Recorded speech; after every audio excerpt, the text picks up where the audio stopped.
Hi, welcome back guys. This is your friend, Cabbage Head Fanfics, back with amazing fanfiction. This is the series of What If Deku Had an Electric Quirk? Now before starting, please give this video a like and subscribe to the channel if you want more videos like this. Now let's get into the fanfic. Izuku was excited, for later that day his mother would be taking him to see a doctor to learn what his quirk was. Every kid in his class already had their quirks and Izuku just loved seeing them. His best friend Katsuki Bakugo could fire out an explosion from his nitroglycerin-like sweat. Bakugo was already talking about how he was going to be a top hero. Izuku hoped he got a cool quirk like that so he could fight alongside his best friend. He was so excited. So for the past few days, Izuku had been trying to use his mother's telekinesis quirk and his father's flame breath quirk. Yet he didn't show signs of being able to use either of their quirks. Despite this, Izuku was still excited. He couldn't wait until he learned what quirk he had so he could begin training to become a hero. He was sitting in the last period of kindergarten class. His feet were swinging under his chair waiting for the bell to ring so he could dash to meet his mom out in the car. "All right, class," the teacher said, struggling to keep the kids' attention for the last few minutes of class, which was a common struggle on Fridays. Even with high schoolers, I know it's almost the weekend, but it is important that you pay attention until the bell rings. Izuku didn't have time to hear the teacher cursing the bell, as he jumped up, grabbed his stuff and ran out the door. He rushed down the hallway, heading straight for the forward door, ready to learn what his quirk was. As he rounded the last corner, he spotted his mom waiting for him past the front door. Once he reached the front door, he pushed it open and ran into her outstretched arms. "How's my little baby?" Inko said, cuddling her only son, her pride and joy and the most important thing to her in her life. Inko rubbed her son's hair, ruffling it up. "How was school?" "I'm good. I'm so excited to learn what my quirk is," Izuku said, jumping up and down as Inko walked him to the car. The entire ride Izuku was bouncing in his seat, yet Inko could only smile whenever she looked at him through the rearview mirror. She had done this since her only son had been trying to use a quirk and every time failed to do so. As Izuku's doctor's appointment got closer, she was increasing worry that Izuku might be quirkless. Eventually, they arrived at the doctor's office. After several tests and a blood draw, the two greenheads found themselves in a room waiting in a basic doctor's room. Izuku was reading a book, while Inko twirled her hair between her fingers. She had been to the doctor enough times to know that if a doctor was taking this longer, it could only mean bad news. Inko said a silent prayer to whatever god was listening that her son did for a quirk and it would be perfect to make him a hero. She had a friend in high school that had been quirkless, and with the discrimination her friend had, Inko won't wish that on her worst enemy. Izuku was a kind soul and Inko didn't want the world to destroy it. As Inko finished this silent prayer, a small knock came from the door. Inko released a breath she didn't know she had been holding. As she watched the door open, a short doctor walked in, carrying a weird device Inko thought she recognized from the engineering class her husband took. "Hello, Mrs. Sutku. How have you been on this wonderful day?" the doctor asked in a calming voice as if he was able to deliver some bad news. "Anxious to say the least. My son, Izuku, has been so excited the past few days to learn what his quirk is.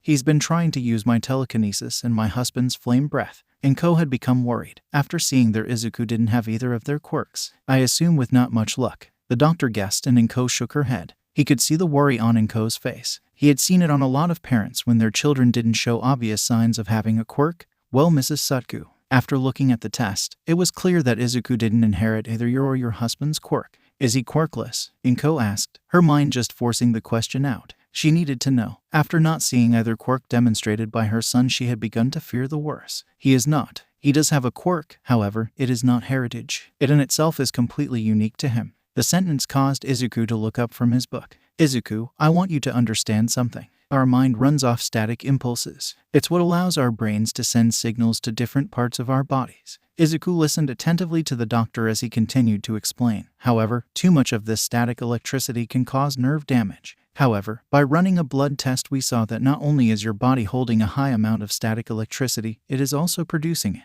Is that dangerous for him?" Inko asked. The doctor's words were folding upon themselves. She was getting confused. The doctor held out a hand, while he grabbed the strange device. "This is a multimeter, which is used to measure voltage, current, and resistance. It's been modified to handle high amounts produced by lightning quirk. Izuku, could you hold these two metal poles?" Izuku nodded as he reached forwards and grabbed the two metal prongs the doctor held out. After turning on the machine and checking a few things, the doctor turned the device to Inko and Izuku. "Normally a person's body cannot withstand 42 voltage with a current of 0.1 ampere for 2 seconds. That sounds low," Izuku said. He understood a bit about electricity from the paper his father wrote for his degree. It surprisingly is. That is why electricity is so dangerous. However, this device reads the Izuku body currently holds 105 volts with a current of 10 amperes. Yet at the same time, Izuku is as healthy as can be. To answer your earlier question, Izuku's quirk, which I've come to call static cell, appears to allow him to hold a large amount of electricity within his body. Will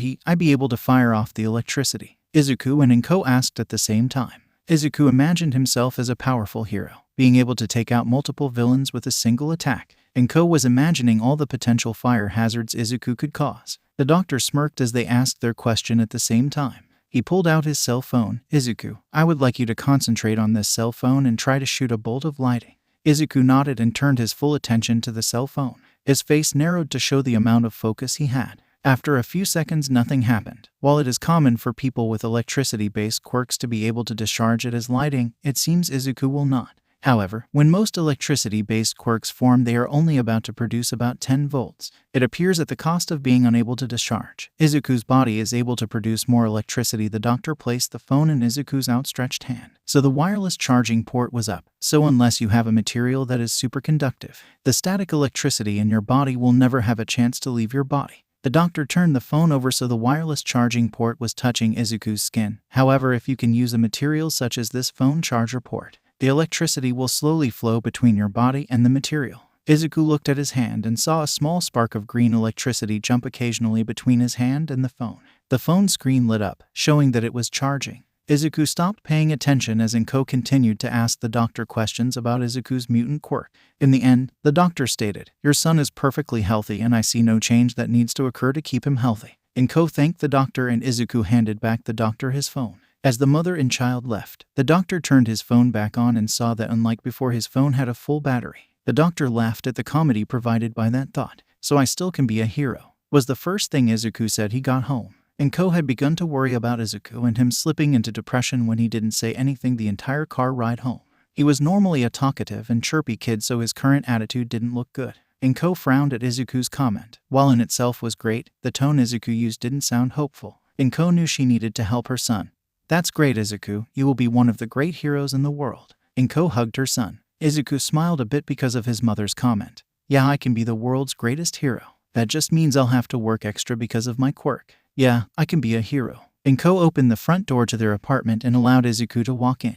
"Hey Zuzu, can you go to your room? I need to talk with your father," Inko said, a smile on her face. Izuku smiled back and ran to his room. He was curious about what his parents were going to talk about, so he left the door open. "So whose did he get?" Izuku heard his father ask. He hadn't been able to go to the doctor's appointment due to work. He had just barely arrived home before his wife and son did. Neither. Izuku heard a few books hit the floor. Izuku couldn't tell whether it was out of anger or surprise.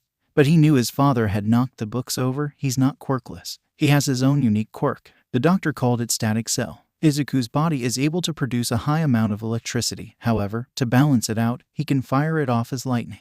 So, he's basically a battery. Izuku heard his father laugh. It was a kind laugh that came out as if Izuku's father had heard a funny joke. It warmed Izuku's heart a bit. Inko said, tears coming to the edge of her eyes. "Esashi, I'm serious." Inko had tears forming in her eyes. Izuku still wants to become a hero. But his quirk isn't like the others. I don't see how he could use it to fight or protect himself. What if he becomes a hero but can't control his quirk? He can seriously get hurt. Familiar with his wife's waterworks, even before they got married, Hisashi was ready. He stood up and wrapped his crying wife in a big hug and kissed her forehead. "Hey, Inko, it's going to be fine. I still have contact with some old friends of mine. I'm sure I can get their help with this issue. If my son wants to become a hero, then I'll find a solution. Izuku has a kind heart and wants to help people, so I'm going to make sure that I can help him become that kind of hero. I will create a way for our son to become a hero." Over the weekend, Izuku tried to experiment with his quirk. He tried complex things like turning on and off electronics from a distance to more simple things like recharging dead batteries.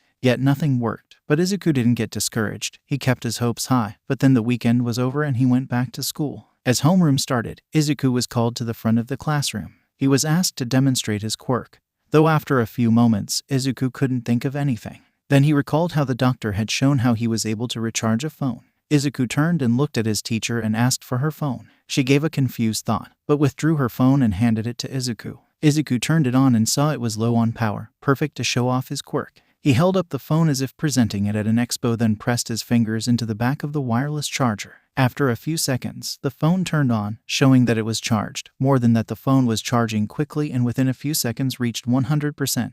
Izuku then quickly withdrew his phone from the back of the phone, then handed it back to his teacher. She looked over the phone and saw it was fully charged. Oh, I must have forgotten to plug it in last night. So you can control electricity, Izuku's best friend Bakugo said. Yeah, can you shoot out electricity? A kid asked. Izuku shook his head. The doctor states that I won't be able to naturally produce lightning, though my quirk is more powerful than most electric-based quirks. Bakugo laughed. What's the point of having a powerful quirk if you can't use it? You're just a large battery then. The rest of the class began laughing along with Bakugo. You have such a useless quirk. I would rather be quirkless, then you would have an excuse for being so useless. There is no way you can become a hero with a quirk you can't use. Izuku looked over the class as they began to laugh. Izuku thought about what the doctor had said. He was able to produce more electricity than most electric-based quirks ever could. Yet there was no way for him to discharge his quirk, so maybe Bakugo was right. If he couldn't use it, then he wouldn't be able to become a hero. Izuku let out a small sigh as his head and shoulders dropped. He somberly walked back to his desk and sat down.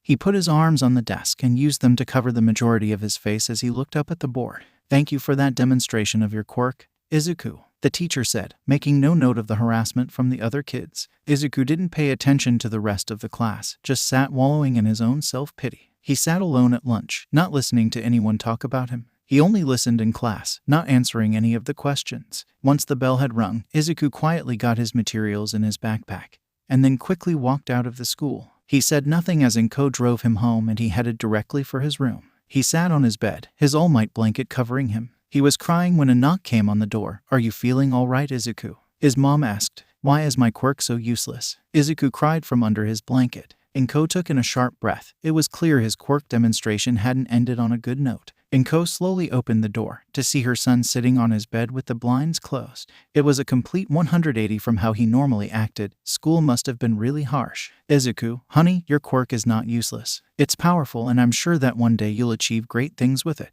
Your quirk might not be as straightforward as others, but I'm sure you'll find a way to use it. Look at Whiplash. Inko knew he wasn't exactly the best hero to use for an example, but he was the first one she thought of. His quirk doesn't allow him to shoot out lightning, but he uses equipment to defeat villains. That did little to cheer up Izuku, as he just covered himself more with his covers. Inko took a small shallow breath as she walked over to Izuku's bed and sat down next to her son. Then as she began rubbing circles on his back, she said, I have faith in your Izuku. You'll find a way to become a great hero. Inko continued to try and comfort her son until it was time for her to start dinner. Dinner brought a small smile to Izuku, but after the table was cleared up, he quickly disappeared back into his room. Izuku sat on his bed, with his door cracked so he could hear his mother and father talk. So I take it that his demonstration didn't do so well, Hasashi said as he cleared the plates from the table and took them over to the sink. He began rinsing them off until he noticed the downtrodden look on Inko's face. Kids really don't have any filter. They are even worse than alcoholics, Inko said, and Hasashi chuckled. Inko threw a damp towel at her husband. Hasashi, I'm being serious. Izuku has only had his quirk for a bit and he's always thinking it's useless. Hasashi walked over to his wife and hugged her from behind. Come on. Izuku is a smart kid and he's always talking about how much he wants to become a hero. I'm sure he'll find a way and you and I will always be there to help him out. I had some calls back from some of my old colleagues. They all have promise and they love a good challenge. It doesn't matter how long or how hard it is. I will help our son become a hero. At that point, Izuku got up and walked over to his door. He closed it and then walked back to his bed. Izuku slipped back under the cover and soon was falling asleep, with the hope that tomorrow was going to be better. Unfortunately, the next day was not that good. From the moment Izuku stepped into school to the moment Izuku left for home, he was constantly made fun of for his quote-unquote useless quirk. And that's how the following week, then a month, then 2 months went by. The only light Izuku had in his day-to-day life was when Hasashi was home in time for dinner. After dinner was cleaned up, Hasashi would bring Izuku into the master room and show him what he and his colleague had been working on. Yet even that didn't last long. As the years came and went, Hasashi was making it home for dinner less and less. And at some point, Izuku couldn't remember when, but Hasashi began coming home less and less. It became more and more common that Hasashi would only call home and inform Inko and Izuku of any progress he had made. Izuku would hang on to every word his father said, but soon those phone calls stopped, only leaving Izuku to wonder what had happened to his father, and with Izuku's fragile mind he couldn't help but think what everyone was saying was true. He had a powerful but useless quirk, one that Izuku would never be able to become a hero with. Was that why his father had abandoned Izuku and Inko, with all he had done to help Izuku become a hero? Had Hisashi learned the truth that everyone seemed to know, Izuku could never become a hero. And it seemed Inko saw Hisashi's act as abandonment too, as eventually she took down all the photos of Hisashi and switched back to her maiden name. Izuku couldn't help but think that was all because of his quirk. If only he had been born with a quirk he was actually about to use. Over the coming years, hearing less from his father and hearing more from his classmates, Izuku began to become depressed. He barely talked in class and would only give quick responses when called on, mainly keeping to himself, writing in his journals for future hero analysis. At home it wasn't any better. He would board himself in his room. He always claimed he was working on homework, but with his intelligence, he easily finished any assignment he was given. Through all this, Izuku tried to hold out hope that one day Hisashi would come home, but the only clue he was still alive was that Inko received monthly checks to take care of the bills. Until one day the check stopped and Inko received the worst noise of her life. Izuku had gone off to school, and Inko had spent her time cleaning the house. She had just finished the living room when a knock came from the door. Inko flickered the towel over her shoulder, then headed over to the front door. Inko opened the door and found a slender woman dressed in a gray suit. She held a briefcase in her hands and had an empathic look on her face. The woman locked eyes with Inko and asked, "Are you Inko Sutaku Midoriya? I no longer go by my ex-husband's name," Inko said as she looked the formally dressed woman up and down. "Ex-husband?" the woman questioned, and Inko nodded. The legal firm was not informed that there was a divorce. Not officially, but after Hisashi left me and my son I went back to my maiden name. You said you were from a legal firm, Inko said. Hisashi and Inko's names were still both on the title to the house, car, and everything else. As Inko had officially filed for divorce, everything was still under the name Sutaku. Yes, Mrs. Midoriya, I regret to inform you that a week ago Hisashi Sutaku was found dead. In his will, he left everything to you, the woman said. Inko froze as the woman's words connected in her mind.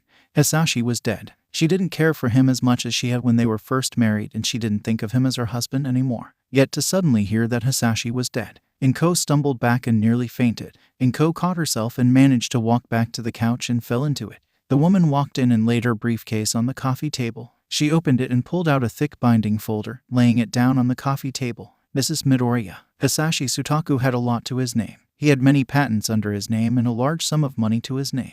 The woman then opened the folder and began to read. Being of sound mind and body, I, Hisashi Midoriya, leave the following. To my wife, Inko Hisashi Midoriya, the sole owner to the title of the house of 2145W. Stop. Inko then repeated herself in a stronger voice. Stop. I don't care for Hisashi Sutaku or his money. He abandoned our son and left me to raise me by myself. I don't care what my ex-husband left me or my son. I won't accept anything of his. So just leave. The woman didn't seem fazed by Inko's outburst. I understand, Mrs. Midoriya. However, Mr. Sutaku left a clause in his will that nothing is to happen to his possession, except for being passed into your hands. He even set aside a storage unit to be purchased to hold his possessions until you were ready to accept it. I don't care for anything of his, Inko said. The woman closed her briefcase as she nodded and stood up. She then walked to the still open front door and grabbed a box from the front porch. Among everything in Hisashi's possession, this was the only box that he stated needed to be given to you, even if it was by force, the woman said as she carried the box in and placed it on the coffee table. I said I don't want anything from my ex-husband,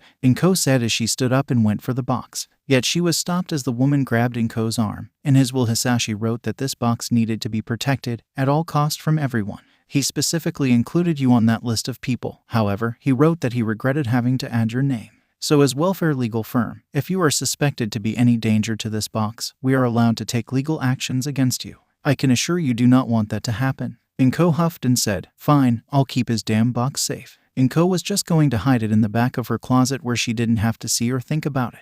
The woman nodded and began making her way back to the front door. As she walked through it, she stopped and looked back at Inko. You might not want your ex-husband's stuff, but it's there for you. Keep the folder. When you want it, sign the papers and bring it to welfare legal firm. Until then, Hisashi Sutaku's assets will be waiting to be claimed. With that, the woman left and Inko was left by herself to look at the will and the box. Inko didn't know how long she stayed looking at the items, but eventually, Inko grabbed the folder and the box and carried them to her closet. She rammed the closet door open and shoved the box and folder into the back, behind her old wedding dress that she hadn't sold yet. As Inko began to close the closet, her eyes fell on her wedding dress. She no longer fit in, having gained some weight from all the stress of having to raise Izuku by herself. Now that Hisashi was dead, maybe it was Inko to throw herself back into the single life. Inko refocused on her wedding dress and then slammed the closet door shut. She had been forced to raise Izuku by herself. She didn't need anyone else's help. "Mom, I'm home," called out an 11-year-old Izuku in a voice Inko barely held.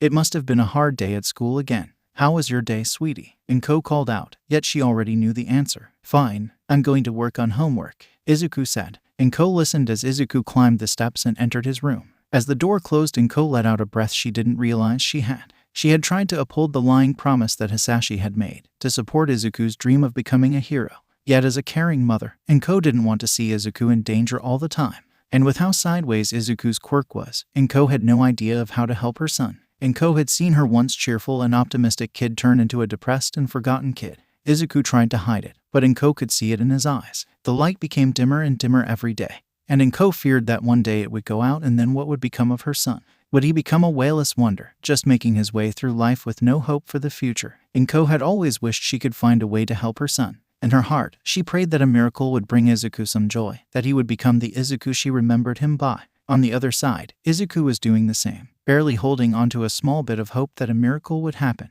As he had gotten closer to finishing elementary, he had decided to take one last shot to see what hope he had in becoming a hero. He had made an account on a hero question and answer forum, made for those heroes that didn't keep a lot of limelight. He had posted his question in the general forum, though he had been vague to hopefully catch the interest of some of the heroes. It worked, as Izuku was in direct communication with some heroes who had electric-based quirks. Most of them were able to discharge their quirk and found it weird that Izuku couldn't. Yet as they couldn't be much help for Izuku's direct question, he thanked them for their time and help. Then he focused more on the heroes who had to use equipment with their quirks. While he was happy to have the chance to talk with many types of heroes, all of their conversations ended with them stating that the work and effort that they had to put in to become heroes, most days that effort wasn't worth it. They all stated Izuku had better luck in going into a different profession, one where he could use his quirk differently. Izuku couldn't believe his luck. He wanted to be a hero, a true hero. One that wants to save those around, not for fame or glory or the money, but for the wanting of helping others, to make it so that everyone could live with a smile, just as All Might did. Yet here he was, stuck with a powerful quirk but unable to use it to achieve his dream. As Izuku pulled up the message with one of the last two heroes he still talked to, Inko looked at him through his nearly closed day. Inko's eyes got watery at seeing how much of a husk her son had become. She had been there for him, even when he forced her away. Yet what could she do? She did not know anything about engineering. She was even a few credits short of getting a degree in business. She had dropped out to marry Hisashi and have Izuku. Inko turned back to the box the woman from the welfare legal firm had forced her to keep. Maybe that could have some answers. Inko made her way back to her room and walked over to her closet. She opened the door, then reached into the back and quietly withdrew the box. She carried it over to the bed, then pulled off the lid. After silently putting the lid on the bed, Inko began to look through the box. The box was filled with some blueprints that Inko couldn't make heads or tails of, so she set them off to the side. Turning her attention back to the box, Inko spotted a large textbook on the bottom. The kind of textbook one would usually see a college student carrying about and making notes in it.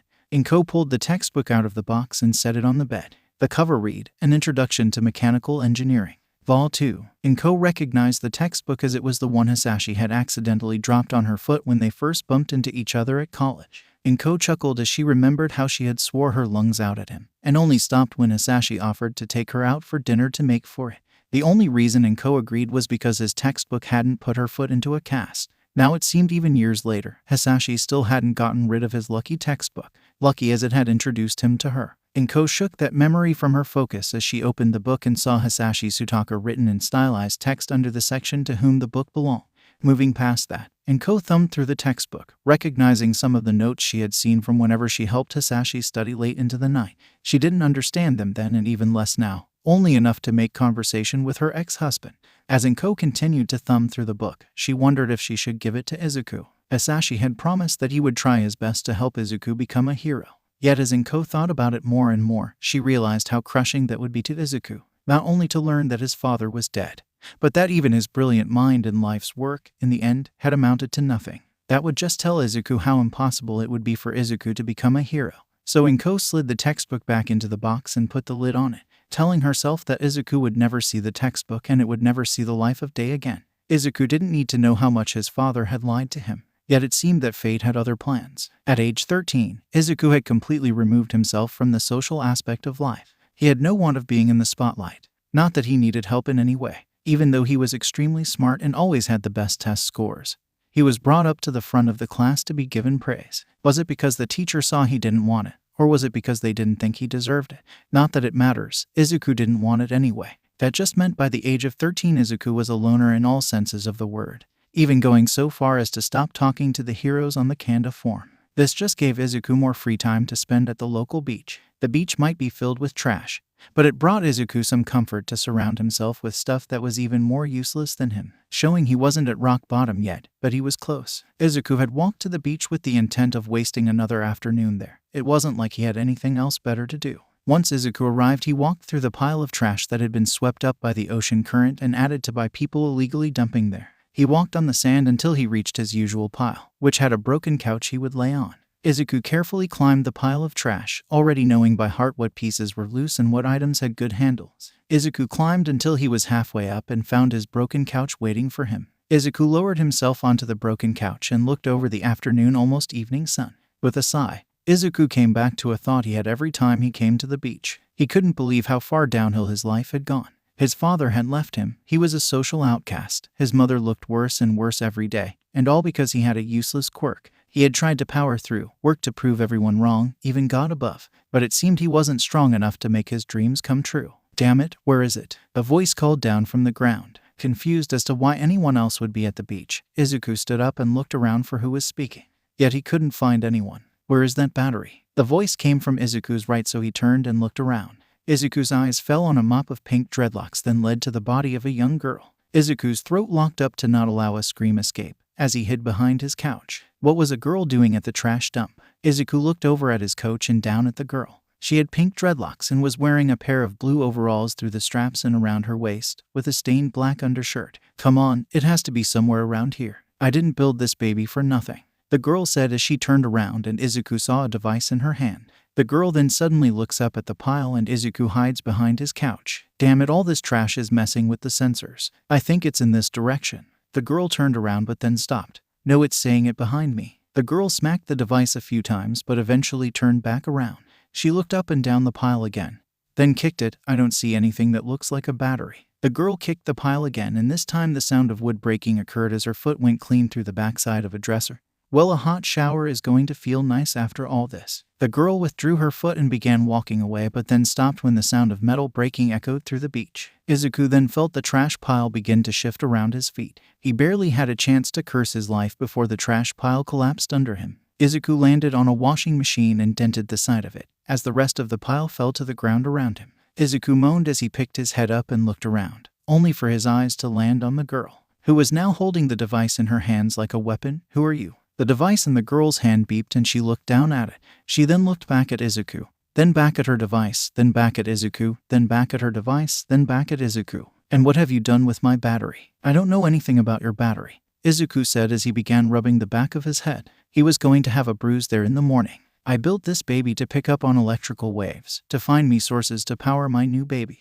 What have you done with my battery? The girl said, though she took a step back. Then she lunged forward and tackled Izuku to the ground. She began stretching him with her nails and beating him with her device. Izuku managed to wrestle the girl off of him and throw sand in her eyes. Izuku quickly got to his feet and took off to get away from the girl before she had another chance to attack. He ran up to the sidewalk and leapt over the guardrail. He briefly stopped to make sure the girl wasn't following him before running back to his house. Izuku ran down the sidewalks and through the neighborhood, not stopping until she got home. Once inside, Izuku locked the front door. You're home early, Inko called from the kitchen. Are you hungry for dinner? Izuku said nothing as he sat down on the couch, watching the forward door. Inko noticed and asked, Are you waiting for someone? More like watching out for someone, Izuku said, not taking his eyes off the front door. Inko looked at her son, more than a little concerned for his mental health. Maybe she should give him the book and give him something to work forward to. Maybe he could take after her ex-husband, become an engineer and build something that helped him become a hero, similar to the promise her ex-husband made all those years ago.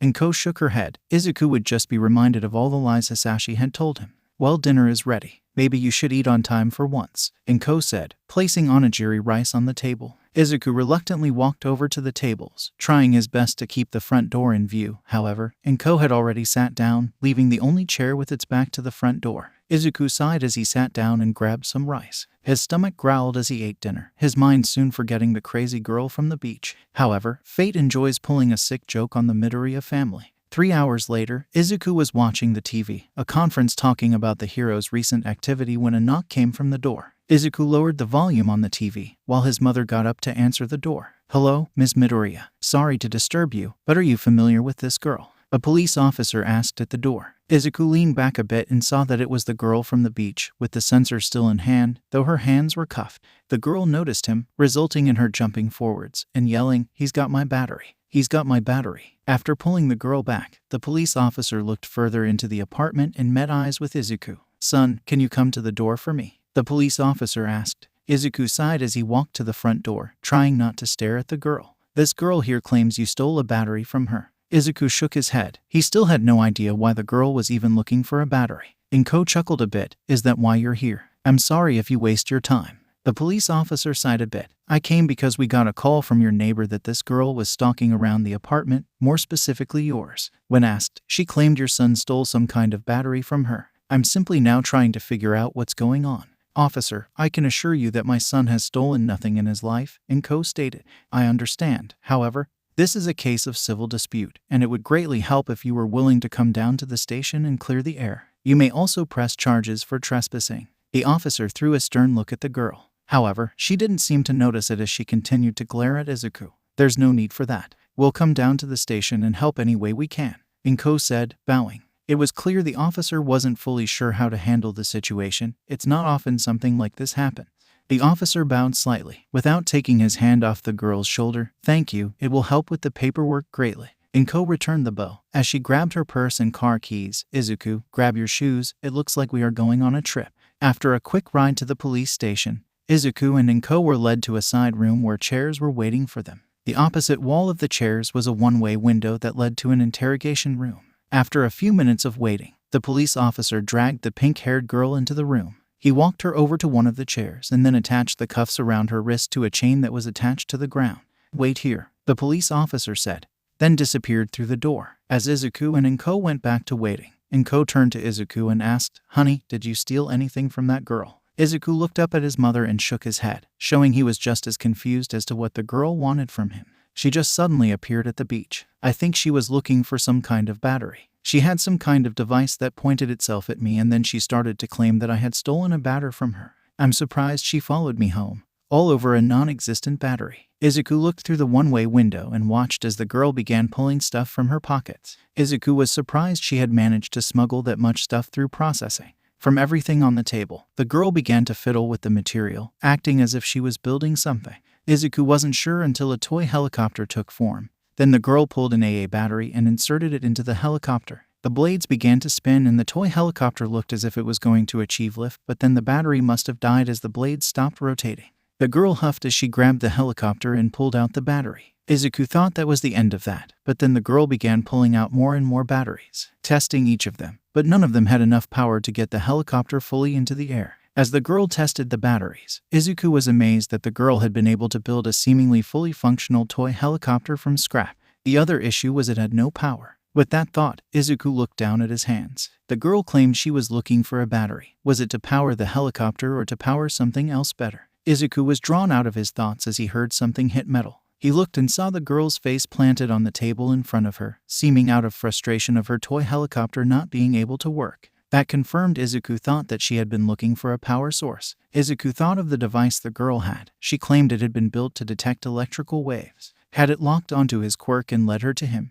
Izuku chuckled to himself under his breath and mumbled, "She was looking for a battery and instead found me." A knock came from the door Izuku and Inko had entered through. Then the police officer from before walked in and asked, "Are you comfortable?" "We are, officer. I'm just not sure why you had to put that little girl in an interrogation room," Inko said. She didn't personally know the girl, but seeing the girl in that kind of room made Inko a little nervous. The girl was young and didn't know any better. Well, in the eyes of the law, she is a criminal. She was found stalking and trespassing on private property. So it was either this or a holding cell, and until we get the whole story it's going to stay like this. The officer seemed a little amused and confused at the situation he was in. He knew when his co-workers heard about this, they would laugh. He always seemed to be the one to get these kinds of cases. "Officer, I think this is simply a matter of misunderstanding each other," Izuku said without taking his eyes off the girl. "She came to the beach looking for a battery, which she would use to power that device she has." The officer looked at the device the girl had discarded and looked a bit panicked as she had it.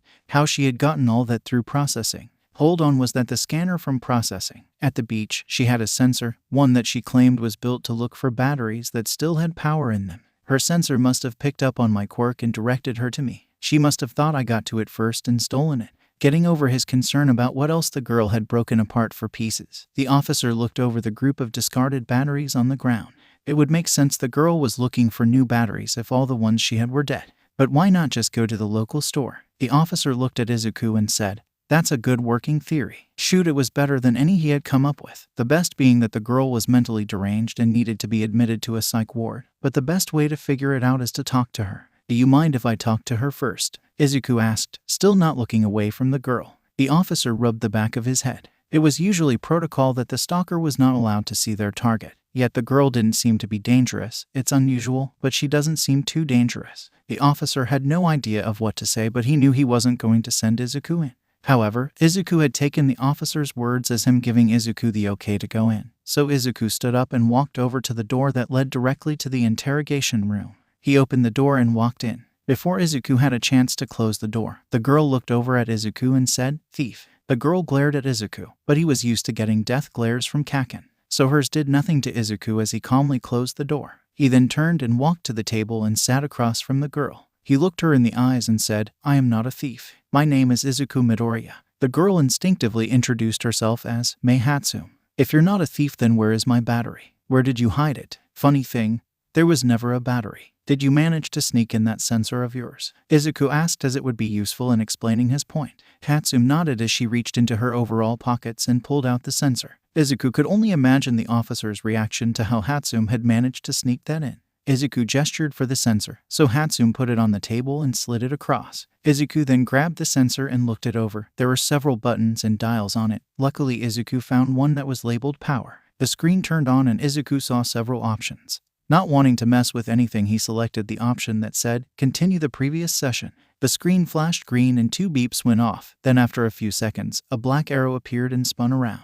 Around 10 seconds, the arrow turned green and pointed itself directly at Izuku. Izuku then slid the sensor back to Hatsume to look at. She looked at the arrow and saw it was still directly pointed at Izuku. "You have my battery on you. Give it to me." Hatsume tried to lunge at Izuku again, but was stopped as the chains attached to her cuffs stopped her. Hatsume lost her balance and nearly biffed her chin on the table. "I told you there was no battery. You device things were picking up my quirks. It was reading the bioelectricity within my body." Izuku said, "Prove it." "Prove then my baby was reading your quirk." Hatsume said, Izuku said as he thought of a way to show off his quirk. His phone was completely charged and there was no specialized multimeter able to read his quirk. Izuku's attention then fell on the toy helicopter. He reached forwards and grabbed it. He then inserted his left pinky into the battery slot as far as it would go. The next second, the helicopter blades began to quickly pick up speed, making the motor hum loudly, until the blades were going too fast and broke away from the helicopter, making Izuku and Hatsume duck from the sudden flying knives. As Izuku sat back up, he saw that Hatsume had a massive grin and stars in her eyes. "You're perfect. With you, I won't have to worry about ever running out of power from my babies again. I never thought I would see that quirk that would be able to power my babies." Hatsume launched herself again at Izuku, but this time she looked to be grabbing him instead of trying to hit him. Izuku quickly stood up from his chair, knocking it over as he stepped back. The door that led to the side room flew open and the officer stopped in with Inko behind him. "Midoriya, I think that's enough. Hatsume, your parents are here to pick you up." The officer then walked over to Hatsume and unchained her cuffs. He then put a hand on her shoulder and directed her out of the room. Izuku and Inko walked them to the front room of the station.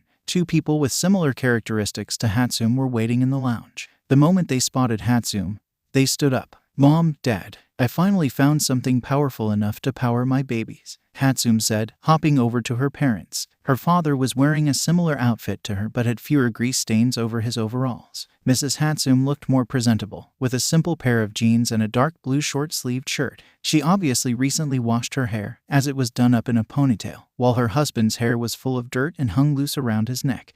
What is she referring to?" Inko asked, turning Hatsume's attention to her. Hearing Mei referring to something as babies was a little concerning for Inko. Mei was only Izuku's age, so she shouldn't have kids of her own. "Oh, sorry, that's what our little ball of energy refers to her invention as. Sorry if she caused you any issue," Mrs. Hatsume asked, placing a hand on Mei's shoulder. It was a habit that Mei had picked up from her father before his wife made him break it. Inko took a deep breath as she felt her worry begin to disappear. She hadn't made plans to press charges. If anything, with Mei stalking Izuku, Inko might be able to use that to scare Izuku out of his solitary life. Everything is fine. It was just a simple matter of misunderstanding. In the end, no real harm was done. So what did you find, my little girl? Mr. Hatsume asked, wrestling a hug out of his daughter. Mei tried to wiggle out of it but failed. Mei admitted defeat and suddenly pointed at Izuku with only her right hand, leaving her left hand by her side, revealing that only her left hand was still in cuffs. With greed in her eyes and voice, Mei simply said, Hi, Izuku asked, giving a small wave. He didn't like being around new people and being the center of attention.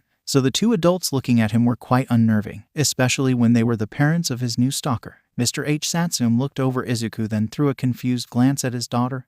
What do you mean? His quirk, Mei said, though that cause made her parents even more confused, leading them both to look to Izuku for an explanation of what their daughter could possibly be talking about. My quirk, static cell, allows my blood cells to generate a high amount of bioelectricity, turning me into a living battery, Izuku said, reminding himself he needed to come up with a better way to explain his quirk.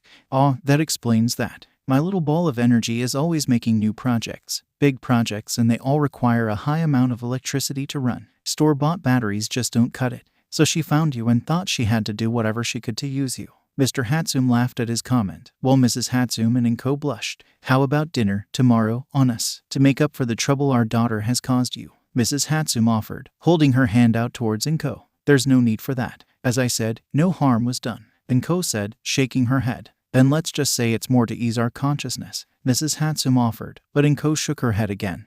Then how about a new friendship, despite its strange beginning? My daughter knows about your son and his quirk. She's going to be looking for him again and again. That made Inko chuckle a bit as she thought about the offer. In the end, she accepted it with a handshake. Then as Mr. Hatsume led his daughter out to the car, Mrs. Hatsume handled the paperwork and finalized dinner plans with Inko. When all was settled, the family parted ways until tomorrow evening. Inko and Izuku drove to a grocery store where they found the Hatsumes waiting for them. Across the street was an expensive Japanese barbecue restaurant that Mr. Hatsume led the group to. Upon entering, they were immediately led to a table and given time to look over the menus. Inko looked over her menu and noticed how high the prices were. Inko expressed her worry about not wanting to take advantage of Hatsume's generosity, but Mr. Hatsume said she didn't need to worry. We can handle any kind of bill. You see, our family business is making support equipment for pro heroes. It allows us to live a small bit of luxury, but nothing too major, Mr. Hatsume explained, and Izuku's eyes went wide. What heroes do you make equipment for? Izuku asked as his eyes turned into stars. Mostly the local heroes, Airjet and his kind,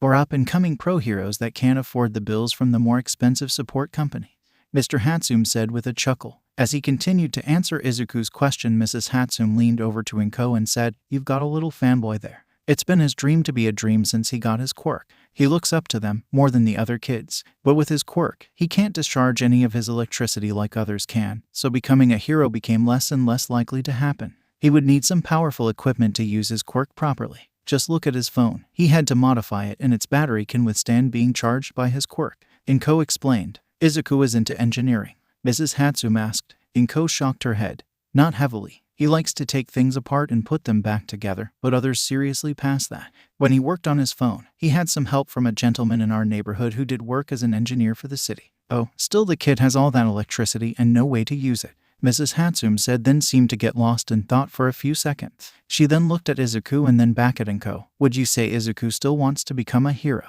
He hasn't talked about it for years, but yes, I think he wants more than nothing to become a hero, Inko said. Then how would he be up for receiving some help from a local hero support company? Mrs. Hatsume asked. What do you have in mind? Inko asked, noticing a cheeky smirk on Mrs. Hatsume. A similar smile that her ex-husband always got when he had an idea that could either make him millions or blow right up in his face. Inko smiled a bit at that, but quickly shook her mind away from her ex-husband and refocused on Mrs. Hatsume. I know our families might have gotten off on an awkward foot, and I know you think this dinner makes up for it. However, I have an idea. One I would like to run by your son and see what he thinks of it. If he could come by the shop after school on Monday, I believe we would have something that would excite him. Mrs. Hatsume had already pulled out a business card. She put it on the table and slid it in front of Inko before tapping it twice. Inko looked over the business as she thought over Mrs. Hatsume's offer. It read Hatsume Industries, helping those that help others. Inko couldn't deny they had met in a bizarre way. However, the Hatsumes seemed like genuinely good people. If they thought they could help Izuku, Inko would accept it, more so if they could help her with her idea of helping her son. I'll ask Izuku about it and see what he thinks. Inko accepted the business card and Mrs. Hatsume nodded and made no other comment about the situation for the rest of the night. The group enjoyed the rest of their dinner, afterwards departing. Inko did bring up Mrs. Hatsume's offer for the entire drive. Inko didn't bring it up until Izuku was ready for bed and already over his cover. She then knocked on his door and said, "Hey Zuzu, can I talk to you for a few seconds?" Confused about what his mother wanted to talk about, Izuku walked over and opened the door. "Yeah, Mom. What do you want to talk about?" Izuku asked as he looked down at his mom. She had a thoughtful look on her face, one that she only had in passing and one she thought Izuku never noticed before. Inko walked into the room and sat down on Izuku's bed, gesturing for him to join her. Once Izuku sat down, she continued, "I know this past few years have been hard, with your father not being home and stopping with the phone calls, and I know you still want to be a hero." Izuku was about to say something but Inko stopped him. "We don't talk about your dream much anymore, but I know you still have. And I'm sorry that I haven't been able to help in any way, but..." Inko took a deep breath. "But during dinner, Mrs. Hatsume gave me an offer. She said that their company might have something that could help you with your quirk, something that could help you become a hero." Inko pulled the business card from her pocket and held it out to Izuku. Izuku took the card and looked it over. He hadn't fully given up on his dream of becoming a hero, but he came to terms that he never could. The Hatsumes seemed like nice people, maybe a little weird, but they helped new pro heroes. So if they thought they could help Izuku, he should take the offer. But what if in the end, they couldn't help? That would just reaffirm just how impossible it was for Izuku to become a hero. Would he lose the last bit of hope he had? Was it worth taking that chance? Then again, if anyone could help Izuku, it seemed that the Hatsume were the best option. They helped all different kinds of heroes and would be best suited for helping Izuku. Izuku recalled something his father used to say: "It's better to try and live with the experience than always question what could have happened." With that thought, Izuku nodded his head. He would ask the Hatsume for help, and if in the end they couldn't, Izuku would just work twice as hard to keep his hopes up, that he would eventually find a way to become a hero. He would keep his dream until lock and key, knowing he would never be able to live with himself if he stopped trying. Izuku focused back on the business card before taking a deep breath and saying, "It can't hurt to see what they have." Inko nodded and stood up from the bed, showing the first genuine smile she had towards her son in years. Being about to hear the optimistic kid was still in him. He was still hoping out hope that he could be the best he could be. Inko took the business card and said, "I'll give them a call in the morning." Monday could not have gone any faster. From the moment Izuku woke up, he was counting the seconds until school was out. He had a small smile as he headed downstairs for breakfast, something that Inko didn't point out but was more than happy to see. Once breakfast was over, Izuku headed to school with a small hop in his step. He was more attentive in class than he had ever been, something that pissed Bakugo off to no end. But Izuku was so happy that even when Bakugo tried to get to him during lunch, Izuku never truly lost his smile, it just became more hidden. As soon as the final bell rang, Izuku quickly shoved all his stuff into his backpack. And he was out the door as he heard Bakugo yell, "Deku, get the F432K back here." Izuku had no plan of stopping as his walk increased into a slow jog. He had had a good weekend for once and possibly an even better evening coming up. He wasn't going to give Bakugo a chance to ruin that for him. To make sure that didn't happen, Izuku picked up the pace and was soon out in front of the school. He quickly spotted the family car and ran over to it. He slipped in the front side and Inko chuckled and asked, "Did you have a good day?" "Yes," Izuku said with a nod. Finally, the waiting he had been doing all day was nearly at an end. He was finally able to see if he would be able to become a hero. Inko nodded and drove away from the school, following the directions on her phone. Inko drove the car to the downtown part of Musutafu until she was directed into a parking lot. After finding a spot to park, the mother and son got out of the car and went to the building. There was a large sign on the side of the building that spelled Hatsume Industries with a LED glow behind it. Before fully closing her door, Inko reached in and grabbed a textbook from under her seat. No matter how the day went, Inko knew she needed to give the textbook to Izuku. They walked across the parking lot and headed inside. The front lobby was small with only 2 couches and 4 chairs and a mounted waterfall off to the side. At the end of the lobby, a large desk with a red-haired woman sitting behind it. Inko and Izuku walked up to the desk and the woman asked, "Did you have an appointment?" I believe the name would be under Midoriya.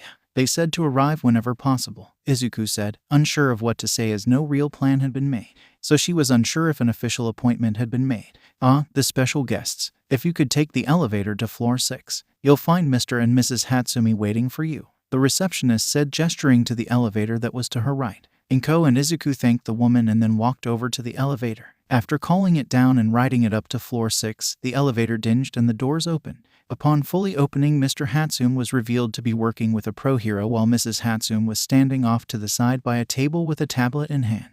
As Inko and Izuku walked out of the elevator, Mr. Hatsume noticed them and said, "Ah, the Midoriya. Glad you could come." The hero scoffed and Mr. Hatsume turned his attention back to him. "Oh, I'm sorry, Crimson Dynamo. We weren't expecting them so soon. Traffic must have been light." Crimson Dynamo huffed and looked at Izuku. "He's your special guest." Crimson Dynamo was a tall and muscular man. As he stood up, he was easily comparable to All Might, but not as big. So to him, Izuku looked like a little twig that would snap under his foot. "More like our daughters," Mrs. Hatsume stated, writing something on the tablet and then turning it off. She looked a little flustered but quickly hid that with a smile as she put the tablet on the table. "Whatever, just make sure you fix my equipment as soon as possible." Crimson Dynamo stood up and walked to the elevator. He had to lean a bit to fit, then quickly closed the doors. The mother and son looked back at Hatsume's. "He has a rough personality, but he's a good man at heart." Mr. Hatsume waved off their concerned looks, got into a fight with some thugs, and they managed to bust some of his armor. Mr. Hatsume then dropped the piece of armor in his hand onto the table. "More important is helping you out, young Midoriya." Mr. Hatsume pulled out his own tablet and turned it on. "I used some connections to get a hold of your quirk file. Perks of being in the hero business." Mr. Hatsume cleared his throat and then began reading Izuku's files. "Izuku Midoriya, quirk, hyperstatic cell. His body processes the ability to generate a high amount of static bioelectricity. When first tested, his body was able to produce 105 volts of pure electricity. However, after further testing, it was found that he was unable to discharge, unlike many other electricity-based quirks. Like other electricity-based quirks, this number is expected to rise. However, as his primary reading was higher than the average, doctors were unable to predict how much Izuku's quirk would grow. Even mentioned that it would be hard to get a proper read as Izuku Midoriya's quirk does not work with standard equipment. The rest goes more into the depths of the science of how your body generates its bioelectricity, but we won't worry about that. We'll worry about the last line. The file stated devices struggle to withdraw the electricity from your body, as my mother told my wife that you have to modify your phone to siphon off your quirk." Izuku nodded, and Mr. Hatsume smiled. "I think we have a workaround. You see, a problem with early technology was that there was no way to limit how voltage went in. If you put a 5-volt light bulb into a 10-volt socket, you're going to overload the bulb and cause it to break. Your quirk has a safety feature similar to those lines of thinking. It can sense that if it pushed too hard, it would break the bulb out. So a solution is to use a piece of equipment that can handle your quirks of electricity, while also being able to dampen its output so as not to overload other equipment."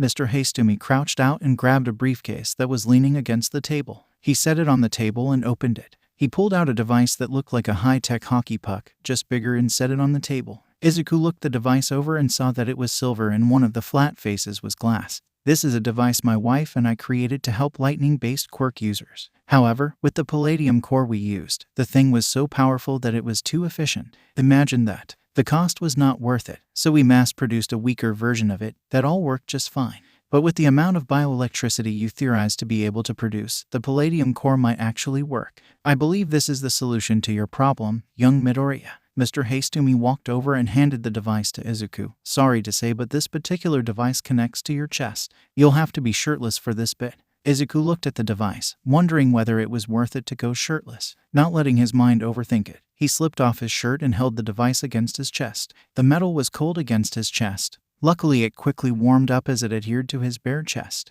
The arc reactor flickered for a bit, then gave off a steady blue light as Izuku felt his quirk starting to siphon into the device. Moving past that feeling, Izuku looked down and saw he was as scrawny as ever. He barely had any kind of muscle on his body, causing him to feel a little self-conscious now about being shirtless. The elevator dinged, and a few seconds later Mei Hatsume walked in. "Hey Dad, hey Mom." Ms. Potts said Midoriya and his mom were here. Mei Hatsume's eyes flew on Izuku, more specifically the device on his chest. You already gave him the Arc Reactor. I want to be the one to give it to him." "Sorry, baby girl, you were too slow to get home, but we're just about to test it out," Mrs. Hatsume said. She pulled out a device, which Izuku recognized as a multimeter, a heavily modified multimeter. She walked over and attached the 2 clips to the base and top of the Arc Reactor. She turned on the device and said, "Just breathe normally, relax and let your quirk flow." Izuku nodded as he took a deep breath and relaxed the best he could. Mrs. Hatsume tapped a few buttons and then waited for it to get a reading. Once the reading appeared, she let out a small squeak. She quickly pressed a few buttons and got the same reading. This caused her to slowly turn the device to her father and let him look at the screen. Mr. Hatsume walked over and took the device. He tapped the screen a few times, but something was causing him to be confused. Young Midoriya, when you first got your quirk, you were able to produce 105 volts, though the doctors said it might be higher since your quirk didn't work with standard equipment. Right. Yes, Izuku recalled his first test. Well, this is reading 300 million volts. That's nearly 3 gigajoules. That could easily power something big for 15 minutes, Mr. Hatsume said, showing Izuku the device. There was a lot of information that Izuku didn't understand, but his eyes were drawn to the reading of 300 million volts. Guess it's a good thing you can't accidentally discharge. You could easily kill a bunch of people. Mrs. Hatsume quickly smacks her husband on the back of the head. Don't scare the kid. Can I have him finally try some of my babies? They asked. Grabbing a briefcase off the table, she ran over and began to open it, without even much as an answer. Izuku looked down and saw that she was pulling out some kind of boot. Only if young Midoriya is up for it,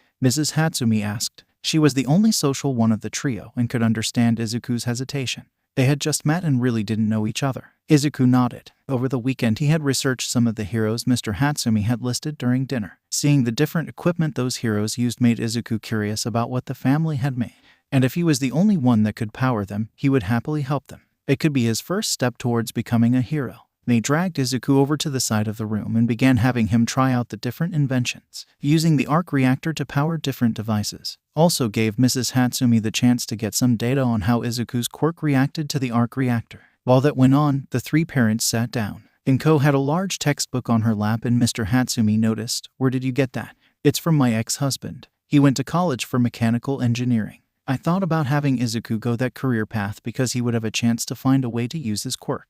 But it appears you solved that issue," Inko said as she put the textbook on the table. "Ex-husband?" Mr. Hatsume asked, dodging a punch from his wife. "We divorced when Izuku was 6. He died a few years later, but Izuku still thinks he is working overseas. We're going to be running out of savings soon and I'll start looking for a job. This textbook and a box full of blueprints are the only things I have left right now," Inko said, looking down at the textbook and thinking of the box that was still hidden in her closet. Her thoughts then drifted to the will, but she still refused to sign that, believing she didn't need help from her ex-husband.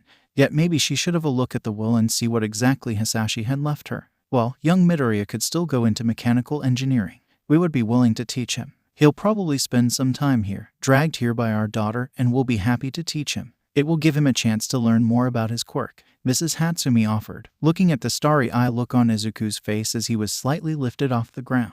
Inko looked over at her son, as he seemed to be hovering with some kind of boots and failing to keep his balance. "I think he would appreciate that very much. I would give him something to look towards." Mr. and Mrs. Hatsume bowed slightly. Over the coming weeks, Izuku came over to Hatsume Industries after school and would help Mei test whatever new and improved invention she had. Then during the weekends, he was taught engineering by Mrs. and Mr. Hatsume. It was slow at the beginning, but then knowledge seemed to take hold and Izuku was quickly moving through the textbooks. He was quickly catching up to Mei's level of engineering, making it seem he had been studying since a young age. As Izuku's proficiency grew, the Hatsumes would throw him a bone in the form of designing a new piece of equipment for a pro hero or repairing damaged equipment.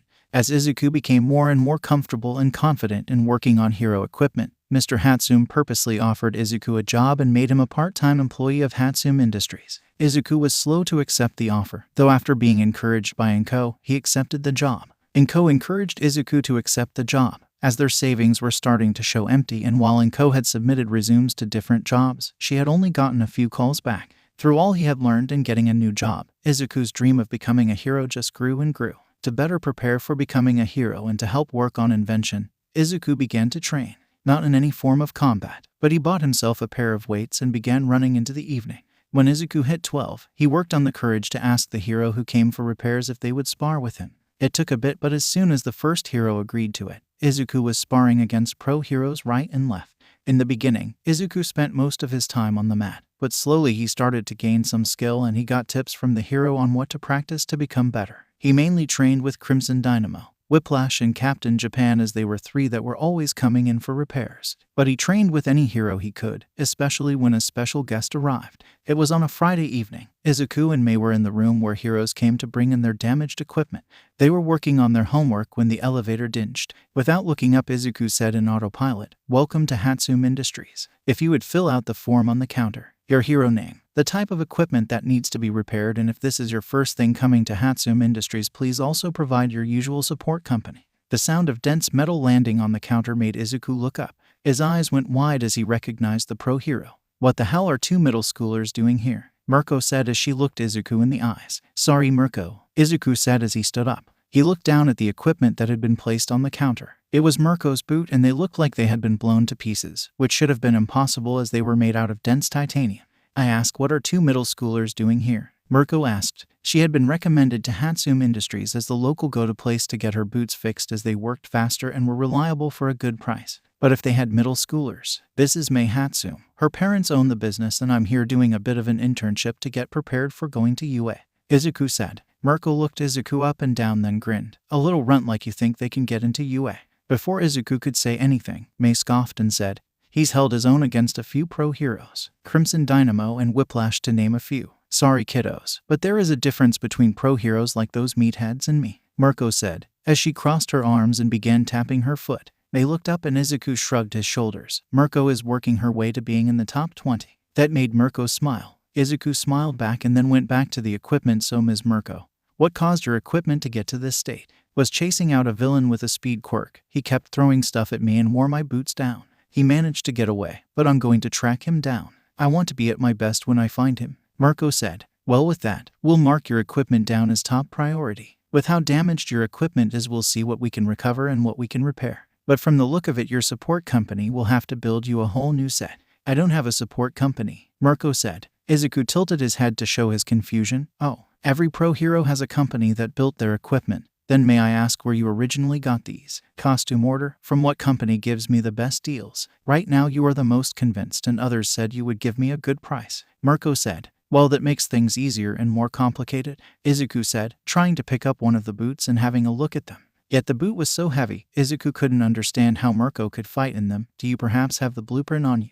"On my laptop back at my apartment," Mirko said. "If you could send those in, we could have your equipment ready to go by Sunday," Izuku said, then pulled out a business from his wallet. "Just email the file to the email on the card and we'll begin working away on them." Mirko took the card and looked it over. "Fine." She then turned and walked back to the elevator. As soon as the door closed behind Mirko, Izuku collapsed into his chair. Keeping his cool around a top 30 pro hero took more out of Izuku than he thought. They looked over at Izuku and said, "You're not getting any sleep tonight, are you?" "Depends on when Mirko sends the files," Izuku said. With that, he went back to his homework and Mei joined him. They continued to work on their homework until it was time to head home. Yet before leaving, Izuku checked his work email and saw that Mirko had sent the files less than an hour after leaving Hatsume Industries. Mei looked over Izuku's shoulders as he opened the blueprints. They both began to analyze the blueprints to show what could be improved. Mei then walked over to the clock and clocked off, while Izuku closed his laptop and promptly turned and walked back to the elevator. Mei just shook her head as Izuku was not going to get paid for overtime.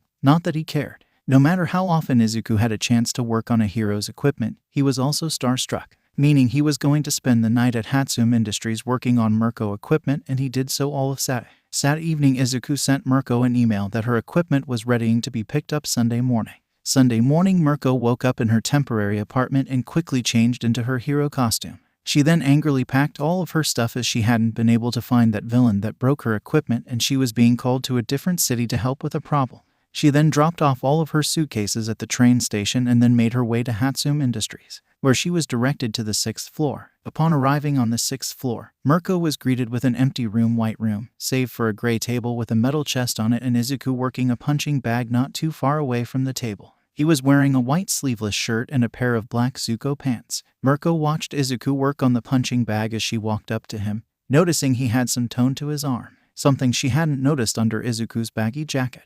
When Mirko was only a few feet away, she cleared her throat. That caught Izuku's attention, so he grabbed the bag with his gloved hands, stopping it.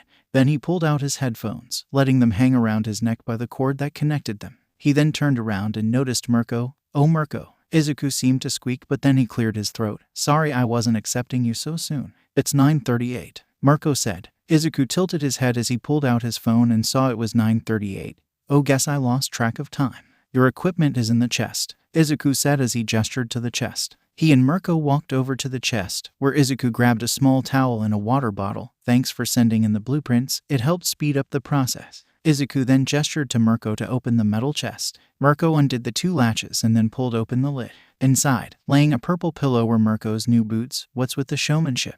Mr. and Mrs. Hatsume started that, with the belief that each new piece of equipment deserves a show of respect. I do it because it's tradition, Izuku said as he whipped his brow with the towel and downed some water. Try them on. Mirko pulled out her new boots and slipped them onto her feet. She immediately noticed some changes. You changed them. Izuku flinched and said, sorry, I noticed that your boots were more designed for function rather than comfort, which I don't understand since you're running around in them all day. I'm close to calling it torture what your old boots did to your feet, so I reworked them a bit to provide some more comfort. Izuku then took a breath to stop himself. Mirko hopped up and down in place, and every time she landed she noticed her feet weren't feeling as much impact. Nice. I also added some bracers inside.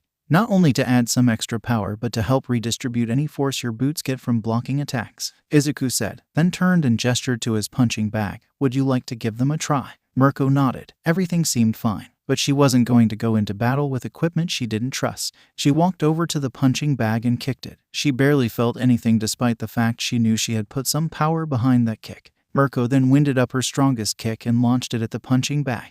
The chain holding the bag up immediately broke and the bag was sent flying, while Mirko only felt some of the impact. Great, now I have to pay for a new one. Izuku grumbled but then put on a smile. So what do you think? Damn runt. Now I understand why the heroes I talked to won't stop singing your praise. They won't shut up about how well Hatsume Industries did support equipment, Mirko said as she began hopping up and down again. The boot felt perfect. Thanks, Izuku said as he began to rub the back of his neck. You said you want to get into UA support department, I assume, Mirko said. Hero course actually. I'm here at Hatsume Industries to gain the skills to build the equipment that is going to help me get in, Izuku said. Oh, Mirko said. I know there is a bad stigma around pro heroes that rely too much on support equipment, but hey, at least I'm trying, Izuku said. Every time he told a new pro hero he trained with that he wanted to become a hero, they gave him words of encouragement, but when he mentioned how he had to rely on equipment so much, they backed off a bit. Well damn, if you can build equipment as good as these, I'm curious to see what you have in mind for yourself,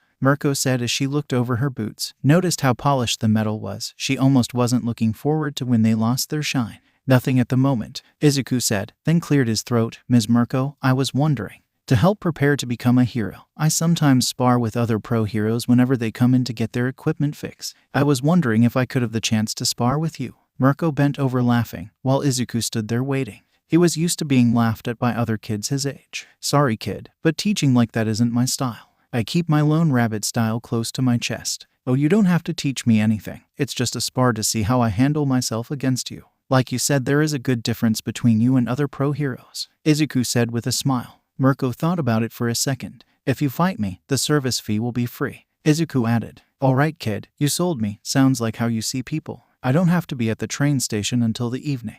You have until either that or when you tap out. Whatever comes first, and don't think I won't hold back because you're a kid, Mirko said. I would be disappointed if you did, Izuku said, as he tightened his glove and got into his natural fighting stance. Mirko laughed at that and launched her leg at Izuku. She was surprised when Izuku expertly took a step back and stopped just outside of Mirko's range. Mirko's foot surprisingly hit the ground first and she looked at Izuku. Izuku had a small smirk, one that Mirko was more than happy to try and knock off. So with a small yell, Mirko launched herself and unleashed a barrage of kicks at Izuku. As Izuku managed to dodge Mirko's attack, she noticed green lightning was jumping across Izuku's eyes. So that's how the hell you're able to dodge, Mirko said, then did a feint on her right, and when Izuku moved to dodge Mirko's left leg, Mirko turned the feint into an actual attack. Mirko's foot connected with Izuku's chest and he was sent rolling across the floor. Mirko was confused as Izuku should have been able to tell the feint was just a delayed attack. Why the hell didn't you dodge? You were reading my mind. What? Izuku said, then coughed a bit. I wasn't reading your mind. No, my quirk is electricity-based.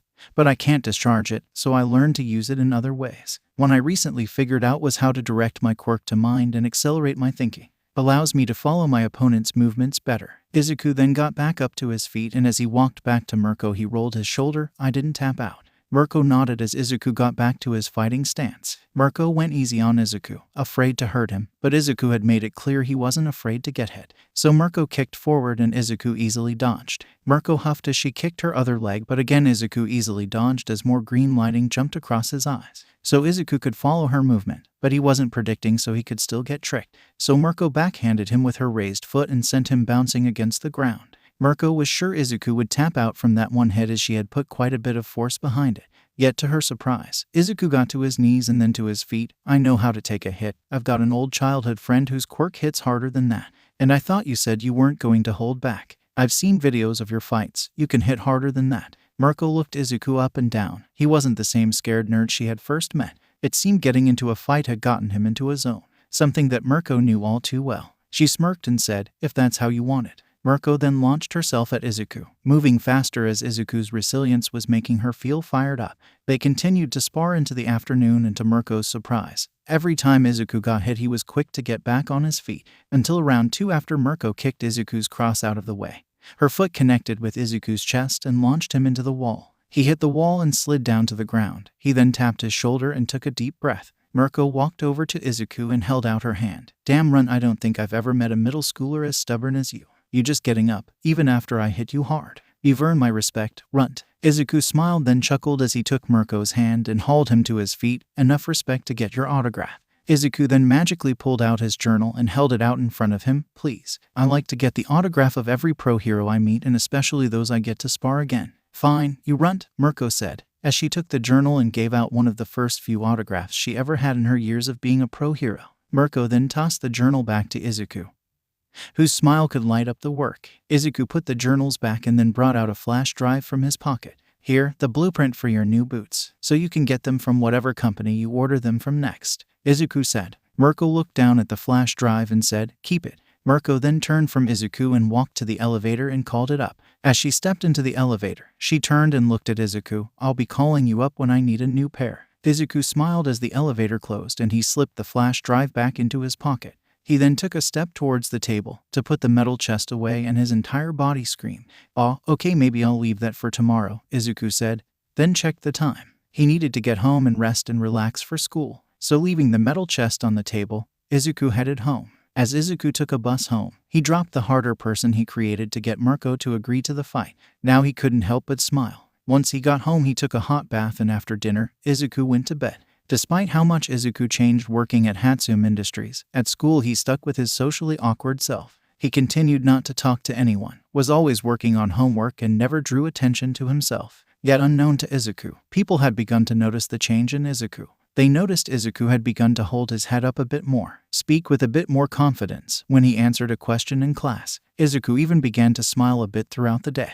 They also noticed the change in Izuku's physique, as through his training at Hatsume Industries, Izuku had begun to put some weight on. In the form of defining muscles, it began to make Izuku look like a bodybuilder. From some angles, they noticed that Izuku's chest gave off a little blue glow. However, it was hard to notice through Izuku's shirt, and it was impossible to see if he had a jacket zipped up. And out of everyone, Bakugo noticed the most, and it pissed him off. Bakugo hated the new Deku, the Deku who was supposed to be a wreck nerd with a useless quirk. At first, he just thought he was seeing things, his mind playing tricks on him. However, as he watched Deku, he saw his suspicion be confirmed. Something had changed with the nerd, and Bakugo decided that he needed to find what was causing Deku to be such a pain in the ass. One day after school, Bakugo noticed Deku was no longer heading in the direction of his home after school. That was clear from the start, as their houses were in neighborhoods right next to each other. And as Bakugo went east, Deku would immediately turn and head west. Bakugo had asked the old hag if Aunt and Co had moved, but she hadn't heard anything.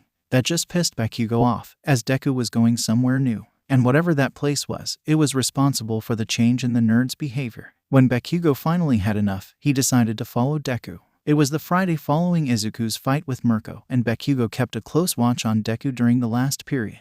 As per usual, the nerd was quick to gather his things and leave the school building. Bakugo quickly gathered his material and walked out of the classroom. After telling 2 of his lackeys to get lost, Bakugo hurried to the front of the school. He immediately spotted Deku and began to follow him, while keeping his distance from Deku so the nerd didn't know he was being followed. Bakugo followed Deku as he left the residential area and walked through the commercial area. Bakugo almost lost Deku as they entered the business area of town, but managed to find the big fluff of green hair. While doing this, Bakugo's anger was rising the entire time. Not only was Deku training, but he was also training in secret and was willing to travel so far every day to do so. That could only mean one thing. Deku had finally grown a pair and was training to get into UA. Bakugo growled at that thought. As kids, they always talked about how they wanted to become a hero. Yet after Deku had his useless quirk, it was clear who of the two would become the next #1 hero.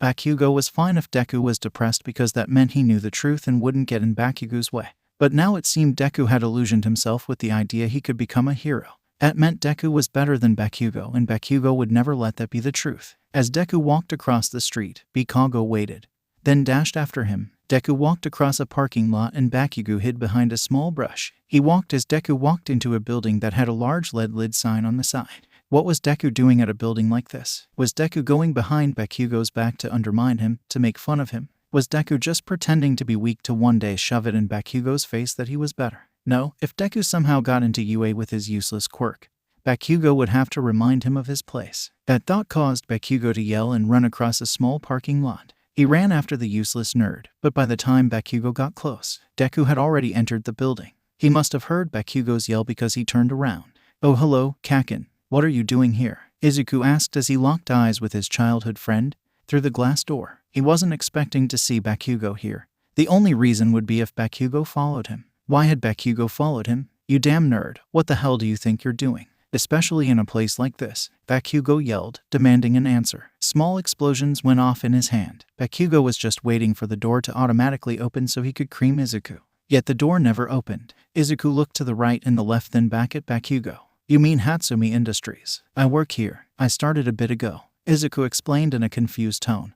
"What are you doing here? What idiot would hire a useless nerd like you, especially at the age of 13? Don't try to lie. You're training to try for the UA entrance exam.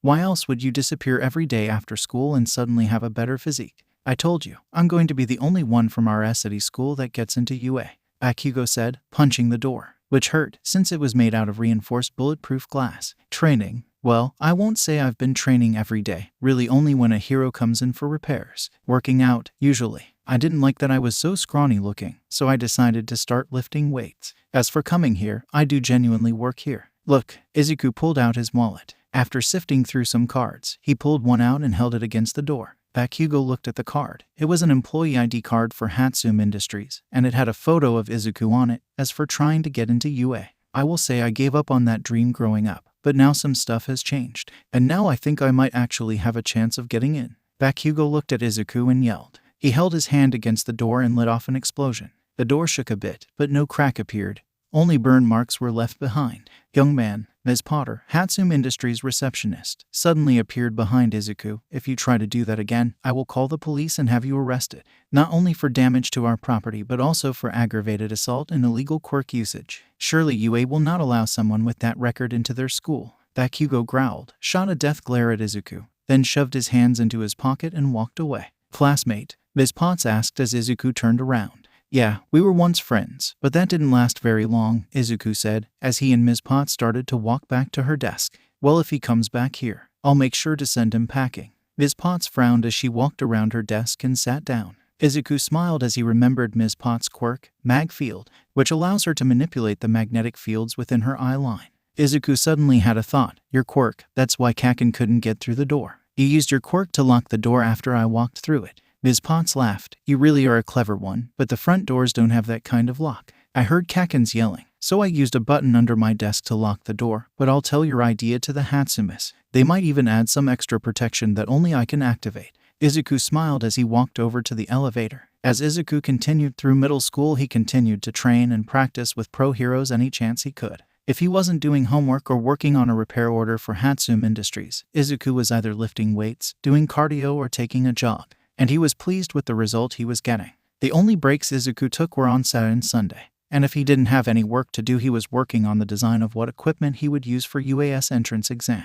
Yet even with only 6 months left until the entrance exam and the last home stretch of middle school almost upon Izuku, he had nothing. Actually, he had a lot, several different inventions. Many of them were his own version of support equipment used by other heroes, yet none of them felt right to Izuku. They all work and would be perfect, but there is an instinctual gut feeling that they weren't meant for Izuku to use. It was a sad afternoon with the day soon becoming evening, and Izuku was working in his bedroom. Long gone was his old computer and monitor upon an old desk. To better handle working at Hatsume Industries and support his own invention, Izuku had used his pay to upgrade to the best computer and monitor his money could buy, along with a new wooden desk. Izuku was sitting in his chair looking at a repair order from Whiplash as the pro hero had yet again managed the whips within his whips. Izuku had tried several times to get Whiplash to agree to an upgrade, but everything the pro hero shot him down. Now as Izuku looked over the last order, he attempted to just do the upgrade and not tell Whiplash. A knock from his door pulled Izuku from his thoughts. Izuku turned from his monitor and looked towards his door to find Inko standing in the doorway holding a box in her arms. Izuku pushed his chair back and fully turned to face Inko. "Hey mom, what's in the box?" Inko forced a smile as she worked into her son's room and sat down on his bed, placing the box next to her. Inko then looked down at the floor. Then after a deep breath she looked up at her son. "Izuku, honey, what I'm about to say it might be hard for you. Your father has been dead for some time, since you were 11. Inko waited for Izuku to react, but he was frozen. The only movement was a small burst of green electricity behind his eyes. Once the green lightning started, Izuku said in a hollow breath, "Is that why you've been worried about paying the bills?" Inko took a sharp breath. "I noticed you throwing them away one day. Haven't missed you doing that since." Inko's eyes began to tear up just as Izuku's eyes did. She began nodding quickly and said, "Your father paid for everything through his job. He took care of all the payments, but since he's died, I've been having to dive into our savings, and we're going to be running out soon. I've been looking for a job but nothing has come through." Inko dropped her face in her hands and began to cry. Izuku was instantly by her side, hugging her. "I'm sure everything will work out, and thank you for telling me that my father is dead. He might have left us, but Izuku, he didn't just leave us, he abandoned us, left me to raise you by myself, making me stress every day where he was. The only communication from him was the check to pay for everything. He abandoned us, you, all over your quirk." Inko said in a broken voice. All the feelings she had been hiding from her son were now coming out. "Okay, he abandoned us, left you to raise me, but you've done a good job at being the best mother in the world.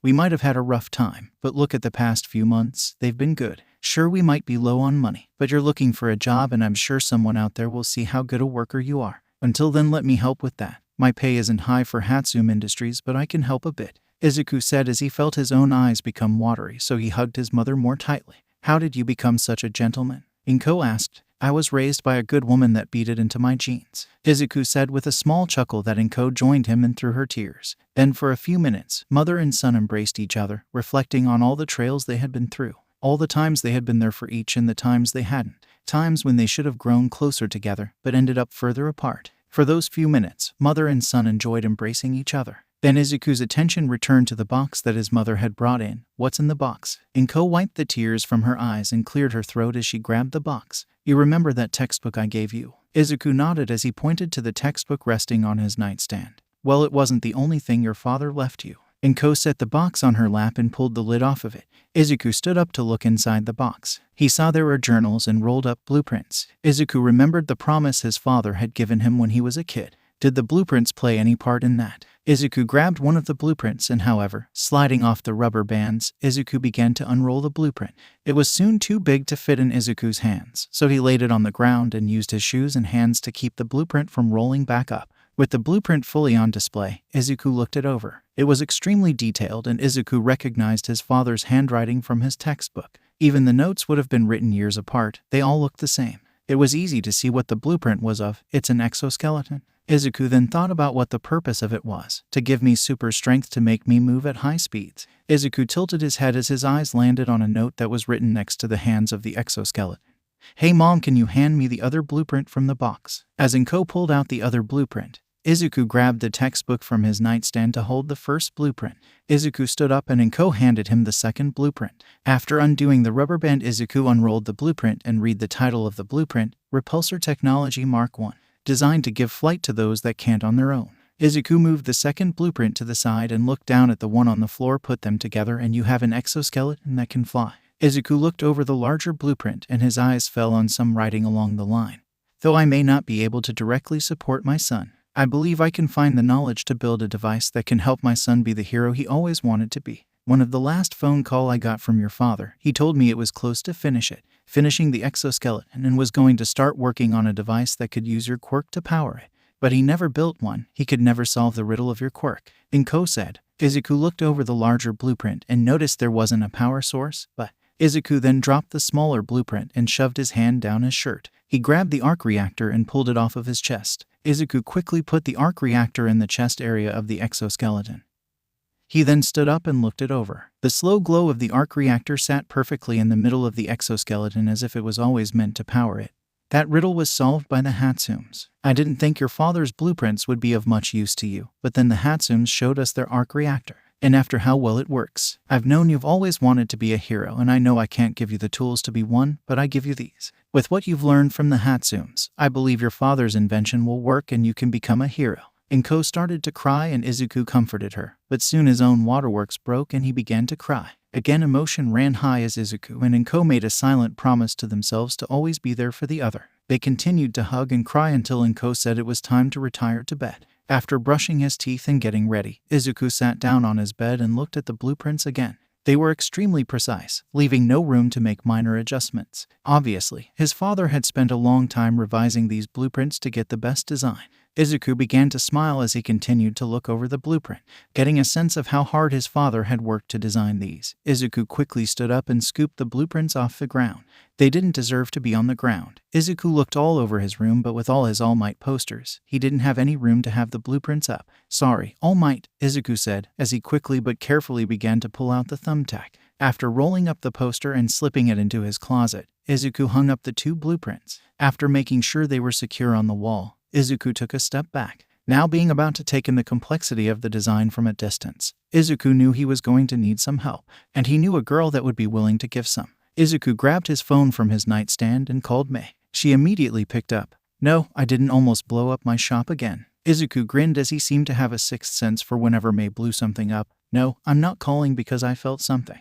No, I was wondering. Mind clocking in some overtime helping me on a project?" "What do you have?" Mei asked. Izuku could hear the excitement in her voice as Izuku was finally letting her help on one of his personal projects, though it would have to wait until the weekend was over. Monday after school, Izuku headed to Hatsume Industries and was not surprised to find Mei waiting for him. Izuku walked over to the metal table, set his backpack on the ground, and then pulled out the blueprints. "Something my father left me," Izuku said as he unrolled the blueprints on the tables and used magnets to hold them open. Mei moved around the table and began looking them over. Izuku morality noticed Mei's eyes zooming around, in and out, absorbing all the details of the blueprints. After a whole minute, Mei let out a breath and said, "You said your father designed these?" Izuku nodded. "Midoriya, this isn't just something new. This is groundbreaking, and using your quirk as the power source, we might just get them to work." "Think we're up to the challenge?" Izuku asked. Mei looked the blueprints over again and then looked at Izuku. "Only one way to find out." With that, Izuku and Mei set out building Hisashi's designs. They decided to first tackle the gauntlets, as Izuku pointed out they would be best to have for the entrance exam, whatever it entailed. It was slow going in the beginning, turning the blueprints into 3D models and having the pieces cut out. Yet once all the metal pieces were cut out, Izuku began wielding them together, while Mei began working on the wiring. Once the wireframe of the gauntlets was all together and wired, the two of them ran into a bit of a roadblock. Hisashi's design of the repulsor that sat in the palm of the hand didn't work. It took a bit to find the focus point of the repulsors was the issue, as they would either burn out or just explode entirely, but Izuku and Mei kept at it, testing every little change they could think of, starting up late to do so. Until 4 months before UAS entrance exam, they hit a breakthrough and got everything working. With everything seemingly now working, Izuku began video recording all the different tests. Hatsume Industries database accessed. Izuku Midoriya personal drive accessed. Password, video 1 accessed. Please press enter. Click. Today is Monday, October 9th, 2034. The time is 3:45 in the afternoon. Izuku said as he walked into the frame, checking his phone. He slid his phone into his pocket as he turned to face the camera. He was wearing his Arc Reactor, which had several wires traveling down his arms to a pair of wireframe gauntlets. In the palm of each gauntlet was a glowing disc. Mei's parents had been kind enough to clean and give him the 3rd floor of Hatsume's Industries for testing. Today is test number 1 of the repulsor gauntlets Mark 1.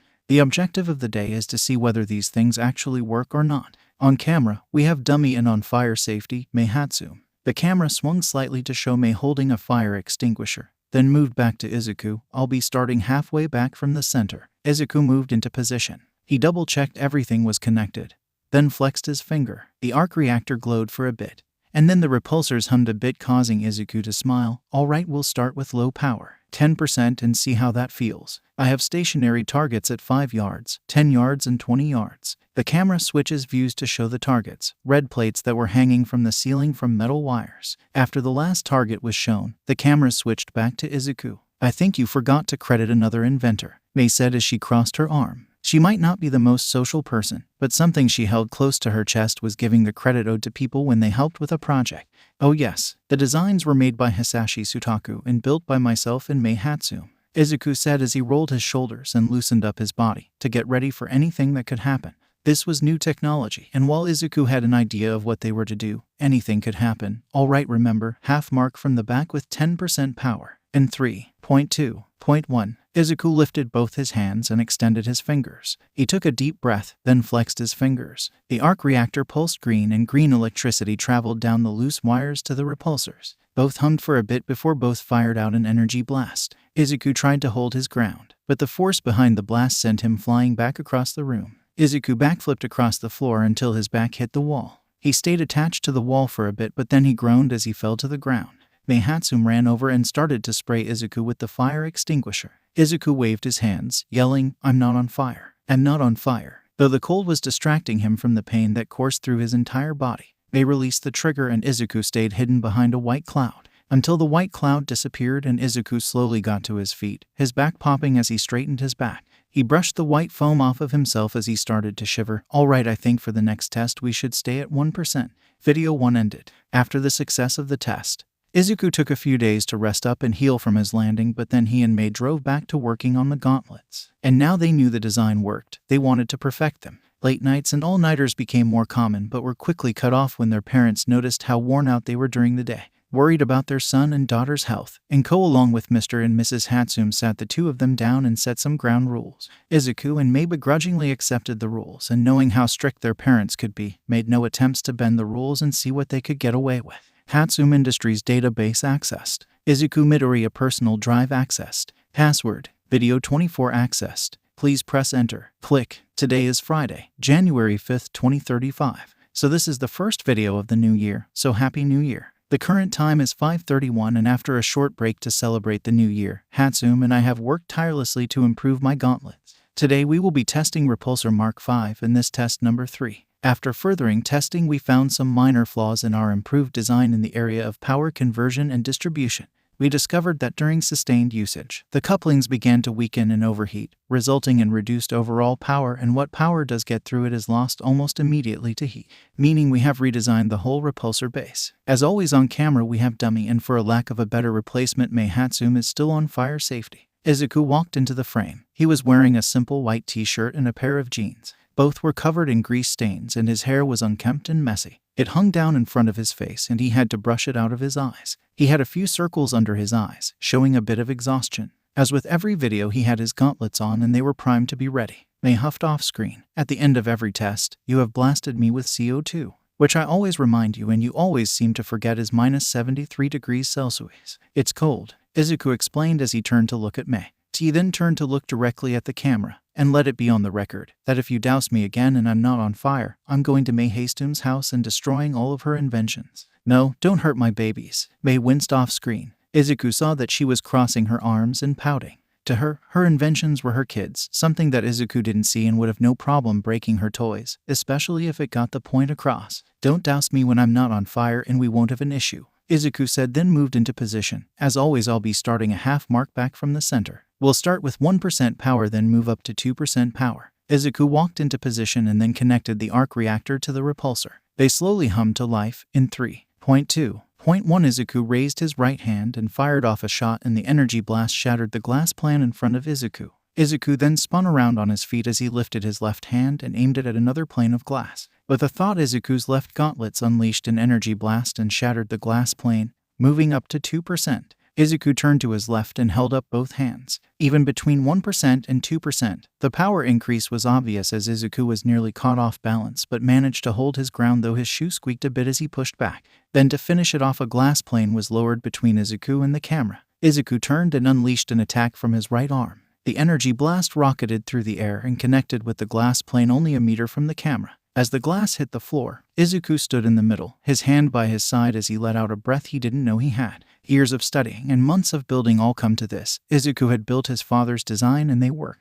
Yes, Izuku cheered as he lifted both hands into the air as if he wanted a double high five. In his excitement, Izuku flexed his finger and his gauntlets went off. Izuku had to take several steps back to stay on his feet. As soon as he regained his balance, he suddenly turned around and pointed a repulsor off screen. Though the camera moved slightly to show Mei creeping forward, an extinguisher in her hands, with the pin pulled and her hand ready to pull the trigger. You want me to destroy your babies? No, Mei lowered the nozzle. Good choice. Izuku lowered his hand. He looked around at the destroyed glass and realized each of them had been 4 inches thick. His attacks had broken them apart as if they were thin. Izuku looked down at his hand, just how powerful the repulsor was. Izuku was pulled from his thoughts as Mei suddenly rushed forward. The nozzle of the fire extinguisher raised and Mei pulled the trigger. Izuku quickly raised his right and fired at the cloud of CO2 rushing towards him. The attack met in the middle and then as if a smoke bomb went off, the room was filled with freezing cold CO2. Izuku coughed a bit and waved his hand in front of his face. He looked around but couldn't spot Mei. "Your babies are dead, Mei Hatsume. You hear me? Dead. Then I'm coming after you." Then the fire extinguisher suddenly rolled into view. Izuku instantly aimed his gauntlets at it, but then he hit the elevator's open door. Mei was trying to escape. Izuku wasn't going to let that happen. He took off towards the noise, but he knew he wasn't going to make it in time. So Izuku held his hand behind him, and just as his old childhood friend, Izuku unleashed a burst from his hand that rocketed him forward. "You're dead, Mei Hatsume. Run all you want, but I know where you live," Izuku yelled. Video 2 end. Log off. Click. Izuku couldn't believe it as he stood looking up at the front gate of UA. After months of late nights and building his gauntlets over and over, Izuku had arrived. He had gone to bed early the night before just to make sure he would wake up in enough time for UA's Hero Course entrance exam.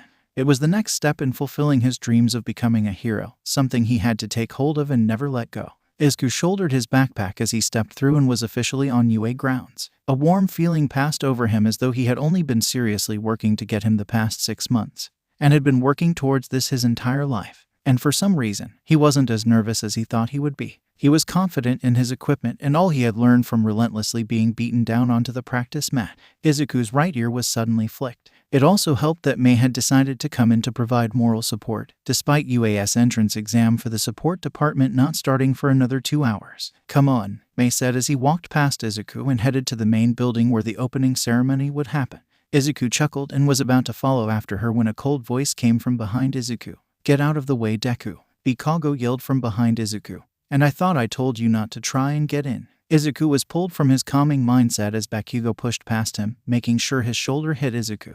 Izuku stepped away from Bakugo and held his tongue. He had been preparing himself not just for the entrance exam, but also for the chance he would run into Bakugo. Izuku thought about saying that Bakugo couldn't hold him back and he had every right to take the test, same as everyone else. But Izuku knew that could just get Bakugo all riled up, so he didn't say anything. Izuku waited to give some distance to Bakugo, but when Bakugo reached Mei, Izuku felt his hand reach up behind him and grabbed his back up. He watched as Bakugo looked at Mei, seeming to recognize her. Mei looked back, and though her eyes didn't narrow in anger, Izuku noticed her eyes were zooming in now Bakugo, allowing her to watch for any sudden movement. A habit Izuku had noticed early now but never asked Mei able. The two of them looked at each other for a minute, then as if she wasn't worth his time, Bakugo clicked his tongue and continued walking. Izuku exhaled as he was sure Mei was doing the same. He walked up to her and asked, "Are you okay?" "Just fine. Get in there and prove him wrong. And the support exam will have started by the time you're done." "Wait up for me," Mei said. Izuku nodded and opened the door and went inside. He followed the arrows that led him to a giant auditorium. Izuku pulled out his phone and opened the marked email that had his seat location. He began walking up the stairs and found that he had an aisle seat. Izuku slipped off his backpack, stored it under his seat, and then sat down. He only had to wait a few minutes before all the lights turned off and the opening ceremony began. HHHELLLOO. Izuku instantly recognized the voice from the podcast he always listened to when he got into a zone while he was working on a project. It was the voice hero, Present Mike. He walked onto the stage in his hero costume and continued with the ceremony. First up was the written portion, something that Izuku was never stressed about. Izuku had always been at the top of his class for grades. Even with all the time he spent building and working on projects, Izuku always made sure he found time to do homework and study for any test. Though with how easy he absorbed information, he didn't have to study for long. So after the written tests were handed out and the hour-and-a-half timer began counting down, Izuku looked at the first question and gained a small smirk after seeing how easy the question was. The following questions weren't much more difficult, and Izuku easily breezed his way through the test, though he wasn't above double-checking his work and his answers. But when the timer went off, Izuku was more than confident he had passed as he handed in his test. In exchange for his test, Izuku was given a card that had a letter on it, which Izuku figured was the exam area he was designated to. Izuku then returned to his seat and the introduction to the physical portion of the test began. Present Mike explained how the test worked and how examinees could earn points by destroying robots. The only small hiccup came when an examinee expressed his confusion over how in the handout there were 4 robots listed by other 3 that had been verbally mentioned. Present Mike explained that the 4th robot is a bit of a secret, and as it is not worth any points, most people stay away from it. With that, everyone got up and headed out of the auditorium, and outside were several buses were waiting to take them to their exam areas. Izuku looked at his card again and then headed to one of the buses that was marked to go to exam area B. He walked to the back of the bus, choosing not to notice everyone staring at his backpack. Izuku sat down in one of the seats and then placed his backpack on his legs. The wait for the bus to start moving wasn't long, and soon it was at exam area B. Izuku was one of the last off the bus, and without knowing when the test would begin, Izuku set about getting his equipment on. He walked over to a bench and sat down and pulled out his gauntlets. As Izuku connected all the wiring and tightened the screw, he sensed someone walking up to him. Izuku looked up and saw it was the same blue-haired student who was confused about the robots. "What's with all the equipment?" the blue-haired examinee asked. "It's to help direct my quirk. Made them myself," Izuku said as he tightened the last screw and flexed his finger. The repulsor hummed to life as Izuku felt his quirk get siphoned through his arc reactor and down to his palm. If your quirk requires so much equipment, perhaps it's not suitable for becoming a hero. Perhaps you would have better luck in the support course. What would you do if your equipment was broken in the middle of a fight? The blue-haired examinee asked, in a tone Izuku didn't like. He wasn't asking out of curiosity, but from the same location that all the other pro heroes went to when they realized how much Izuku relied on support equipment. "I could still hold my own," Izuku said, as he closed his backpack and set it after the bench. He stood up and began walking away from the blue-haired examinee. He dealt with that attitude from enough pro heroes. He didn't need it from someone who was trying to be a pro hero. Izuku forcefully closed his backpack and then leaned it against the tree. Izuku stood up and looked the blue-haired kid in the eyes, ready to rip him a new one. However, before Izuku could say anything, Present Mike's voice yelled, "Begin." Izuku froze, just as everyone else did. No countdown, no notice, just start. Izuku was quicker to react than everyone else, as he got over the confusion faster by directing his quirk to his mind. With a clear thought forming in Izuku's mind, he took off to the big door that was not open a few seconds ago. Izuku dashed through the frozen examinee and made it to the inside of the fake city. Hold on, the exam area was a whole fake city. How could UA possibly afford to build not just one fake city but 6 for each exam area? Not getting distracted by that, Izuku came across a one-pointer. Now it was time to see how his equipment held up against something that was built by someone who had years of experience and the funds to build anything. Izuku lifted his right arm and with a flex of his finger, power built up in the repulsor. After a second, the energy was unleashed into a blast that rocketed towards the one-pointer and hit it in its chest. The attack hit and then quickly burned a hole through the robot. Izuku's eyes went a little wide as he realized that was not 1 or 2%.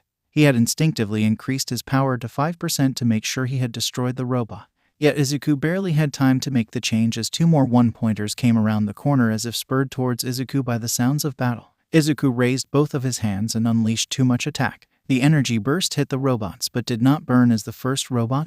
Izuku quickly stepped forward, unleashed 2 more attacks and managed to hit the heads of the 2 one-pointers. As their heads melted away, the robots began to shake until they stopped and fell to the ground. That's 3, as Izuku began to keep track of points. The baseline of who was accepted and who was denied was unknown, but Izuku would like to know how close he was to E.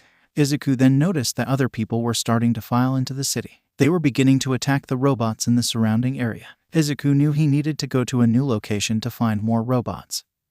So he began running down the street. Izuku ran down the street until he heard some noise coming from an alleyway. As that couldn't possibly be anything else besides robots, Izuku turned and headed into the alleyway. And just as he disappeared from the corner, a 3-pointer suddenly appeared and tried to punch him. On pure instinct, Izuku managed to dodge the attack. But as he raised his hand, the robot attacked again. The 3-pointer's speed was faster than the others, causing Izuku to panic. Izuku shifted his arm to block the attack. But the 3-pointer's speed wasn't the only improvement. As the robot's fist connected with Izuku's gauntlets, Izuku felt the wireframe quickly bend and deform. Then Izuku was sent flying down the alleyway. As Izuku hit the ground, he used his gauntlets the best he could to protect his arm. Once he stopped sliding, Izuku got to his knee and saw that luckily his gauntlets weren't fully broken. The left one had taken the most damage and probably only had a few shots left, while the right one was only slightly damaged. Yet this made Izuku wish he had added some kind of armor over the gauntlets, to provide some protection to himself and the repulsors. Yet he had been so focused on building the repulsors he hadn't worked on anything else from his father's blueprints. Izuku cursed himself as he got to his feet. Izuku's vision was still a little fuzzy, so he took a deep breath and the world came back into focus. He looked down the alleyway and saw the 3-pointers. It was staring back at him as if to taunt him. His vision went a little red as he looked at it. Without a second thought, Izuku yelled and rushed forward. Now knowing about its enhanced speed, Izuku easily dodged the robot's punches. He launched himself out of the way of the attack and landed on a dumpster. He used it to springboard over the three-pointers. Izuku's plan was to land behind the three-pointer and attack it from behind.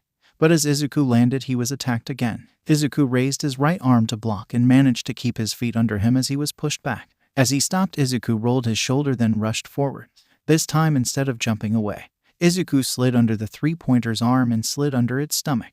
Izuku stopped underneath the three-pointer and laid both of his hands flat against its underbelly. Green lightning jumped across Izuku's body as his quirk poured into his arc reactor and shot down into his repulsor. 50%. Immediately, both repulsors gave a near-blinding light and a high-pitched whine before blasting the three-pointer in its weak spot. The metal of the robot groaned for a few seconds, and then the robot melted in half and fell to the ground around Izuku. Izuku's shoulders hit the ground and it felt like they almost became dislocated.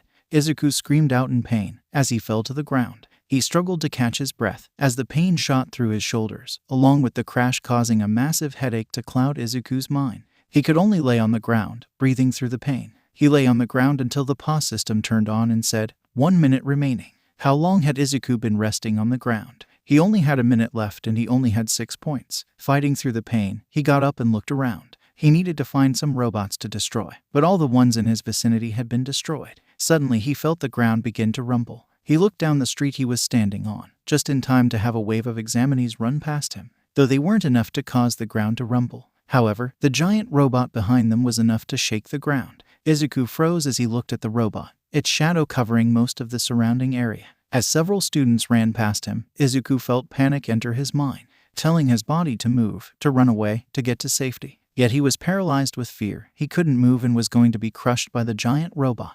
Izuku tried to move, but his body wasn't responding. And then a small voice reached his ears. "Someone, please help. I'm stuck." The voice called out. It was full of fear and terror and pain, the same of him. Izuku looked down the street and noticed a girl with brown hair and pink cheeks pinned to the ground by some debris. She appeared to be trying to grab it with her hand, but she couldn't fully reach it. Izuku looked back up at the 0-point robot. It was only a few meters away, while he was only a few feet away. He always wanted to be a hero, to protect and rescue others, to be a beacon of peace and hope. The people always talked about how the top heroes showed early signs of being amazing.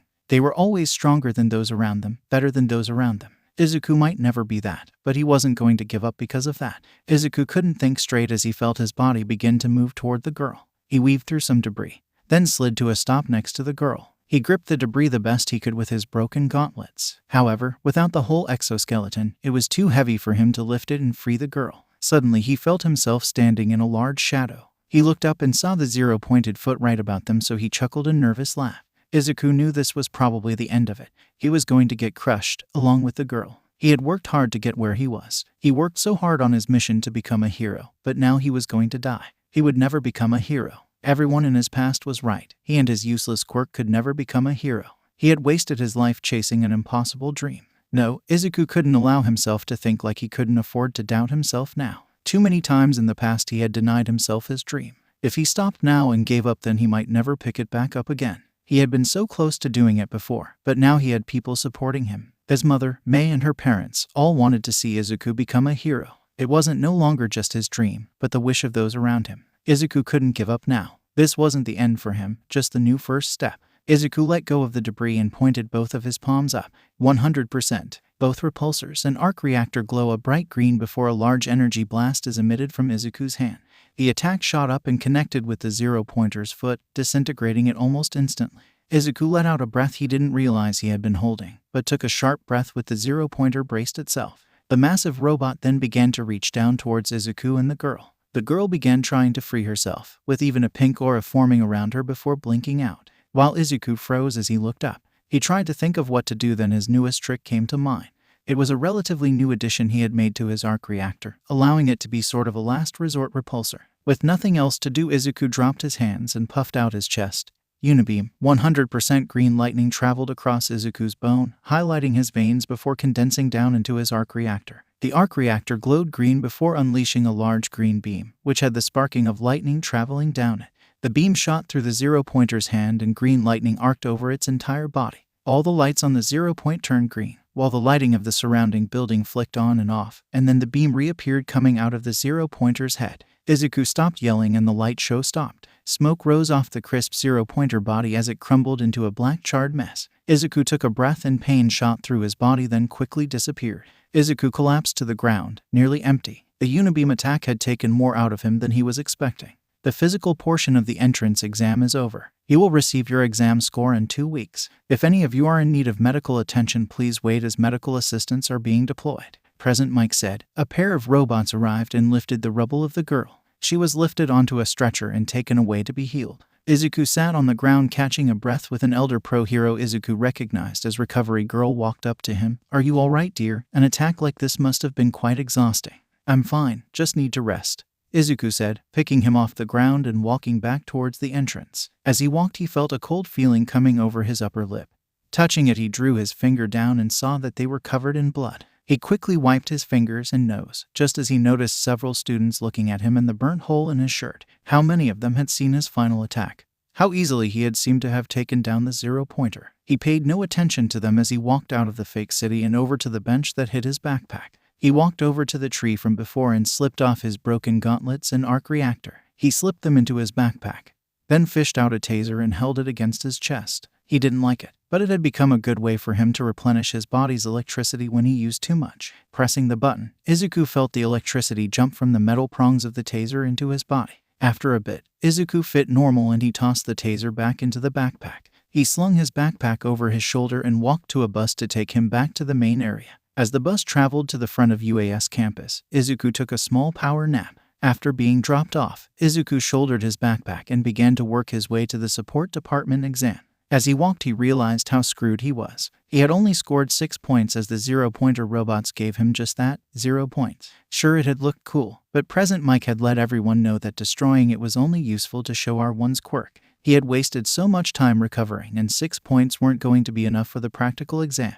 So even if he had aced the written exam, which he wasn't 100% sure he had, he wasn't going to get into UA. Izuku cursed himself for failing so badly. He knew his only chance now was to go to a normal high school, then hope for Tokyo U. Izuku reached the waiting area for the support course and waited for Mei to return. As he waited, he sat down and leaned after the wall. After a bit, he pulled out a notebook and looked at the design he had for a full suit of armor. But now that seemed like a far-off dream, as at Tokyo U he won't be given any kind of grant to build his armor. At least not until he was in his 3rd year. He sighed as he pulled out a pencil and worked on the helmet. As he worked on the shape, a UA teacher walked up to him. Are you lost, little buddy? Izuku looked up and saw that it was Power Loader. If Izuku wasn't so depressed, he would have asked for a signature. Actually, I just came from the hero exam and now I'm waiting for my friend that's doing the support course entrance exam, Izuku explained, as he put the pencil on his ear and closed the notebook. Hero exam, how did it go? Power Loader asked. It was hard to see his face, but Izuku got the impression that Power Loader was smiling. Not good, sir. A robot broke my repulsors within the first few minutes. Then I exhausted myself until the zero-pointer. I had to use my unibeam to destroy it. Izuku shivered at the recent memories. He started rubbing his wrists, and they started to feel sore. He had trained tirelessly and worked on his equipment every day, and he used all of his quirks to fight. But in the end, it didn't matter, he had lost. Izuku wiped the tears that were starting to form on the edge of his eyes. Wait, you destroyed a zero-point robot. What for? It was rare for an examinee to destroy a zero-pointer. For 2 reasons, the first being that they generally run away from it. Second, Power Loader made the zero-pointers tough, meaning even if an examinee attacked it, they would have to be pretty strong to even dent it. A girl was stuck and was going to be crushed.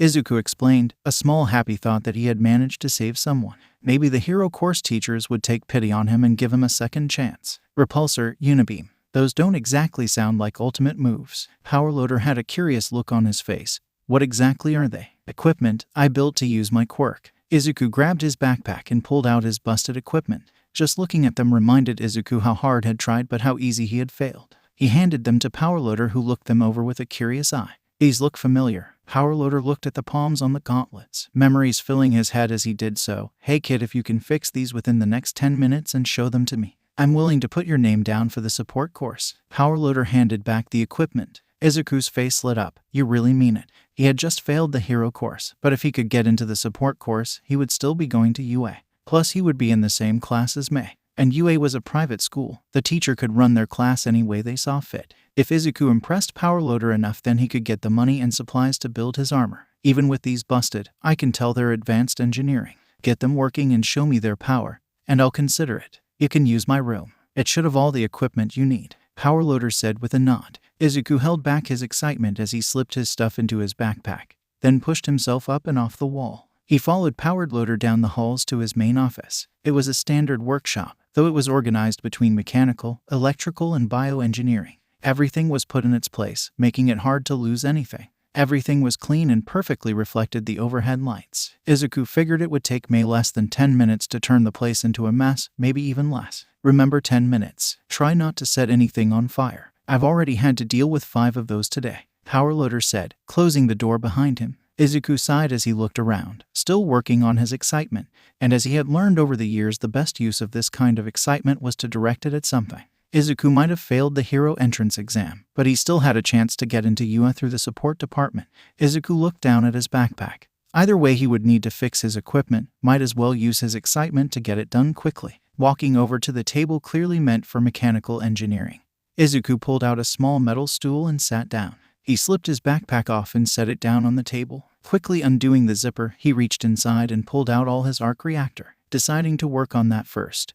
Because if that didn't work, then he wouldn't be able to power his gauntlets. After struggling to pop the glass cover off, Izuku slipped on a pair of goggles that magnified everything. He began to take a look around inside his Arc Reactor. He sighed a breath of relief as his belief of the inner wiring being fried turned out to be false. A few that were connected to the focusing repulsor were a bit fried, but that didn't comprise the function of the Arc Reactor. Aside from that, the rest of the wire had been protected, as the focusing points of the small repulsor had done a good job of containing and directing all the energy into the attack. Satisfied that he won't have to completely rebuild the thing, Izuku replaced the glass cover and slipped off the goggles. Izuku flipped the Arc Reactor and took a look at the back. Twisting the base, the palladium core slid out, immediately hissing and letting out a small cloud of smoke. Izuku waved the smoke around and looked at the palladium core. It was completely useful, and if he planned on using his unibeam again, he would have to reconfigure it so it didn't fry the palladium code every time. Having made the mistake of grabbing a burnt core before, Izuku grabbed a pair of pliers and slowly pulled the palladium core out. From the hissing sound and the smoke, Izuku knew the core was fried, but now that he had a better look at it, it looked worse than ever. Izuku had waited too long to replace his Arc Reactor core before, in an attempt to see how long one could last. But this, he was surprised he hadn't overloaded the core, as it now looked like a marshmallow that had been caught on fire and not put out. Izuku then recalled the green lightning that had traveled along his unibeam.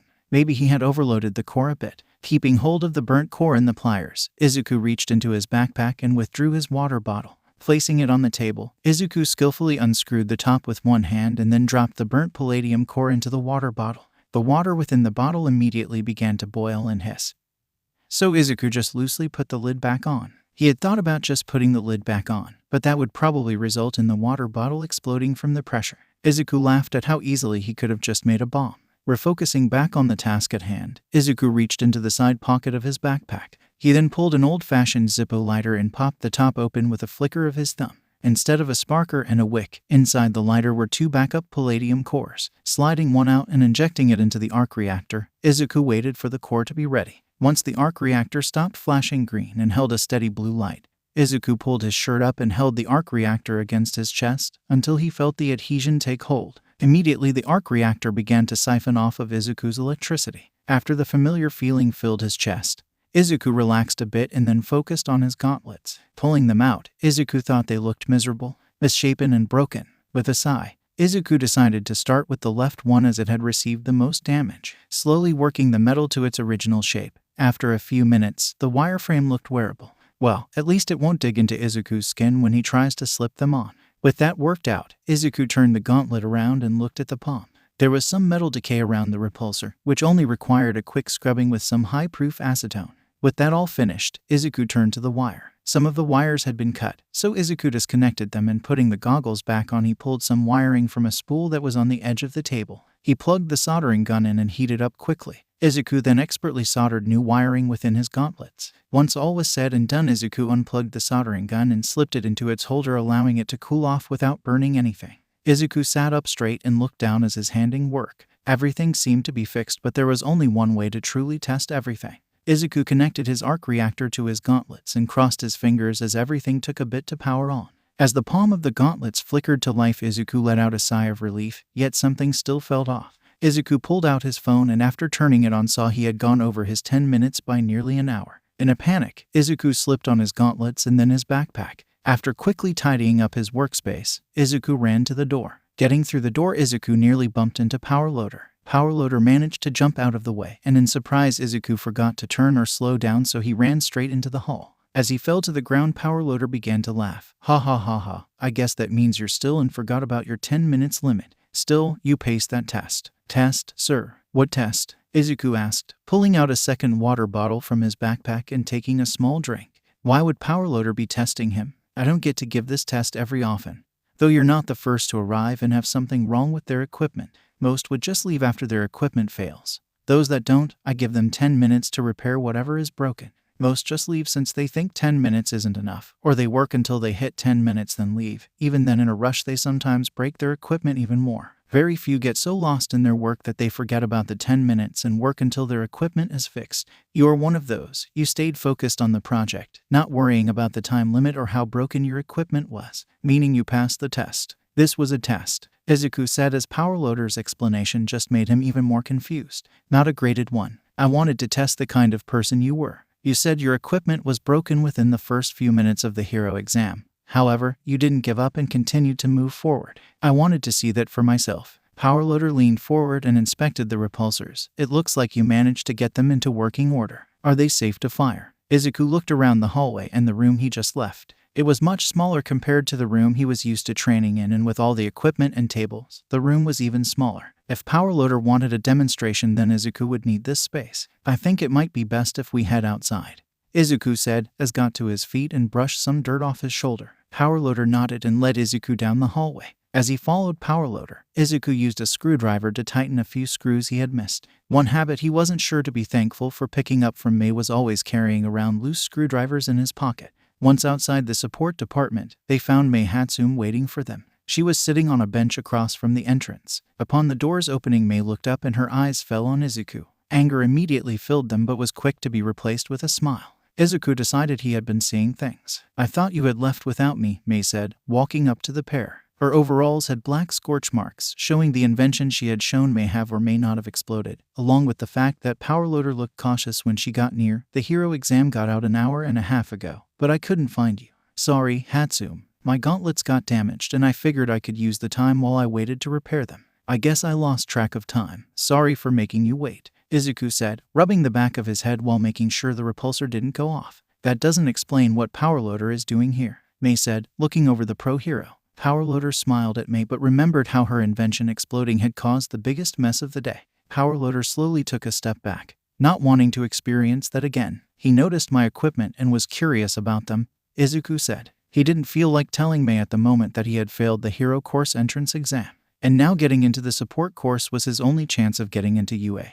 And that Power Loader was generous enough to offer that. That would come at a later date. Those Izuku hoped that day would never come. Power Loader looked between the duo, wondering what kind of relationship they had. I was curious of how powerful they were. A flash of murder shot across Mei's face, causing Power Loader to take another step back. I don't plan to steal the plans. I can tell they don't run off a normal AA battery, and without a power source they would be useless. Izuku looked down at his shirt. As he was usually wearing the Arc Reactor most of his waking hours, he had learned that with a jacket the glow of the Arc Reactor wasn't noticeable. But with the hole in his shirt, it was easy to see the blue light. He could still feel something was wrong with the Arc Reactor, but Izuku didn't exactly have the time to find out what. Izuku looked at Power Loader and said, I think I'm ready to go whenever you're ready. Power Loader nodded. Normally I would test for different things, but seeing as how we don't have the time and I'm more interested in seeing a demonstration, we'll just move to that portion of the exam.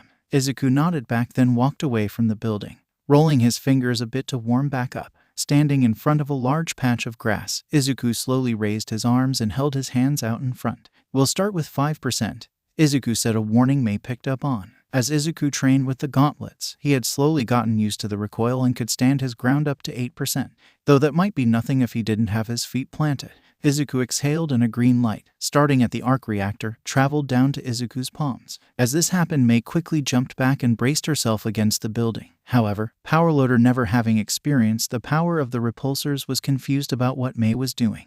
But then Izuku's attack was unleashed and he nearly fell over. The force pushing against him threatened to send him flying. Yet he managed to lean forward and dig his finger into the ground. With his fingers providing anchors, Power Loader was able to watch the dual energy blast rip apart the ground in front of them. The area in front of Izuku and Izuku himself disappeared into a cloud of dust. Luckily, there was a small breeze that slowly cleared the dust cloud as Izuku walked out of it. Waving his hand in front of his face, Izuku coughed a bit and then said, "What do you think?" "That was only 5%, Power Loader asked, looking at the torn ground that Izuku's equipment caused. It looked like a crater, and he couldn't believe that the blast was only 5%. He wanted to see what 100% looked like, but he also didn't want to cause more property damage. It was a few more seconds before Power Loader spoke again. He cleared his throat and said, "Well, thank you for that demonstration. You two will be receiving letters within a few weeks. Izuku and Mei both bow to Power Loader. Now get home before your parents start to worry." With that, the duo turned and hightailed it off of UA campus. Power Loader smirked as he looked at the crater Izuku's repulsors had created in the ground. The name of an old colleague, and a promise he made to that colleague came to his mind. He knew what he had to do as he pulled out his phone and looked up Izuku's exam file. He looked it over as he walked to Principal Nezu's office. He knocked and Principal Nezu called out, "Ah, Power Loader, I suspected that the large explosion had come from the support department, though the exams were over 40 minutes ago." Principal Nezu, a little mouse-bear hybrid, was sitting behind his desk, talking with the hero course teachers. When Power Loader walked in, "What can I do for you?" "I would like to talk about an examinee. One Izuku Midoriya," Power Loader said, looking at his co-workers. He gave them time to find Izuku's file as it was towards the middle of all the examinees. Mr. Aizawa flipped a few papers before saying, "Izuku Midoriya, he tried out for the hero course. He got a 98% on the written exam, only missing the answer to arguably the hardest question. A good start. However, he failed the practical exam with only 6 villain points. Though with the girl he rescued from the zero-pointer, his score was bumped up to 26. Not enough to get into the hero course." Power Loader nodded. Mr. Aizawa had explained everything perfectly up to the point where Power Loader could easily take over. Power Loader then told everyone Izuku's perspective of his actions through the test and why it caused him to fail. As he spoke, Power Loader could feel his own heart beating within his chest. It was telling him that nothing was more important than getting Izuku into UA and more than just the support department. After which, he came to the support department.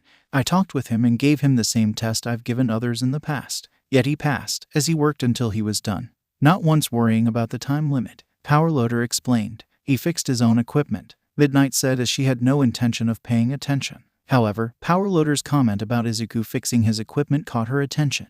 Most people focus on being a hero, a normal student, or a support course student. Very rarely did someone have feet in 2 worlds, as it often let them be behind in both worlds. "Yes, a device he called repulsors, and I asked for a demonstration. May I?" Power Loader pointed to the keyboard on Principal Nezu's desk. Principal Nezu slid it forward, allowing Power Loader to tap on the keyboard. He pulled up the security system. After failing the hero course and seeing his equipment, I offered him the chance to fix his equipment and have an opportunity to get into the support course. Power Loader pulled the point of them walking out of the building.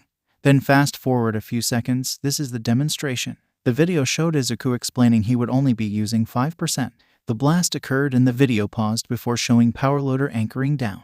A few seconds last, Izuku walked out of the dust cloud, which disappeared moments later, revealing the damage Izuku had done. "That was only 5%, All Might said. He compared the strength to his own and figured it was about the same as a flick of his finger. It might not sound that great, but when compared to All Might it was impressive. The other teachers had a similar thought and some feared how much damage could be caused if Izuku used 100%.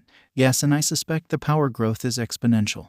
Not linear," Power Loader said, giving his educated guess to his co-workers. As he looked between them, he could see how impressed they were. Maybe they would accept his idea. "That's all and good, but I suspect this has more than accepting a student into the support class," Principal Nezu said, accepting the keyboard back. "Yes, a promise and favor I owe to an old colleague, an older teacher from UA exactly. I knew the repulsors looked familiar and I believe my old colleague is connected to them. I promised him before he died that if I ever came across a student that had these devices, I would do everything in my power to help them become a hero." Power Loader said, "So I propose a deal. I will accept Midoriya into UAS support course. He's the best I've seen in a long time and he gives off the aura of wanting to learn more. From there I can better help him build the blueprints I suspect he has. If we play our cards right and with UAS resources, the final product should be ready by midterm exams, maybe earlier. But if he does well enough in the hero midterm exam, he gets transferred into 1 or 1B. Except students never get transferred from the support course to the hero course." Mr. Aizawa pointed.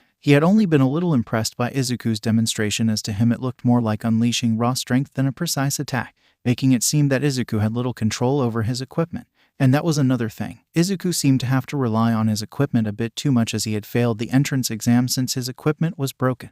Powerloader sighed. He knew Eraserhead was going to be the hardest to convince. Yet he wasn't deterred. That's because none of my students have had the drive to get into the hero course, but this kid, he has the spirit to become a hero. If nothing else, I can promise you that. Something I know you will learn yourself. Powerloader looked at Principal Nezu. That sounds all and good, but I'm not the one you have to convince, Principal Nezu said, nodding towards Mr. Aizawa. Powerloader faced his fellow pro hero. The UA Sports Festival, that will be his first milestone. He doesn't have to win, chances are he won't. He just has to get to the third round, meaning he'll provide himself on par with the hero course students, as they'll usually be the only ones left. Are you willing to bet your career on this kid? Mr. Aizawa asked. He wanted to know how serious Powerloader was about this kid. He had seen several students enrolled in the hero course, only to either fail out or resign from the course. If he was going to go along with Powerloader's plan, he needed to see that Izuku wasn't one of those students. Yes, if this kid doesn't impress you, I will leave UA as a teacher forever, Powerloader said, looking Mr. Aizawa in the eyes, and Mr. Aizawa looked back at him. Neither of them was willing to break first. Powerloader knew from the start how serious Mr. Aizawa was, and he wanted to prove he was just as serious, if not more. Principal Nezu coughed into his paw, getting everyone's attention.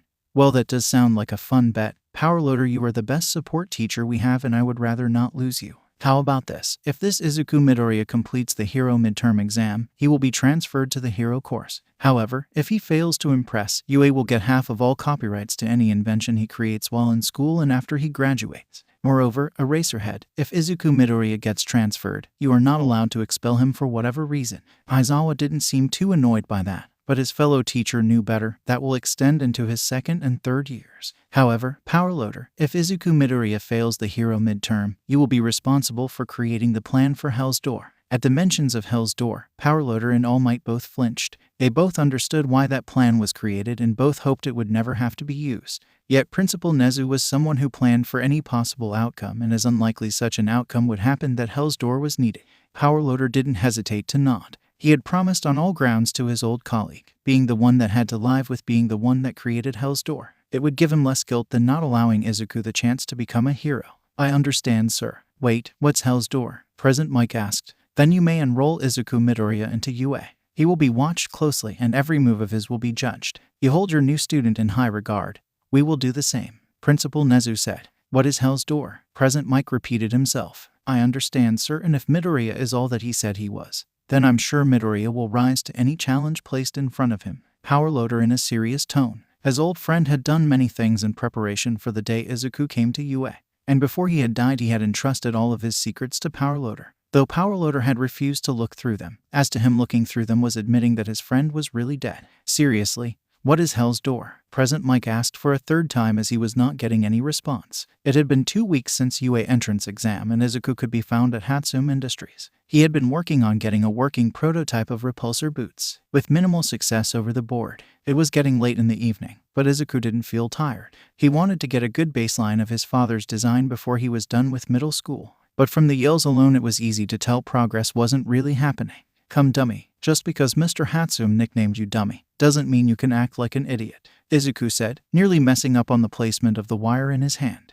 He never understood why Mr. Hatsume hadn't dismantled or programmed dummy yet. He never listened to orders and often did the opposite of what he was told to do. Izuku was simply trying to get him to hold a magnifying glass so he could use both hands to solder the wire in the boot. However, dummy never had the glass in the right spot. When he did, he kept on bumping Izuku's hand and making him mess up. Finally, Izuku had enough. All right, just get out of the way, or I'm going to sell you to charity, Izuku said, causing dummy to make a sad-sounding noise, and moved away. I wish I had Hatsume's zoom quirk.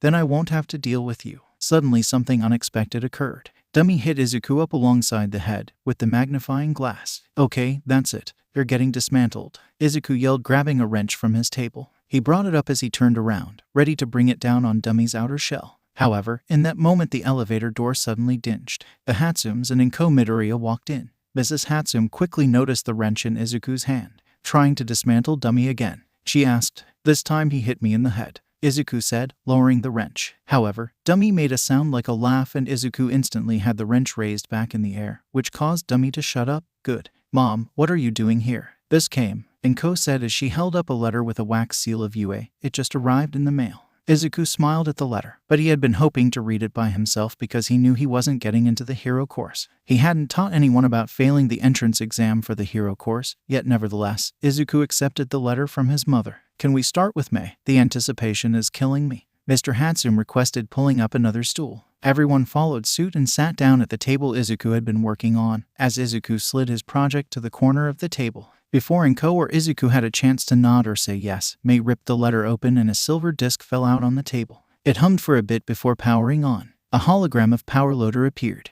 Hello, Ms. Mei Hatsume. After your explosive demonstration of your hover shoes and much review, you have been accepted in the UAS support class. For some reason, Power Loader didn't seem too joyous about saying that. Yet he continued on. Enclosed as the secondary letter will be your schedule and class information. We are looking forwards to you joining us at UA. The hologram beeped and Power Loader disappeared. Mei slipped out the letter and read it out aloud. Dear Mei Hatsume, you have been accepted in UAS support course and are placed with Class 1H. Mr. Hagari Majima, hero name, Power Loader, will be your homeroom teacher. The school year begins April 15th and classes begin at 7:30. Farewell and welcome to your hero academia. Mei began to bounce in her seat as she began to read the letter. The longer she reads, the bigger her smile got. Soon her bouncing was moving the whole table. Good job, my little ball of energy. Mr. Hatsume, along with his wife, hugged Mei. Once Mei stopped bouncing, she looked at Izuku. Now open yours, let's see what class you got into.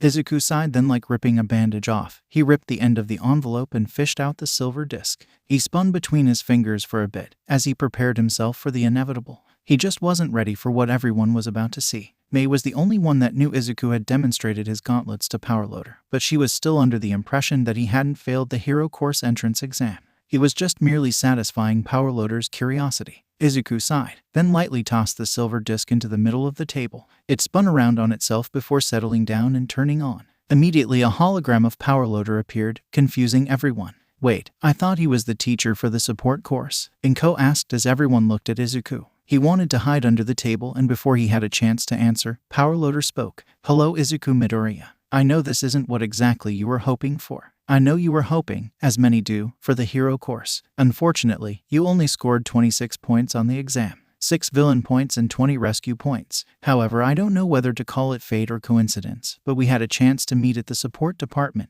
Though you are not originally supposed to take part in the support exam, your demonstration of your repulsor technology has convinced me that you are needed at UA, whether it be as a hero or as a background support. Please, allow me to be the first to welcome you to UA High. I'm looking forward to working with you. Power Loader smirked as he bowed slightly. The message stopped quickly, followed by the projection disappearing. Izuku felt tears coming on. He won't be in the hero course, but he would still be going to UA. However, Inko had a skeptical look on her face. Clearly, her son had left some important detail out when he told her about the exam.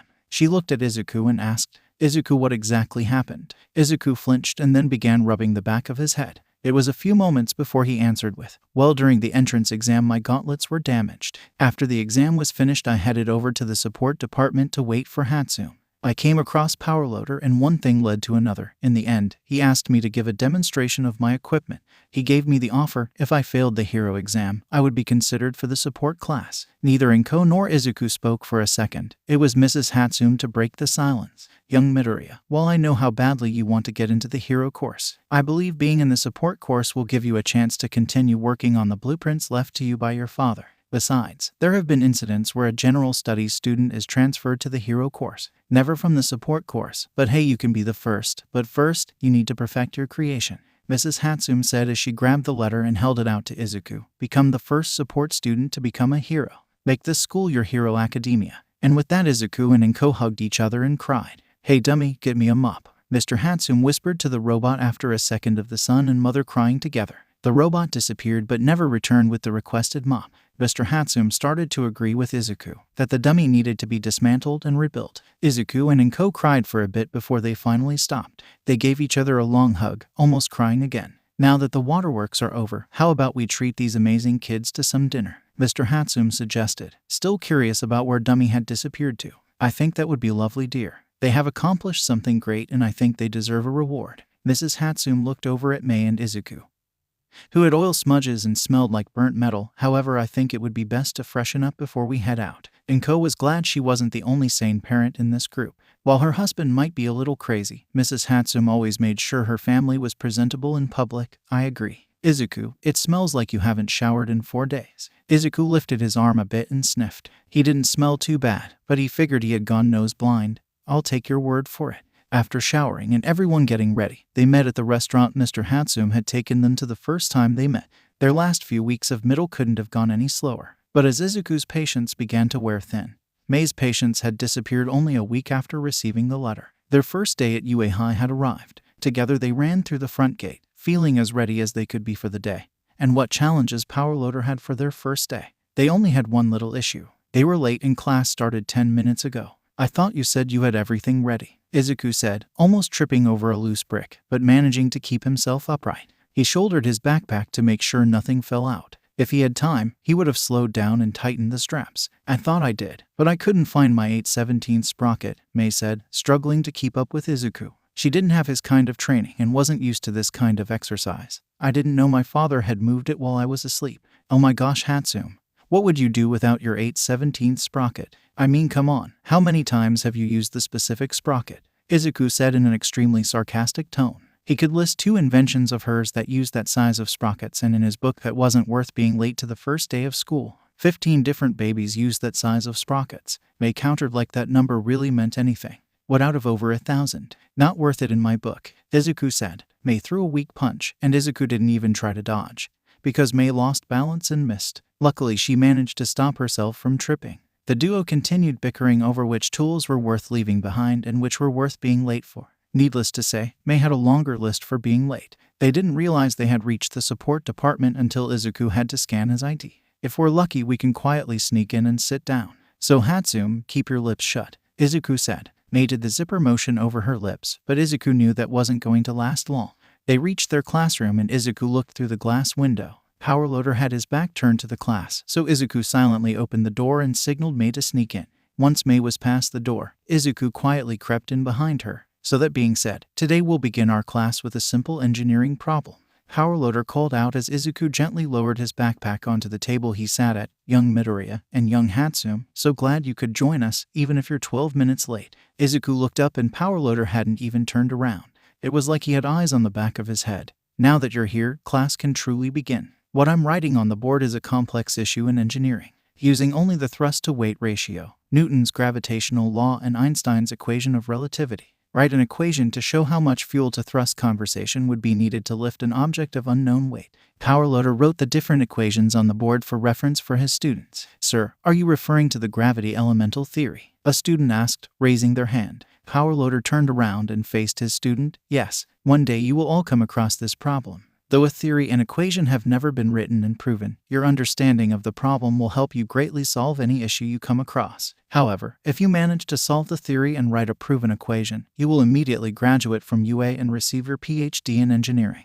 To get an apprehension of your knowledge, you have the rest of class to work on the problem. Sir, what about orientation? A different student asked. UA isn't within the normal boundary of a school, so we teachers can take a unique approach to teaching. Remember, you have until the end of class, Power Loader said, sitting down at his desk and pulling out a textbook. Sir, what if we solve this theory outside of the time limit? They asked, voicing a question that many students had. You won't immediately graduate and you'll only receive your master's at graduation, Power Loader said without looking up from his book. Izuku felt a fire be lit in his soul. He had crossed the gravity elemental theory multiple times as he memorized his father's old textbook. It seemed that his father had also been working on it and had many thoughts of his own. Along with those notes were possible equations to solve the theory. However, it is clear from the notes the equations weren't 100% proven. Yet they had been the closest Izuku had ever seen. Izuku pulled out his notebook and wrote down the equation that seemed to be the closest. Well, at least his father believed it was the closest one to being proven right. Izuku went over the equation in his head.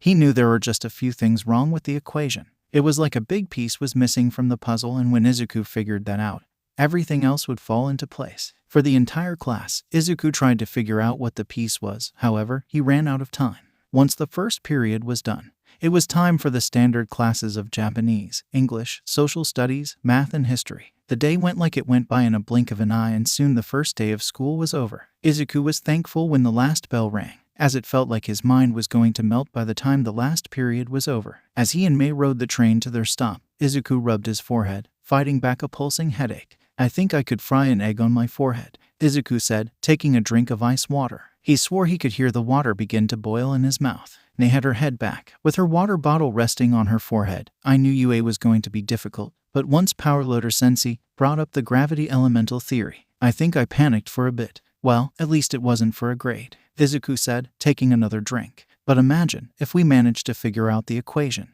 I mean, it's one of the most difficult theories in engineering. If you solve it, you've basically set for life." Mei leaned forwards, tipping over her water bottle. It fell off her forehead, however, before it had a chance to hit the ground.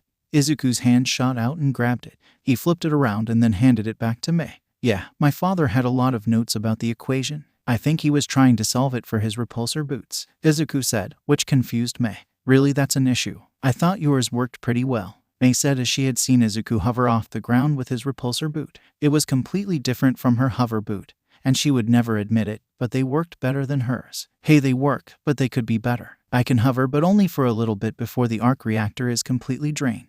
My dad had plans for actual flight. However, if I push them past a few inches, they overheat or the Arc Reactor can't draw enough power for them," Izuku said, with the feeling that this was his father's last great creation and he would do anything to make it work. Anything short of selling his soul to the devil. "Come on, once we get home, let's just do our homework. Then we can work the boot," Mei offered. It had started to become like that after Izuku worked on Hatsume Industries for a bit. Together they worked through issues with each other's invention.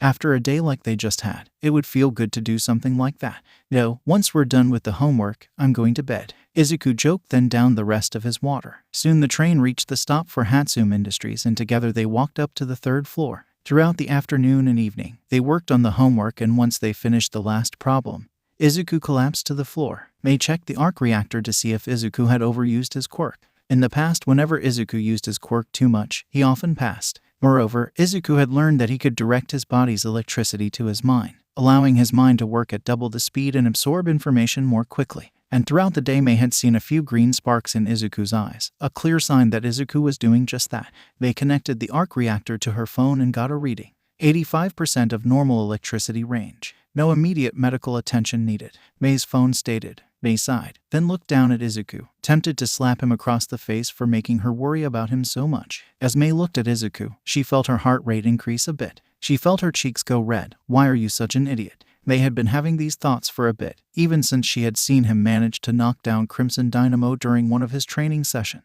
She knew what it was, but she didn't want to admit it to herself. These feelings always came up when she was alone with Izuku, but had become more frequent as they prepared for UA. She couldn't tell if Izuku had the same feeling and was afraid if she admitted she did and he didn't. She didn't want her friendship with him to change. So until she knew for sure, which she knew was going to be a challenge, since Izuku was the most emotionally dense person she had met, and that was coming from her, she won't tell Izuku about her feelings. To distract herself, Mei pulled out her hover boots and worked on them until it was time to leave and go home. Izuku was so tired he had slept through dinner, and Mei was afraid to wake him up and tell him to go home. So before Mei went home, she brought him a pillow and a blanket. After making him comfortable, Mei watched him sleep a bit, then went home. That night she dreams about Izuku and her possible future with him. The next morning, Mei woke up with a bright blush on her face. She quickly ran to the bathroom and splashed her face with cold water in an attempt to make the dream go away. However, the image of Izuku wearing his exoskeleton, ready to take to the world, was burned into her memory.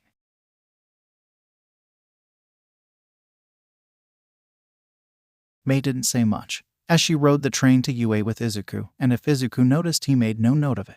Though Mei was sure he didn't. As soon as he sat down on the bus, he gave a small hello and then was note deep in his notebook. As the bus drove along, Mei noticed that Izuku's uniform was freshly ironed, showing that her mother had stopped by the shop early. After finding Izuku asleep on the 3rd floor, she had taken his jacket to iron it. At the end of the Mei is told by her mother how she had to kick Izuku out of the shop after almost being delayed again for apologizing. So as Izuku was nose deep in his notebook, Mei didn't say a word until the bus stopped in front of UA. Mei heard a noise and looked out the window and saw a massive crowd in front just outside the gate. Mei bumped Izuku with her elbow, and when Izuku looked at her, she pointed out the window. Izuku followed Mei's finger and his eyes landed on the crowd. News Channel 1, 2, 3, 5, 8 and 11. Hero Channel News. Even with UA being a hero student, they usually touch UA until the sports festival. So what are they all doing here? Izuku and Mei got off the bus and walked towards the crowd. Izuku made the mistake of getting their attention.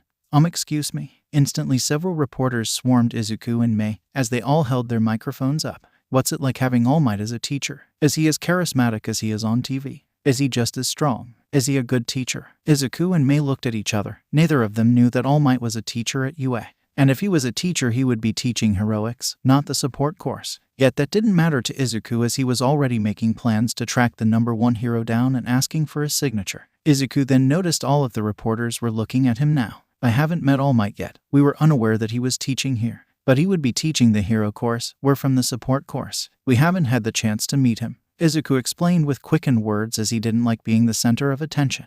After Izuku explained the situation, all of the reporters left him and Mei alone, apparently waiting for a hero course student. Izuku and Mei pushed their way through the crowd and towards the gate. One of the reports got nosy. Lairs, you might be in the support course, but that doesn't mean you haven't met All Might. What's he like? The reporter reached her hand forward to grab Izuku's jacket. However, a large gate shot up, blocking the duo from the media. Whoa, so that the UA gate. Izuku had read about UAS security systems when he got bored in history class. He couldn't explain how much he wanted to get inside and look at the mechanics, but he had a class to get to. He knew he couldn't afford to be late 2 days in a row. Turning away from the gate, Izuku and Mei were stopped by Mr. Aizawa. Oh, hello, sir, Izuku said, but Mr. Aizawa paid them no mind. So Izuku and Mei moved around them and continued heading towards the support department. As Izuku distanced himself from the front gate, his mind became more focused on how Powerloader would start this class. He had figuratively dropped a bomb on them last time. Izuku could only hope he didn't drop a literal one this time. Izuku and Mei were the first ones to arrive at class this time, and they found Powerloader sitting at his desk. He had a large thermos full of coffee. Izuku could tell by the smell, though it did nothing to hide the bags under Powerloader's eyes. Powerloader was looking at something on his computer. Hello, sensei. Were you up late last night? Izuku asked, pulling out his notebook and putting it on the table. They had a few minutes before class started, and Izuku thought to fill it by reviewing some of his father's notes, getting things ready for some future classes, Powerloader said, then took a long drink of the coffee from his thermos. He then set it back down and went back to looking at his computer. After a bit, he pushed his chair back a bit from his desk and looked at Izuku. Actually, Midoriya, are you available after school? There's a proposition I would like to talk to you about. A proposition, sir? Izuku asked. He had come to terms with being in the support department. However, Powerloader was talking as if he was being let go. Izuku tried not to panic at the thought that he wouldn't be allowed to continue school at UA. There's no need to worry about it. Once I've said my piece, you'll understand, Powerloader said, going back to his computer. Izuku watched Powerloader for a bit, trying to start a conversation about his proposition, but the way Powerloader was looking at his computer, it was a look Izuku recognized whenever Mei was focusing on a project. Powerloader wasn't listening anymore and didn't hear a word Izuku said. Izuku opened his notebook to the repulsor boot and began working on trying to solve the power problem to get enough lift. After testing late into the evening, Izuku figured out that by redirecting the electricity through a secondary pair of wires, it was possible to delay the secondary pulse to the repulsor and allow the repulsor a chance to cool enough between each electrical tick, thus solving the overheating issue, though that was still only theory as he hadn't had a chance to test it out. Now there was the power issue. No matter how much Izuku focused on directing his quirk's electricity to the boot, he couldn't get more than a few inches off the ground. He knew the palladium core of his arc reactor was the most effective of drawing out his electricity, yet it couldn't draw enough to power the boots. Izuku had spent the last 2 years trying to find an element that would work, and all he had learned was he wasn't even close. Izuku looked over his design, racking his brain for a solution. By the time the bell had rung, Izuku was lost in thought. Powerloader called attention and gave the lesson plan. Yet Izuku was still lost in thought. It took Powerloader walking up and dropping 2 large textbooks right next to Izuku to get his attention. Izuku leapt out of his chair, nearly hitting the roof. Welcome back to the land of the living, Mr. Midoriya. Now that you're back, would you mind solving the problem on the board? Powerloader said as Izuku landed on the ground. Izuku worked to lower his heart rate as he climbed back into his chair. Once he was seated again, he looked over at the board and looked over the equations. It was a simple engineering problem, based on the law of thermodynamics. His mind quickly worked to solve the issue and he gave his answer. He then looked at Powerloader, but Powerloader still shook his head. Thank you, Midoriya, that is correct. However, even if you are able to solve the problem, it does not mean you are allowed to not focus in class. My purpose is to show you what you know and teach you what you do not. There will be a point in each of your careers when you come across a problem that you cannot solve on your own. My job is to give the guidance to be able to move past that problem, Powerloader said as he grabbed the textbooks and moved back to the front of the room while taking the hint. Izuku sat down and listened to Powerloader for the rest of the class. Soon it was lunch. Izuku walked into the cafeteria and immediately spotted the blonde spiky hair of Katsuki Bakugo.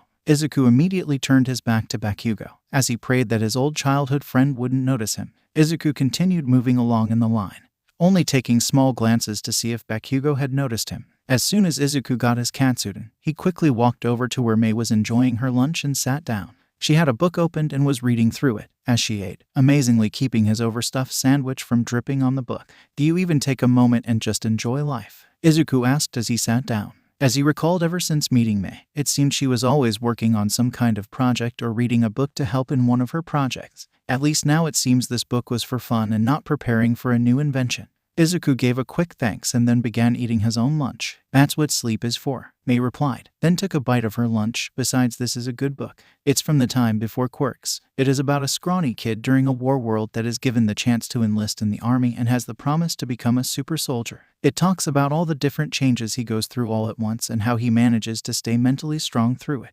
"Sounds like a good book," Izuku said. He wasn't really interested, but he was working on his small talk and Mei was a good helper. Not many people listened to him when he began to rumble and mumble his thoughts. With how little interaction he had with his old classmates, he was lacking in that skill set. Izuku brought some katsuden up to his mouth with his chopsticks, but he stopped when he heard footsteps walking up behind him. Izuku then froze as he smelled burnt caramel, a smell he was too familiar with and he wasn't too fond of the heat that followed it.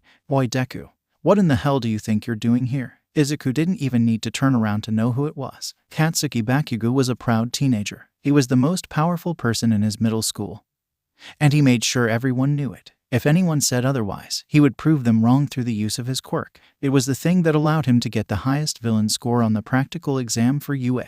It had allowed him to get into Class 1A. It gave him the power to ultimately destroy the hero training yesterday. That floating bitch and glowing karate kid didn't stand a chance. His quirk was what allowed him to be the only kid from Aldera to get into UA, or so he thought. On the first day, Bakugo had made sure of that, scanning the crowd of the first years to see if he recognized anyone. He didn't recognize anyone in 1A, and when he got the chance he checked out the extras in 1B and wasn't satisfied until he was 100% he didn't see anyone from Aldera. Once he was done checking, Bakugo walked home a pleased man. He had made good on his promise from middle school. However, as he sat down at lunch, trying to ignore city hair, tape dispenser and lighting bolt, Bakugo noticed a familiar touch of green hair. It was covered in oil grease and it wasn't as shaggy as he knew it to be. Yet it was undeniable what he thought it was. It was fluffy and as messy as ever. It would always be, no matter how much the person tried to change him. His quirk had allowed him to be the only kid from Aldrea to get into the UA hero course, but clearly not UA as a whole. Something Bakugo had made a promise to remind them of if he tried to get into UA. Bakugo watched the head of green hair as it moved down the lunch line and got its lunch. Bakugo watched as the person kept their back to him. However, as the person sat down, Bakugo saw their face. He recognized those freckles, that determined look that made Bakugo hate the person so much. The way the person held themselves, timid in reverse, but a spirit was willing to fight for their friends. Bakugo was looking at the weakest person he ever had the unfortunate chance to meet. How could Bakugo have missed him the previous day? Maybe Bakugo was just imagining him. However, when Bakugo reopened his eyes, he still saw him. He was looking at the powerless Deku, Izuku Midoriya, the person who had no reason to be at UA. The damn worthless, stupid nerd. A person with a useless quirk and should have stayed out of Bakugo's life. Bakugo felt his hand clenched, wanting to fire off an explosion. However, he was under close watch after sending 2 extras to the medical wing yesterday.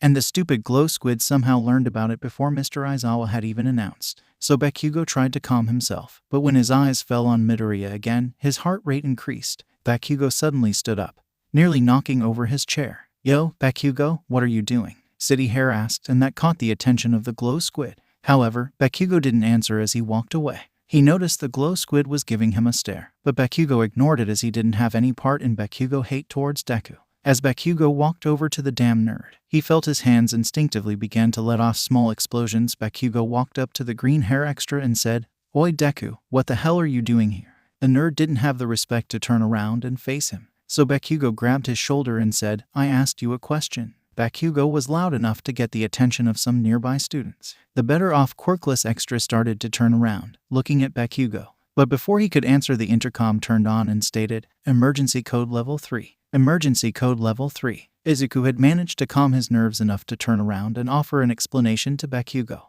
tell Bakugo that he was part of the support course and was working on becoming his own kind of hero. However, before he got a chance to explain, the intercom turned all and said, "Emergency code level 3. Emergency code level 3. Izuku was swept out of his chair as chaos broke out. As the wave of students trying to get out of the cafeteria picked him up, fear and panic overcame Izuku. He was carried towards and through the doors of the cafeteria as Izuku tried to look around and find Mei.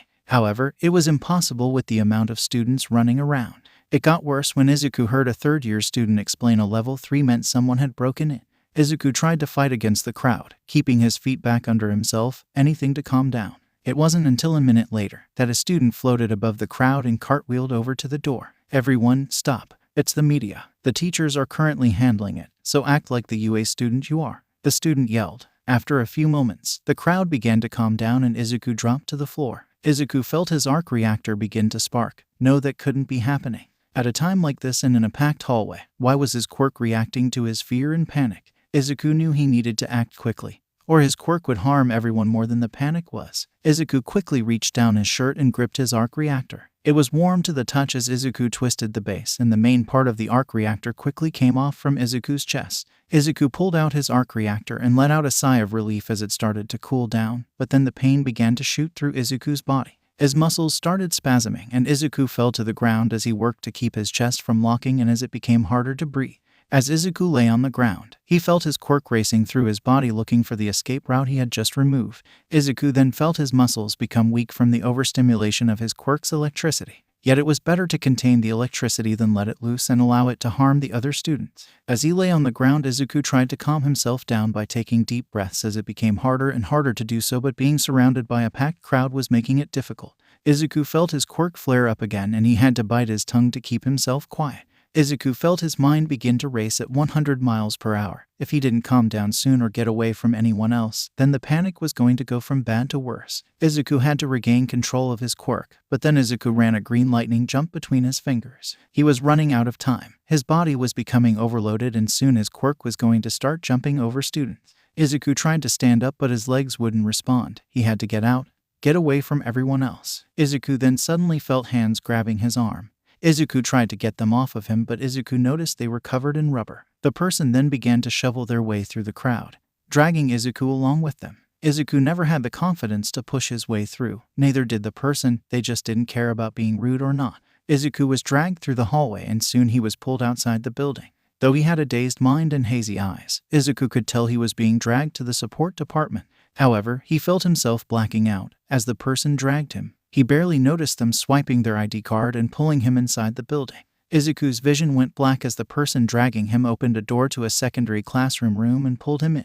"Ms. Hatsume, what are you doing here?" Izuku heard Powerloader ask. "I need the room." "It's Izuku," Mei said. Powerloader looked at Izuku and saw the green lightning jumping off his body to anything metal. He also noticed that Mei was wearing rubber gloves. "Grab anything that important and get out of the room. I have backup hard drives." "What's going on?" Powerloader asked as he watched green lightning shoot off Izuku's body and burn a table. Izuku's file mentioned he couldn't discharge electricity. Clearly something was wrong. Did it have to do anything with the sudden break-in? Had Izuku acted and could no longer control his control? "We need to get out of the room," Mei said, looking at the table. In the past, when Izuku's quirk became overloaded, it never released like that to instantly burn a metal table to ash. Powerloader quickly ran for the door, while Mei set Izuku on the floor. "Hold on for 5 more seconds." Mei quickly turned and ran for the door that Powerloader was holding open. Mei dove through the opening at the last second and Powerloader slammed the door shut. A second later, they heard Izuku scream and felt lightning being blasted against the door. Izuku's scream rang out for 10 seconds as a green light flashed under the door. As Mei lay on the floor, each second of Izuku's scream felt slower than the second before. Once it finally stopped, Mei ripped the door open and ran in.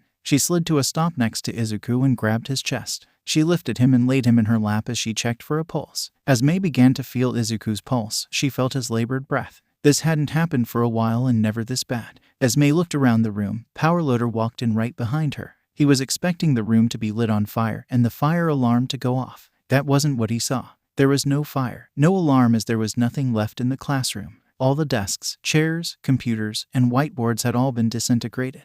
There wasn't even ash left to flow around. All 4 walls, along with the ceiling and floor, were black, making it look like one giant burn mark. Powerloader looked at Izuku with shock and a little bit of fear. He was passed out, cuddled in Mei's arm. His clothes were all burnt and Mei had to put out a small fire on his shirt. His pants were more shorts, his jacket was missing and he had black marks over his arms and legs, but otherwise he was modest. Care to explain what just happened? Powerloader said as he continued to look around. He hadn't seen this level of pure destruction in a while. Even when powerful students brawl with each other or a student loses control over their quirk, UA was built to handle that kind of power. Yet Powerloader didn't think All Might could have efficiently destroyed the room. He looked up at Powerloader as his eyes fell on her. She could see he had questions. Please, Powerloader.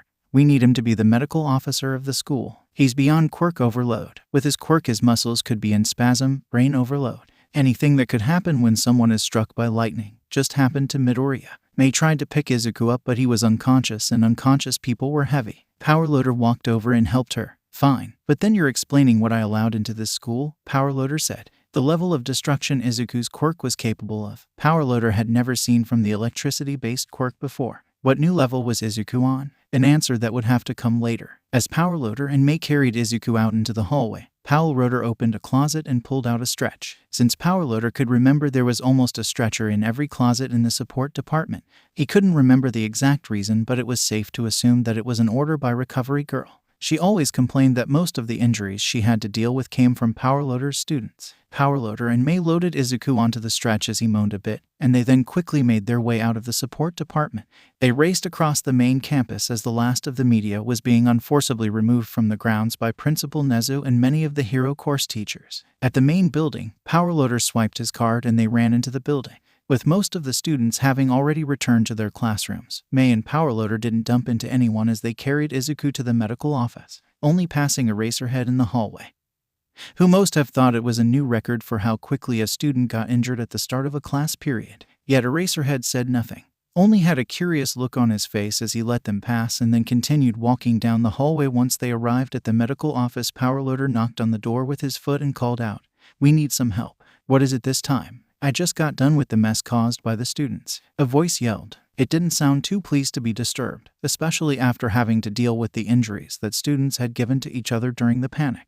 They were high schoolers, they should act like it. Powerloader continued to kick the door and called out again, "Recovery Girl, this student needs your help." "Powerloader, if any student of yours exploded their invention, I'm not helping. They need to learn from their mistakes. I told you so last year and accidentally went down by 200%.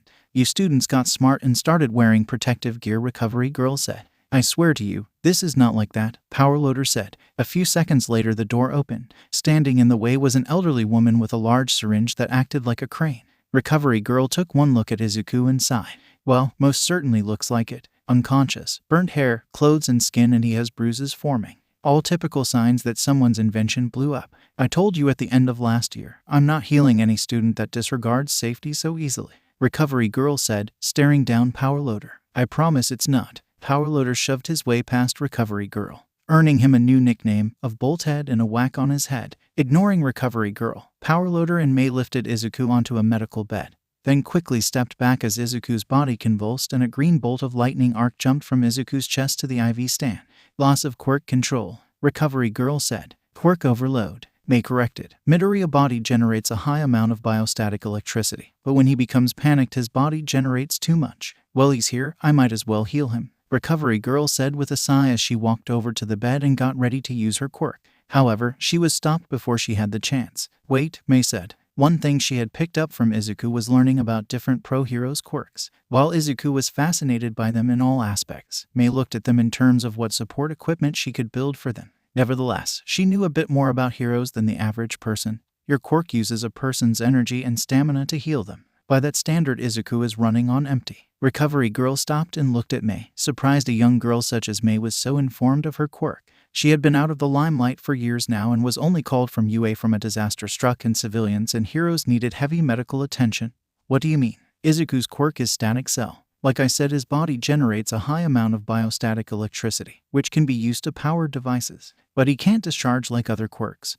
But in situations when he becomes panicked, his body will overload itself with bioelectricity. That is quirks' fight or flight response. But his body can't contain all the electricity and it is forcibly discharged. This caused him great pain through extreme muscle stimulation and drained all of his stamina," Mei explained as she thought back to the last time this happened. It wasn't as bad and Izuku was still out for a whole 24 hours, though the worst part was making sure Inko didn't have a panic attack herself. You're well informed about Midoriya's medical condition, Recovery Girl said. I build support equipment for Hero. I have to understand what can go wrong if the equipment harms someone. And Izuku is my best friend. He didn't fully understand or work on his quirk when he was a kid. So when he came to work for my parents, he and I spent many night tests on his quirk. Mei said, I thought Midoriya wasn't able to discharge his electricity. That's why he wore the device on his chest, Powloader said, tapping the middle of his chest. The light blue glow was noticeable when Izuku wasn't wearing a jacket, and Powloader only knew the function of it from meeting Izuku during the entrance exams. Yes, normally that's true. He must have removed the Arc Reactor during the panic. While it had contained most of Midoriya's quirk, it becomes overloaded faster than Izuku's body, so he must have removed it to pay for time. Mei explained. During the panic, she felt her mouth start to taste like metal, something most of the other students probably didn't notice as they were focused on running from the villains. But similar to the real-life tail of lightning, Mei knew that metallic taste in her mouth was from Izuku's Arc Reactor about to overload. So when the feeling suddenly disappeared only to return a few seconds later, Mei knew precisely what Izuku had done and knew he needed to get out of the building. Now that Mei thought about it, she didn't remember seeing the Arc Reactor as she pulled Izuku out of the crowd. He must have accidentally dropped it, probably being hit out of his hand as Mei dragged him through the crowd. Mei would need to find it and see how recoverable it was. But what happened in the classroom? He disintegrated everything. He didn't leave ashes behind. Powerloader asked, calling the state the classrooms had been in after Izuku's lost control over his quirk. When Midoriya's body can no longer hold the electricity in, it begins to discharge as lightning. Imagine an electric plant overloading. This causes Midoriya great pain and can easily kill him if he doesn't release the energy quickly enough. That's why Izuku discharged all that energy at once, to save himself. Having explained the situation, Mei flopped down onto a chair next to the bed Izuku was lying on. My family. We've known about the issue for a year now, and we've been trying to improve the Arc Reactor so Izuku doesn't have to worry about overloading it. However, we haven't figured out a better element than palladium. Palladium? Powerloader asked, as palladium was infamous among engineers. Very few had a chance to work with it as it was extremely rare and difficult to come by. Powerloader himself only had worked with it a few times in the past, and with only little he had, there wasn't any project that seemed worth the price tag that came along with using palladium. Mei pulled her spare lighter and pulled out a core of palladium. She tossed it over to Powerloader. Powerloader caught the palladium and looked it over. It was the same size he had been given to work with. With the size and purity Powerloader was holding, it couldn't have cost anything less than 720,000 yen. How could Izuku be so freely using palladium at that cost? And who was Izuku's supplier, and how were they getting so much? As Powerloader continued to overlook the palladium core, he did a few quick calculations in his head. The numbers he was coming up with were impossible. No electricity-based quirk could be that powerful. He turned to Mei and said, palladium this size can easily withstand 10 gigajoules a second. How much electricity was Izuku producing to overload the core? Last time we checked, Midoriya can naturally produce well over 15 gigajoules per second. Mei said, and saw Powerloader was skeptical. As we've said, Midoriya's quirk is powerful, more than any other electricity-based quirk. I guess to balance the scales, he can't use his quirk in the conventional way. However, when in a state of panic, his body will begin to produce 100 gigajoules. Mei said, then again, that was 2 years ago. Chances were his quirk was much stronger now. I'm not an engineer, but isn't 1 gigajoule the equivalent of a single lightning bolt? Recovery Girl asked. While working at a prestigious high school, one could learn a lot through mild conversation in the hallway. But then a noise drew her attention. 1 second, the Powerloader was standing. The next he felt his knees grow weak and then give out, causing Powerloader to fall to the floor. When Izuku had demonstrated his repulsors after the exam, Powerloader figured he was maybe producing 1,000,000 joules, but Mei's explanation just blew that number out of the water. Powerloader looked at the palladium core in his hand. Guess that explains why Izuku was using it and not some other kind of metal. Powerloader looked at Izuku, the student he had allowed into UA. He had allowed the equivalent of a freak lightning storm into UA. He couldn't imagine the power the kid had before him, and he let the kid in because of a promise to an old friend. Well, this explains why the cameras in the support department are longer working, Principal Nezu said, walking into the room. He looked at Izuku, then over at Mei, and gave a simple nod. Principal Nezu, Powerloader, and Recovery Girl both said, almost as if getting ready to stand at attention. Principal Nezu had a horrible habit of popping into a conversation and not telling how long he had been listening. By the sound of it, it seemed he had been listening for a while. If I'm not mistaken, Powerloader, this is the student you plan to transfer to the hero course, Principal Nezu said, magically producing a cup of tea and taking a small sip, then looked at Powerloader. Yes, Powerloader said. Powerloader wasn't afraid of Izuku being expelled.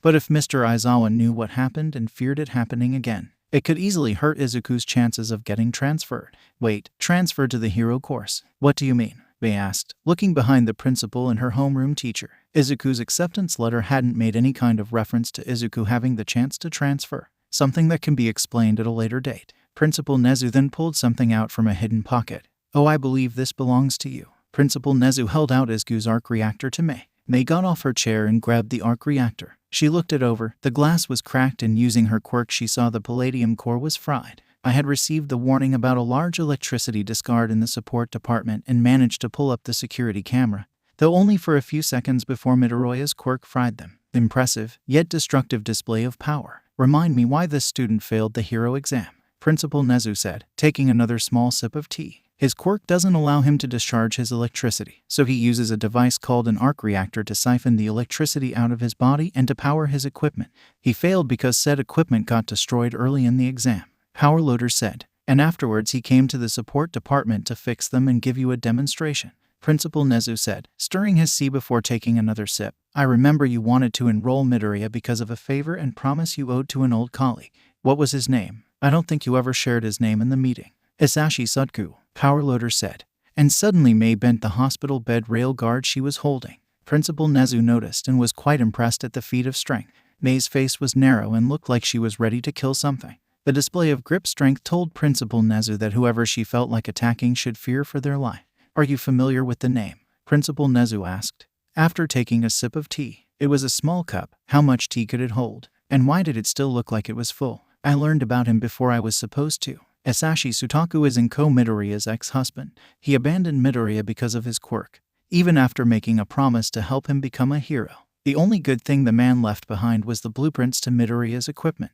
What kind of man makes a promise like that? How to disappear one day and not give a word until after he's dead? Mei didn't take her eyes off Izuku. His shallow breath was the only thing that told her he was still alive. Mei allowed her hand to drift to Izuku and try to rub his knuckles. However, when she got near, a small spark of static electricity jumped from his hand to her. Mei wanted to coil in pain, but the shock felt pleasant and seemed to provide her with comfort. Dearie, I need you to step back. His quirk is out of control and I don't want you to get hurt, Recovery Girl said. She had noticed the green spark, and if Mei's explanation was correct, Izuku could easily kill someone without even trying.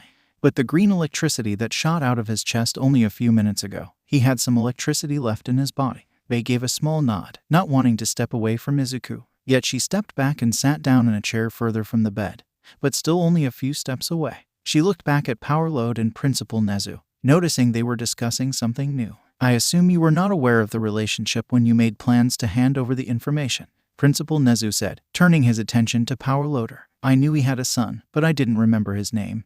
That was several years ago. And no, the information hasn't changed my mind. Hisashi was Midoriya's father, a father he thought had abandoned him. I think Midoriya would like to learn what his father was doing all those years after he left. We both know Hisashi had more plans than he ever told anyone, and if he left Midoriya the blueprints for his repulsors, then clearly he had more in store. Those plans now belong to Midoriya. Power Loader pulled out a flash drive and looked at it before shoving it back in his pocket. I was hoping to give it to him once school was over, but I might have to wait a bit longer. Unfortunate, but Midoriya will need to recover, Principal Nezu said, placing his cup of tea on the edge of Recovery Girl's main desk. She looked a bit annoyed, but simply flicked it, causing it to fall off the edge and into the trash bin. Principal Nezu made no move as if he didn't see it. If I remember correctly, Sutku used Classroom 6G. Yes, he did, but it's all boarded up. It would take me half a day to pull all the wood off the door. Then there were whatever surprises he left on the other side of the doors, Power Loader said, not realizing what he was saying. Principal Nezu opened one of his vest pockets and pulled out a key of some kind. While I agree you should give Midoriya his father's notes, the information will help him become a great hero. However, information can only tell part of the story. If Midoriya is to learn what kind of man his father was, I believe it would be best to also give him this. Power Loader realized what Principal Nezu was insinuating as he looked over at the key Principal Nezu held out. Wait, that's the key to Hisashi's office. Why do you have it? As you said, Mr. Sutaku never told any one person everything. In his last months in this world, understood the knowledge he held and what was possible with it. He gave you his flash drive, yet he never believed one person should have all of his work, so he left me the key to his office. The only person he trusted with his full inventory was his own son, because the father knew his son was strong and would one day come to UA and become a hero, Principal Nezu said as he nodded to Izuku. It's now on him to decide who to tell. Wait, Izuku's father worked here at UA. Mei said, the piece clicking in her head. It made sense. Hisashi having the recourse to blueprint and build the repulsors. He won't have that at a normal job, and there was no indication he worked for another support company, or her parents would have heard about it. So working at UA within the support course was the only avenue left. He just didn't work here. He was one of the best engineering teachers. He challenged his students to build things only they could think of. He was always able to properly motivate his students, Powerloader said, reminiscing about some of the amazing things they had planned to create together. Well, this is great and all, however, Midoriya does not seem like he will be waking up for the rest of the day. Might I suggest as his homeroom teacher, you inform his mother about the situation? Recovery Girl said, always having to switch the IV bags. It seemed Izuku's body was greedily taking it all in, replacing all that he had lost in the break-in. Powerloader looked at Recovery Girl for a bit, before blinking and chuckling a bit. Yes, that sounds like something that needs to be done. Hatsume, thank you for your help, but I suggest you return to class, as the grace period will be over soon, Principal Nezu said, tapping his watch. Mei looked at Izuku. She wanted to spend the rest of the day by his side. She knew he would do the same. She also knew that he would say she shouldn't waste her time and focus on school. She hated how much of a hypocrite he was, but she knew that was the Izuku she had begun to fall in love with. Mei looked towards Principal Nezu as she stood up and nodded. She walked out of the office and headed towards her class. She tried to focus on her classes, but her mind would wander back to Izuku for the rest of the day. Luckily, it was only the second day there was much going on. Even less so with the break-in being on everyone's minds. Back in the nurse's office, Powerloader was still sitting on the floor, so Recovery Girl whacked on his head, stating, don't you have some stuff you need to do? Yeah, I'm going, Powerloader said, standing up. He brushed himself off and walked out of the room. His mind was still trying to wrap around all the information he had been given in less than an hour. Izuku Midoriya was Hisahi Sutaku's son, a man Powerloader had come to deeply respect in the field of engineering and being human. So as he walked to the support department, he had more than just a phone call planned. So Midoriya gets to learn who his father was, one of the greatest inventors of our times, able to solve any problem in front of him and make it look like simple addition and subtraction. Principal Nezu looked at Izuku with his hand behind his back. With his quirk, Principal Nezu rarely came across someone who could match his intelligence, and Hisashi was not the closest. Principal Nezu enjoyed making conversation with him. If there was one thing Principal Nezu would admit that Hisashi was the best at, it was making puzzles. Whether it is to give a hidden lesson to his student or give Principal Nezu something to think over for days. Hisashi always said it didn't matter whether a puzzle had one answer or multiple. It always changed depending on who answered. Gave a perspective on how to get the answer, something Hisashi said more engineers need when working on a project.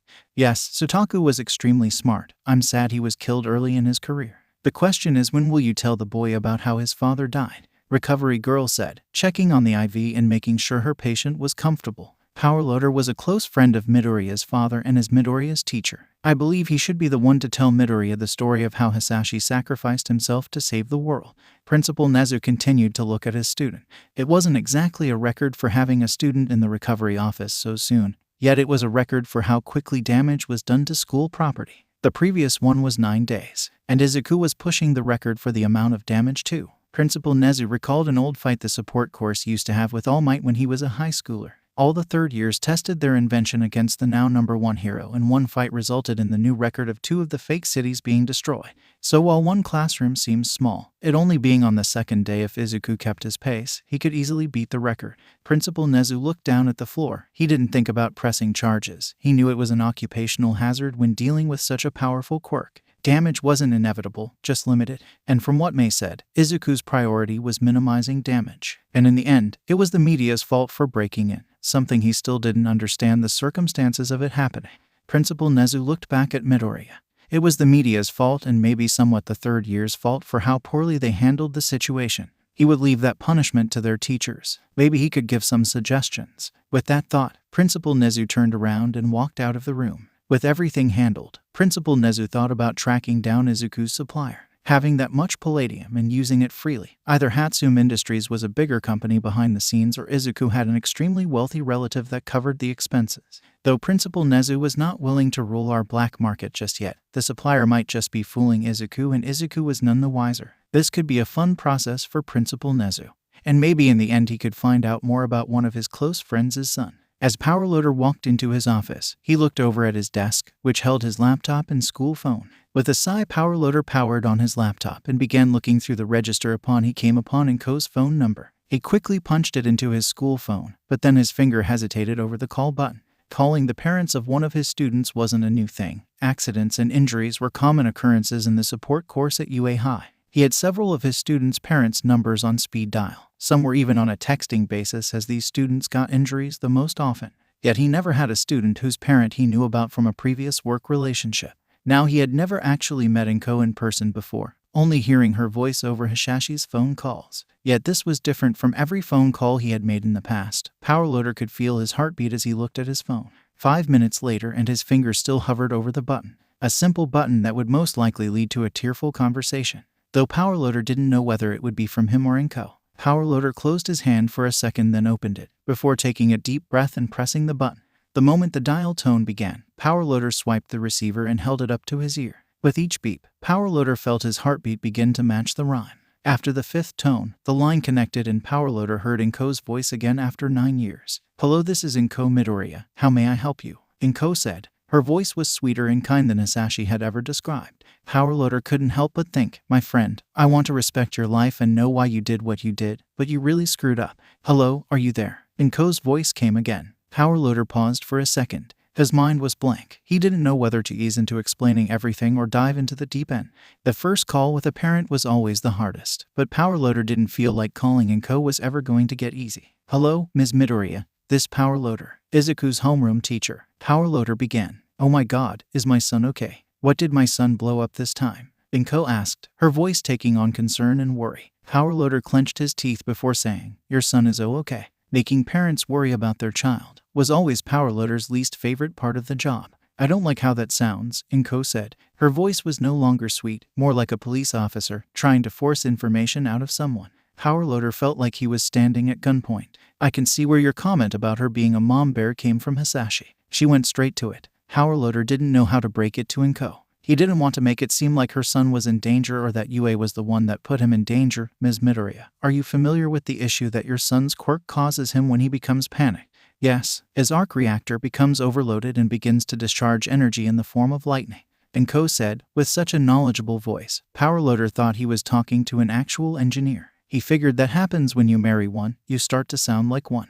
"Understood. And are you aware of what happens if your son does not have his Arc Reactor within that state?" Powerloader asked. If he was lucky, he didn't have to explain everything. "No, I am not. Izuku always wears his Arc Reactor. He always has it on. Sometimes I think it's fused to his chest." Inko paused for a bit, then asked, "What happened?" "There was a panic at the school. Nothing to worry about. The issue was handled quickly. Yet the students in the lunch hall were caught unaware and it caused a bit of a panic. Your son's friend, Mei Hatsume, explained the situation better. Your son knew he was beginning to overload his Arc Reactor, but he was more afraid of hurting the student around him. He disconnected his Arc Reactor to prevent it from discharging itself, in turn forcing the static electricity to build up in his body. Your son managed to hold on long enough for Hatsume to get him out of the building into the support department. We locked him in an empty classroom, which allowed him to discharge over 1,000 gigajoules of electricity," Powerloader said, restating Mei's explanation from earlier. "You lost me a bit." Inko's voice still had concern, but now a tad bit of confusion lined in. Hatsume explained that when your son discharges electricity in such a way, it causes him great pain and exhaustion. He is currently being watched over by UAS Pro Hero Nurse, Recovery Girl. However, due to his extreme level of exhaustion, she is not able to use her quirk on him without causing him further pain. Powerloader figured Inko was sitting down at this point.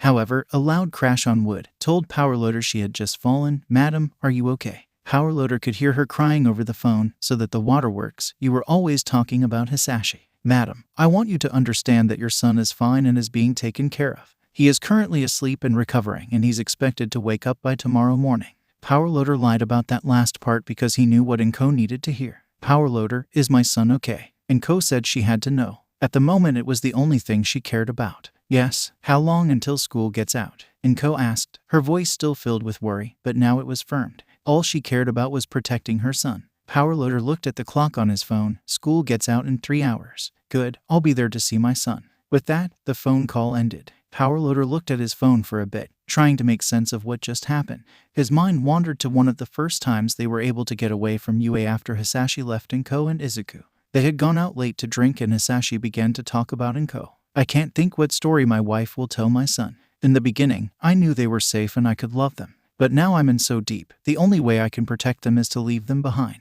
I still want to help my son become the hero I know he can become." Hisashi leaned on the top of the bar. His drink lazily rested in his hand. Hisashi, I think that when the time comes, you'll be able to return to your wife and kid and repay for the times you've lost to protect them, Powerloader said, trying to cheer up his friend. Honestly, at this point, I don't even care if the other teachers find out. I don't care if I have to do things outside of the law. I just want to protect my wife and son and make sure they have a bright future. Hisashi took a long drink of his drink. I'm just afraid when I do return whatever lie or story Inko told Izuku to make him forget about me. I just hope I'll be able to show him what kind of father I always wanted to be. Powerloader closed his phone. He didn't have any more classes for the day. He would have time to do this, and it was clear Principal Nezu had plans to do it within the next few days.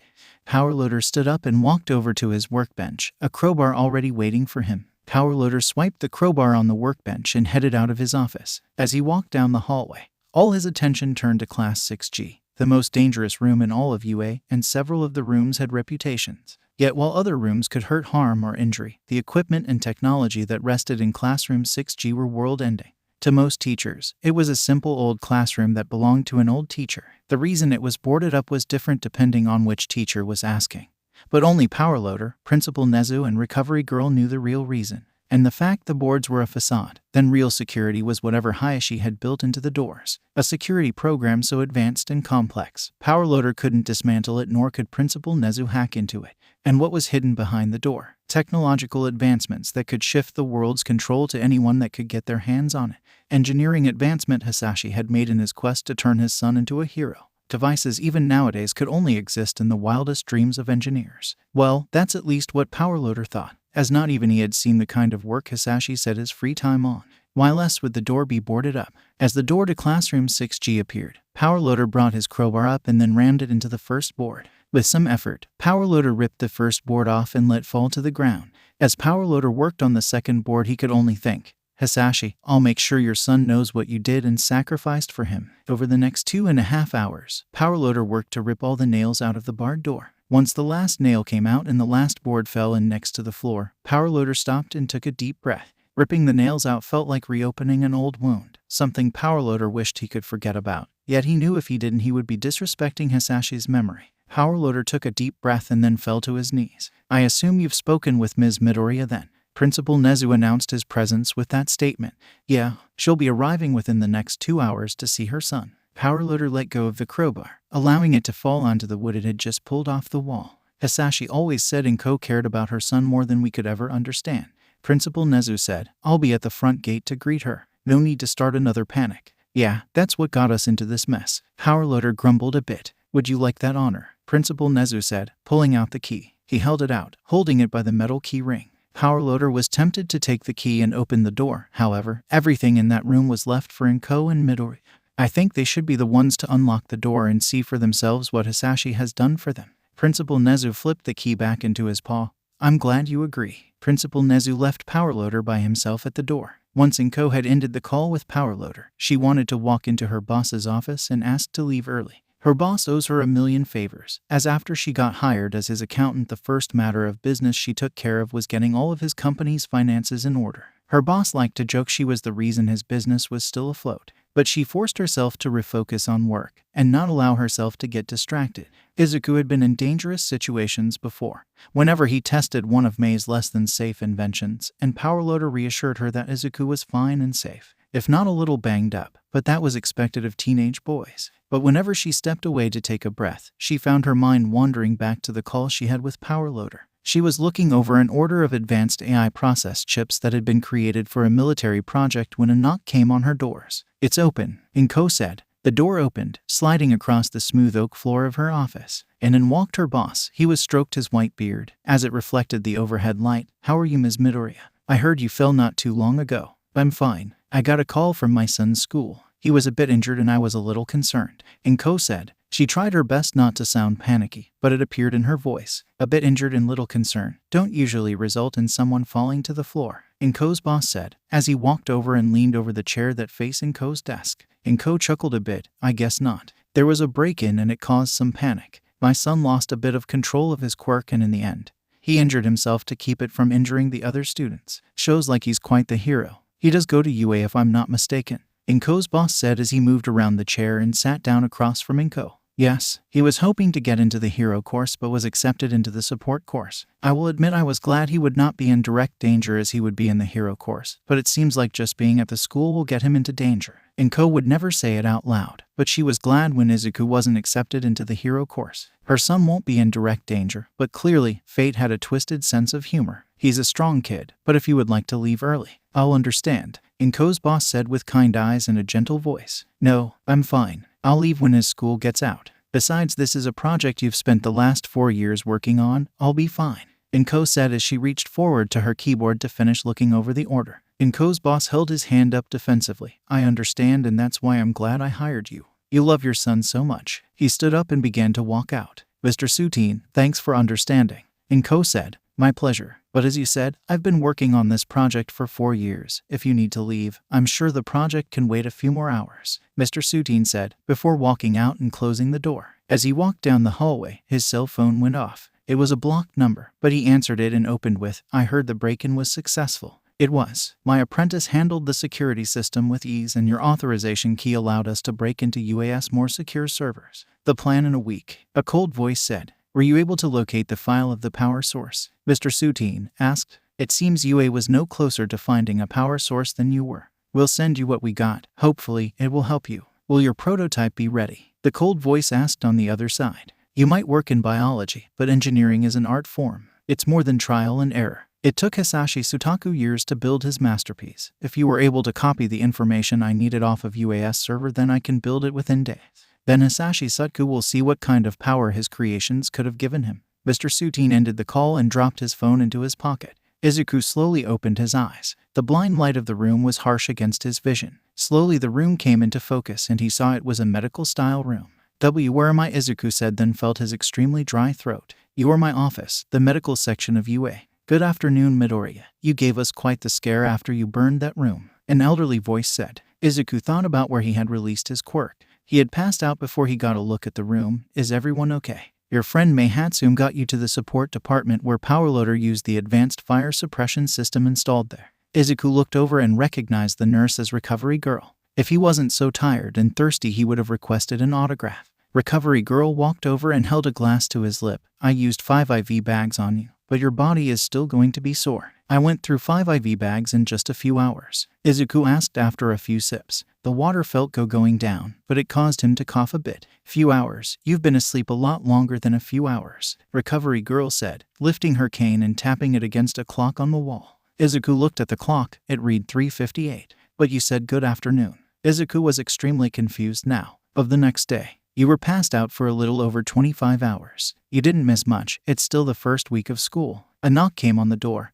And your mother is here. My mother, Izuku nearly yelled, wanting to hide from the wrath of his mother. He knew her worry could easily become fury. Yet in his tired state, he could barely move a finger. Recovery Girl walked over to the door and opened it. Outside were Izuku Midoriya, Hatsume, Powerloader, and Principal Nezu. Izuku locked eyes with her son before rushing into the room, nearly knocking Recovery Girl over. Once she got to her son, she wrapped him into a tight hug, causing Izuku to give out a small squeak of pain. Mom, still sore. However, Izuku just tightened her hold on her son. Well, this is a lovely family reunion, Principal Nezu said, calming, walking into the room, with Powerloader and Mei behind him. Mei walked up and gave Izuku a small hug, then whispered in his ear, your mother agrees with me. The next time you do something like that, we'll kill you. Izuku flinched at the statement because he knew it was true, and the police would never find his body. Midoriya, while I'm glad you were able to assess the situation and choose the option that harmed the least amount of people, I hate to see you make those kinds of choices at the expense of yourself. You are my student, and it is not only my job to teach you, but to make sure you stay safe,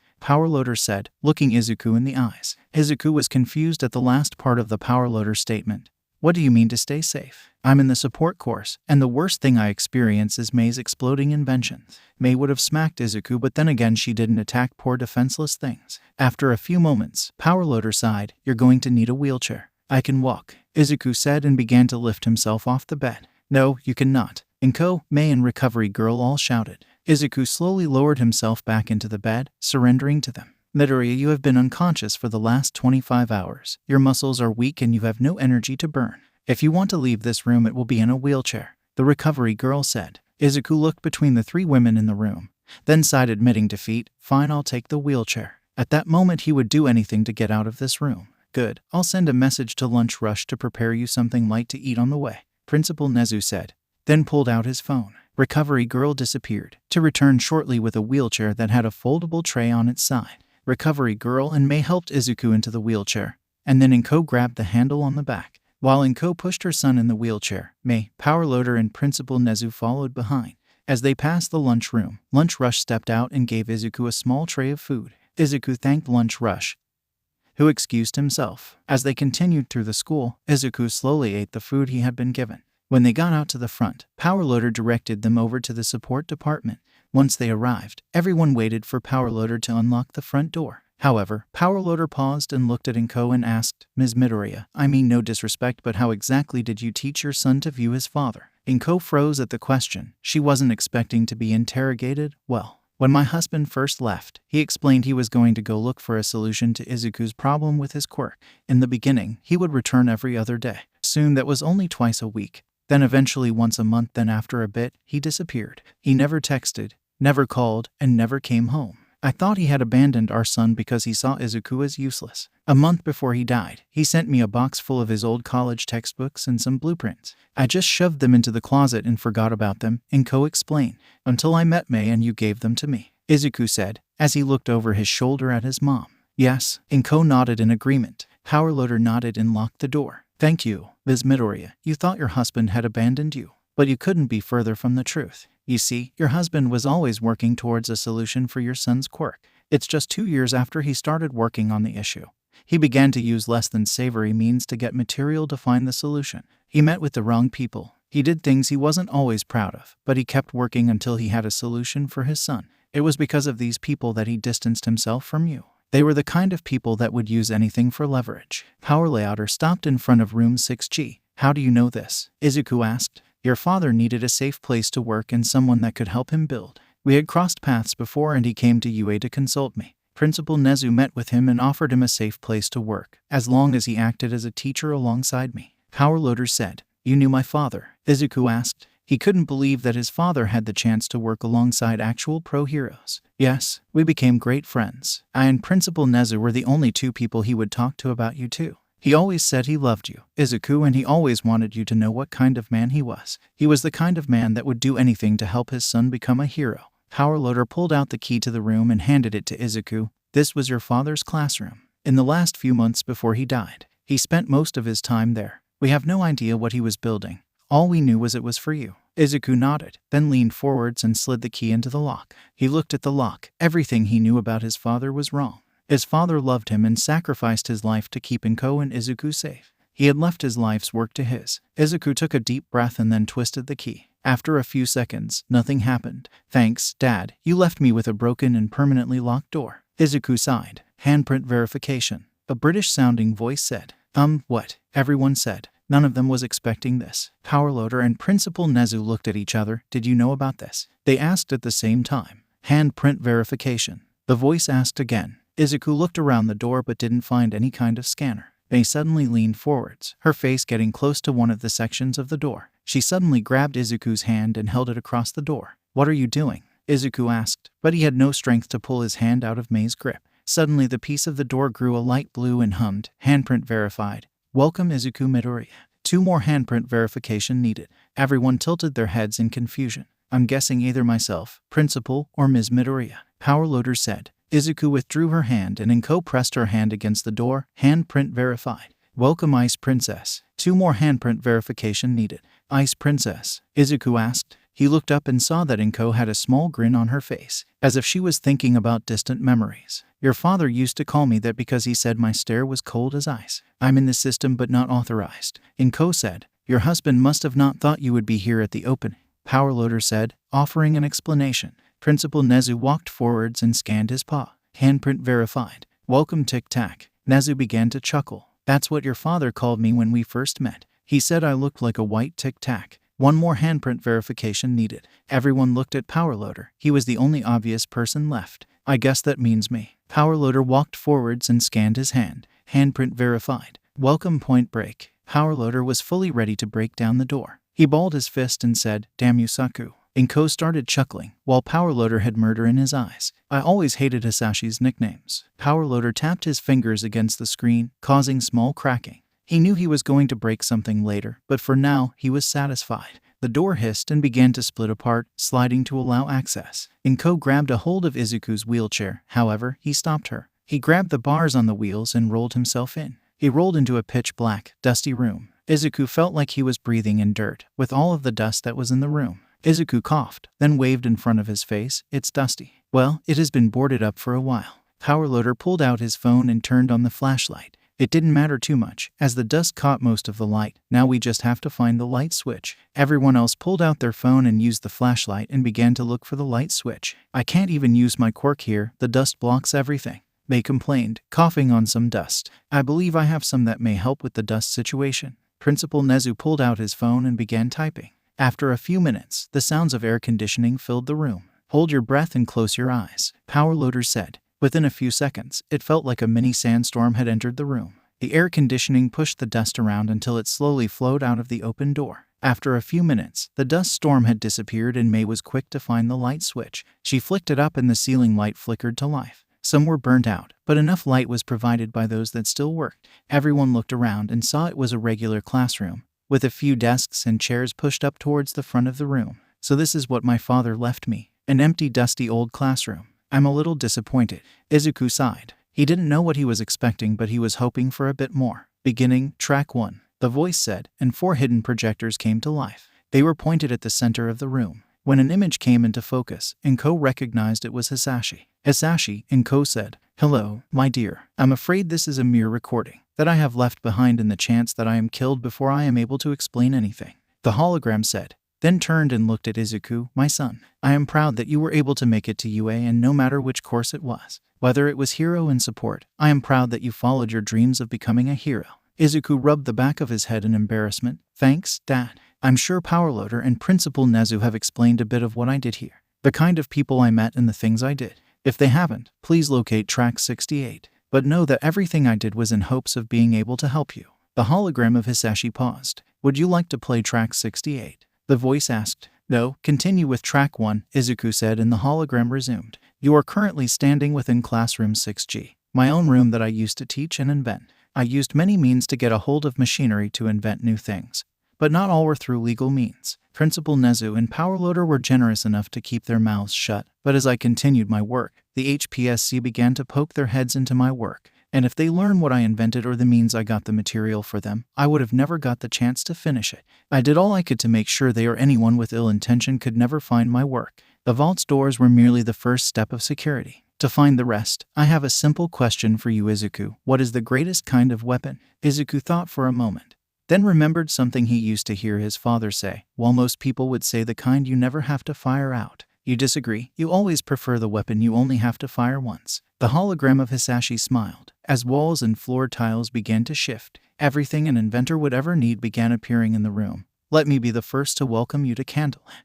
Now become the hero I know you can be. Welcome to your hero academia." The hologram of Hisashi disappeared and Mei fell over to the floor. Oh my God," she muttered over and over again. "I think her motherboard got fried," Izuku said, noticing the concerned look on his mother's face. Powerloader looked around the room. He had stars in his eyes. "You're lucky you're dead, Hisashi. Can't believe you were hiding this from me. Holo tables, industrial 3D printers and scanners, artificial intelligence. Hello, my name is Jebisu." The voice introduced himself. "I was created by Mr. Hisashi Sutku to help handle the large amount of data generated from his many projects. My last instruction given to me by him was to help one Izuku Midoriya, the one he referred to as his son, Jebisu." "What exactly was my father working on for me?" Izuku asked. "Accessing Project Hero Armor," Jebisu said, and the holo table flickered. A model of suit armor similar to Crimson Dynamo floated above the holo table. It was slim and barely taller than the average teenager. Everyone looked over the design. Izuku noticed the armor had repulsor on the palms. What exactly was Project Hero Armor? Created by Hisashi Sutku, Project Hero Armor was an advanced exoskeleton housing and multifunctional internal weapons system, more compact than anything military branches had, all protected by an external plated armor designed to be worn and act as a weapon and shield, Jebisu stated. "Is this design manipulable?" Izuku asked. "Yes," Jebisu said. Izuku raised his finger and pinched the outer layer of the armor with his thumb and index. He moved his hand to the side and the armor followed it, leaving the weapons system and exoskeleton together. Izuku quickly separated those, leaving the three main components of the suit by themselves. The exoskeleton looked extremely familiar to Izuku. "Hey Mei, what does that look like to you?" Mei looked over the exoskeleton, then her eyes went wide. "That looks like your boots and gauntlets. The repulsor technology is identical." Mei looked at the armor and weapon system. "It seems like your father had more plans than we thought." The holograms were extremely detailed and Izuku almost felt he should call it a work of art. "Jabisu, did my father have a working prototype of this suit?" Records state Hisashi Saku constructed a working prototype. However, he ran into an issue of power source. Jabisu said as the center chest piece of the armor glowed a bit, indicating where the power source was supposed to go. "What do you mean records state? Are you unable to locate the files?" They asked. "I have checked my databases and found mention of the files. However, the files were recently corrupted," Jabisu stated. "How recent?" Powerloader asked. He had a sick feeling in his gut. "Files were corrupted 25 hours, 7 minutes and 45 seconds ago," Jabisu stated. Powerloader cursed under his breath then said, "That's when the break-in happened. Someone used the chaos to break in and hack into our servers." Principal Nezu raised his hand. "Jabisu, are you linked to the main UA servers?" "Yes. However, my main files are only accessible under Hisashi Saku's login. My senses registered his login being used 25 hours and 8 minutes ago. The UA staff computers located and copied files for Project Hero Armor. After files were copied, a virus was released and corrupted most files relating to the project. Can you show us what is left of the corrupted files?" Izuku asked. The three components moved to the side. Then the holo table was filled with broken images. Izuku recognized a bit of the repulsor in the hover boots. "So what I have left of my father's work with several 1,000 gigabytes of corrupted data. I won't state that." Powerloader raised his hand and began sifting through the corrupted data. "The history of the files are still recorded, meaning some reference to your father's work remains. If none did, then Jabisu wouldn't know about Project Hero Armor. So you simply have to find what's left." Powerloader located a file that was barely corrupted. It was marked as Mark I, and work from there. "Mark I looks like I'm starting from the beginning," Izuku said. Jabisu, delete all corrupted files, leaving only Mark I behind. Powerloader said the corrupted files disappeared, leaving only the file Mark I left. Open Mark I file. The file covered the holo tables, a bit corrupt and hard to examine. However, the main files of the exoskeleton and the armor were fine. The weapon system was hazy. "Yes, you're starting from the beginning, the very beginning." "Thank you, Powerloader, and you too, Principal Nezu. Thanks to you I can begin to understand what my father was doing." Izuku turned his chair and looked up at Powerloader. "Now what did you mean by keeping me safe?" Powerloader took a few moments before he spoke. "Because of your actions during the hero exam. Your repulsors got damaged, causing you to lose your ability to gain points. However, your actions against the 0 point, the fact you were doing so to recuse a now hero student, impressed several teachers. Your score was still too low to be considered, so now you're in the support class. I talked with the hero teachers and they agreed that if you managed to impress them during the sports festival, and then passed the hero midterm exam, you could be transferred to the hero course." Izuku's eyes beamed at Powerloader's words. "I wanted to give your father's notes in hopes that it could help you towards that goal. This flash drive doesn't hold as much as the servers did, but I wanted to help you as much as possible." Powerloader pulled out the flash drive and hung his head low. Izuku could see the sadness through Powerloader's mask. Izuku gripped the armrest of his wheelchair and hauled himself to his feet. Inko moved to help him, but Izuku raised a hand to stop her. "My father worked to the end of his life to do all that he could to help me. Now most of his work is corrupted, so I'm willing to accept any form of help I can get. I don't care how little that flash drive holds. If it will help me, I'll use it to the best of my ability." Powerloader met Izuku and for a second saw the same confident smile that Hisashi always wore when he got something to work. "My father built this by himself and it took him years. This time it should go by much more quickly with 3 people working together." Powerloader smiled then said, "Wait, 3 people? Who's the third?" Izuku pointed over his shoulder at Mei, who had yet to take her eyes off the hero armor. She was studying the details of the exoskeleton. "She won't forgive me if I don't allow her to help." Powerloader looked at the devilish look Mei had on her face. She looked ready to kill something. "I think that would be for the best. Mr. Midoriya, I look forward to seeing you continue your father's work," Principal Nezu said. "And while this room is no longer in use, it is still technically a classroom and can only be used after school hours with the proper authorization. How about we move this conversation to my office where we can fill out the proper docs to allow you to have access to this room? Not like anyone besides Midoriya will be able to get into this room." Powerloader mumbled under his breath. He hated that Principal Nezu made everything be done responsibly even when it was absolutely unnecessary. I'm sorry. What was that? Nothing, sir, Power Loader said. Principal Nezu nodded, then turned and headed towards the door. Oh, Mr. Midoriya, I believe you should withdraw Ms. Hatsume from the holo table. She seemed to be in a trance of some kind. Izuku looked over and saw Mei's eyes starting to glaze over. Izuku wheeled himself over and grabbed her hand. Hatsume. She made no movement. Izuku raised his hand and snapped his fingers in front of her eyes. Still no movement. Izuku sighed. He had done this a million times before. Whenever Mei got hyper-focused on something, the world around her disappeared, and it was up to Izuku to basically turn her off and turn her back on.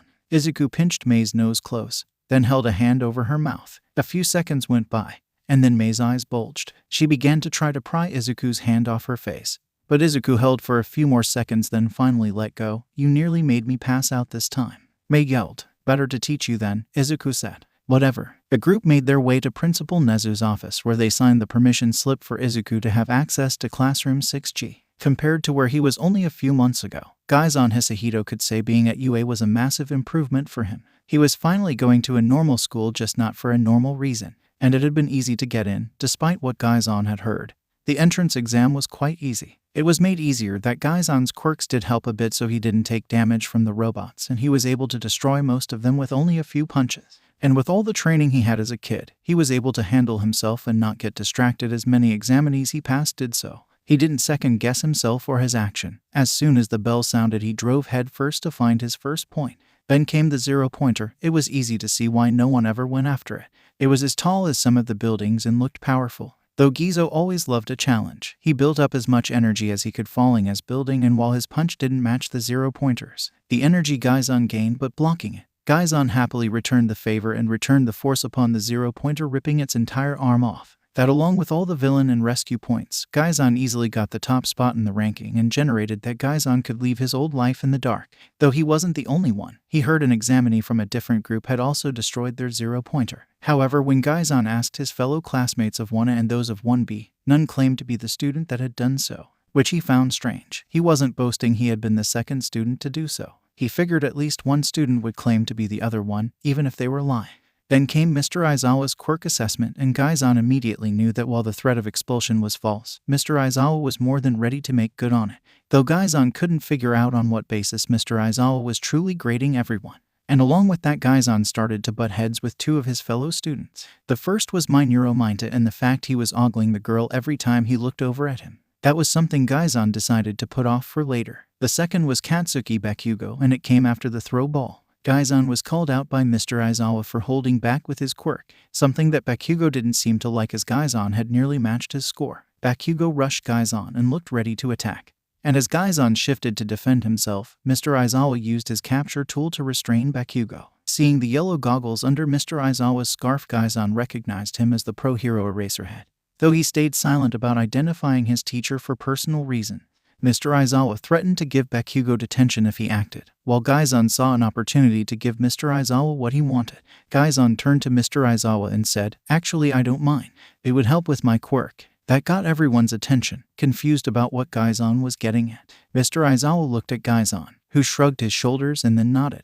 Bakugo grinned as Mr. Aizawa released him. "You're even better than the damn nerd. You know your place. Just not in the face," Gaizan said as he stepped back from Bakugo. "I do whatever the hell I want," Bakugo said as he lifted his hand and unleashed an explosion right in Gaizan's face. Bakugo expected Gaizan to fall backwards onto the ground, but he just waved the smoke away. He then calmly held out a hand for a new ball that Mr. Aizawa tossed to him. Gaizan then returned around and shifted into a pitcher's stance, then took a small step forwards and threw the ball. It sailed through the air, and Gaizan knew it was going to go further than Bakugo threw. As though Bakugo's attack wasn't as strong as the one he used to throw the ball, Gaizan had a workaround, and didn't even look when Mr. Aizawa showed off his score. "Thanks for the assist," Gaizan said, then walked back to the rest of the class. He couldn't figure out why, but he could feel Bakugo glaring into his soul. He wasn't the only one to beat Bakugo's throw. Momoye Irazu blew all of their scores out of the water. Though as Gaizan stood there, he figured it out. Bakugo was like so many that Gaizan had met over his life. The only thing he cared for was his quirk. He only cared if it was powerful, and the most powerful, and what Gaizan had just done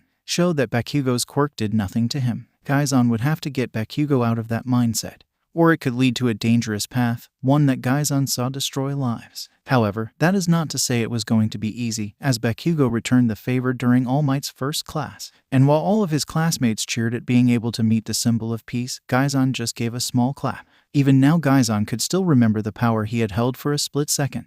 He had faced Bakugo by himself, leaving Ochaco Uraraka to deal with Tenya Ilda. Gaizan held Bakugo in combat long enough that Bakugo was smart enough to know he had to switch from fighting Gaizan to try and get back to defending the bomb. That told Gaizan that Bakugo wasn't as far gone as he thought. However, Gaizan wanted to win the exercise and became like a brick wall and kept Bakugo from retreating too far. Within the last minute, Bakugo chose to retort to his grenade-shaped gauntlet.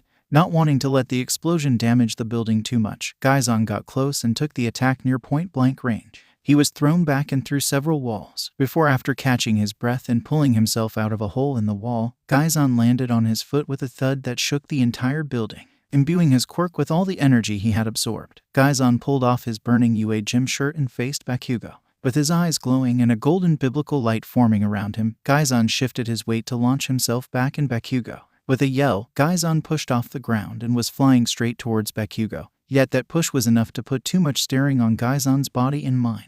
And just as he was about to throw the punch, Gaizan passed out and fell to the ground. When he woke, he had been informed his team had lost. Ochaco explained from her perspective the entire building pulsed yellow, then the floor began to disintegrate. This caused everyone to lose their footing and fall to the ground floor, resulting in Ochaco not reaching the bomb in time. Gaizan was ticked, of course, but soon that was in the back of his mind. But winning one hero class wasn't that important to his end goal, so his mind focused elsewhere and soon the day was at the back of his mind. The next day started with the class voting for the class president and vice president. Many people had voted for him, bringing up how he had acted during All Might's class, his quick decision-making and how it led to a heroic stand against a villain. He thanked them, but he quickly handed it over to Ilda, making Tenya Ilda class president and Momoye Urazu vice president. Gaizan was confident in his choice to hand over the responsibility to Ilda, even more so with how he handled the panic during lunch. The announcement of the break-in sent everyone into panic. Yet as Gaizan wasn't too concerned, he didn't get up from his chair and continued to eat his lunch. He listened as Ilda announced it was the media, and everyone slowly went to their classroom. He continued to eat his lunch until lunch was supposed to be over and then went back to class 1 for heroic. In the classroom, he just nodded to Ilda and then headed over to his desk. And now a week later, Class 1 was heading to an out-of-campus training faculty. As the class rode a bus, everyone talked about how they were excited about rescue training. However, Gaizan was still thinking about how the media could have gotten through the UA gate. The gate hadn't simply been destroyed. It looked like parts of it had been disintegrated. "Your quirk is a lot like All Might," Tsuyu suddenly said, pulling Gaizan from his thoughts. It took a moment for Gaizan to realize she was talking to him. What are you talking about? "My quirk is nothing like All Might's," Gaizan said as he looked down the middle aisle at Tsuyu. "You both seem to have extreme super strength from seemingly nowhere," Tsuyu said as she stared back at Gaizan. The other ONA members stopped their conversation to listen to Gaizan's response. "Tsuyu," Gaizan began. "I told you to call Tsu," Tsuyu said, cutting Gaizan off. Gaizan sighed, then spoke with more conviction. "Tsuyu, I can promise you All Might and my quirk are nothing alike. Though that would be cool, they are not." Though Gaizan was curious how close he could get to that statement. His quirk could hold a lot of energy, so maybe seeing how he compared to All Might might help with a personal matter. Yeah, you both have super strength, but All Might's quirk doesn't do that little light show or cause him to pass out from overuse. Though you're manly for withstanding Bakugo's attack last week, Kirishima said as Bakugo growled. Gaizan noticed Todoroki giving him a bit of a side eye, but he didn't give it much attention. What the son of the number 2 hero could be thinking, Gaizan wanted no part in. If Todoroki was anything like his father, Gaizan was fine with staying as classmates and nothing else. Still, you've got a flashy quirk that will help you become a popular pro hero. Along with Bakugo and Todoroki, you've 3 got pro hero material quirks. There's not much I can do with a simple hardening quirk, Kirishima said, holding up an arm and his forearm turning into rock. It earned you a spot in Japan's #1 hero school, so it got to be worth something. You can become the ultimate shield. Nothing will be able to get past you, Gaizan said as he looked over at Kirishima's arm. "Quiet down, we're here," Mr. Aizawa said. After a minute, the bus slowed down to a stop and everyone filed off the bus. Now Gaizan was standing in front of the unforeseen simulation joint.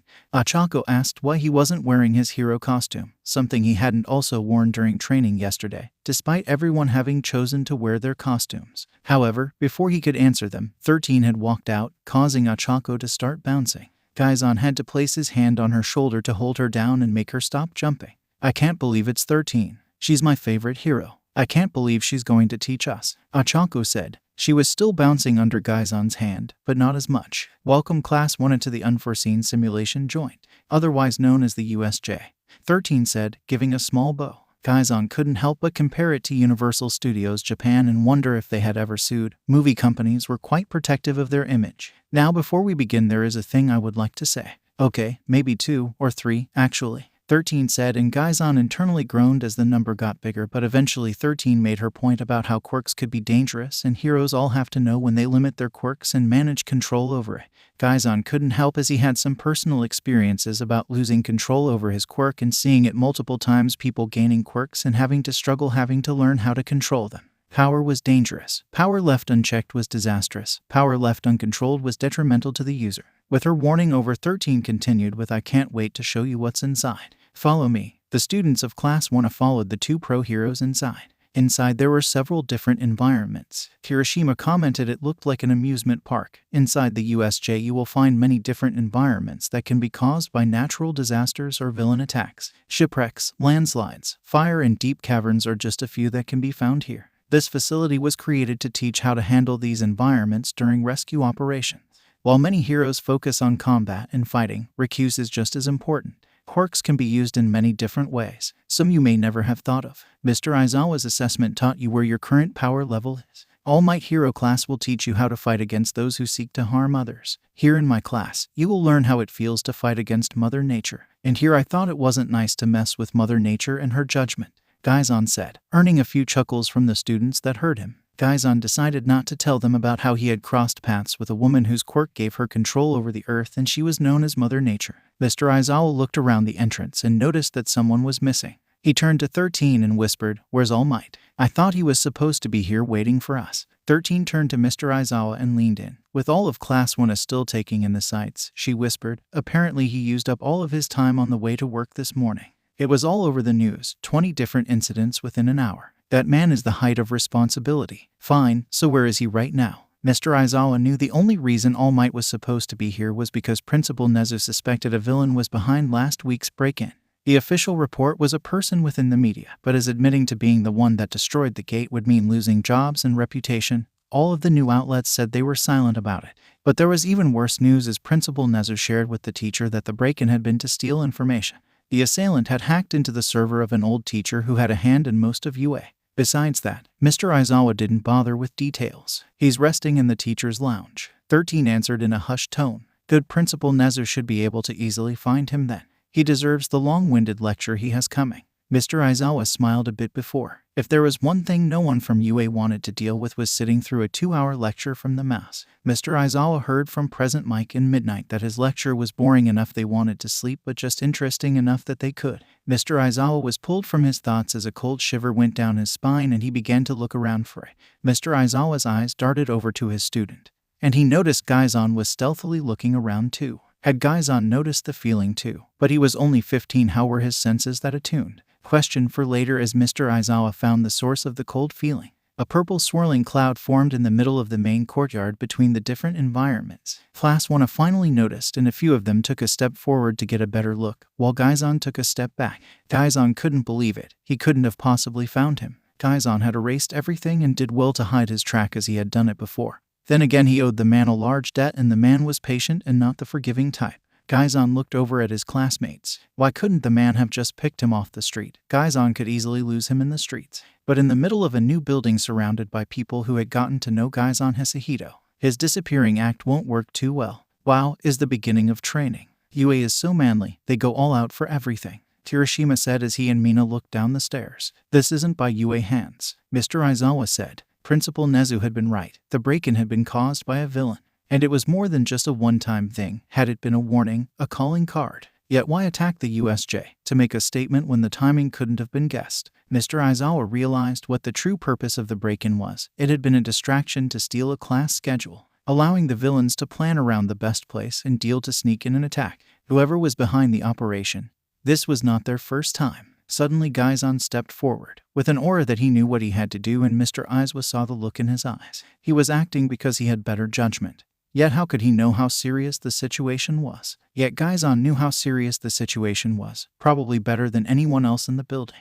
If that man had decided to come after Gaizan, then Gaizan had to keep his focus on him and stay one step ahead of him. Gaizan grabbed Kirishima's neck and Mina's collar and pulled them back. "Whoa, Hisahito, what are you doing? Those are just actors." Gaizan sighed. Of course, none of them would truly understand what was happening. Even if they were just actors, we would need to treat them like villains. Gaizan then let go of Mina and Kirishima and grabbed Shiro and Kaminari's shirt. If they're villains, then where is the alarm? Shiro asked as he looked up at Gaizan, who had a cold look in his eyes. Before Mr. Aizawa could explain the importance of a sneak attack not being interrupted by an alarm, Todoroki beat him to it.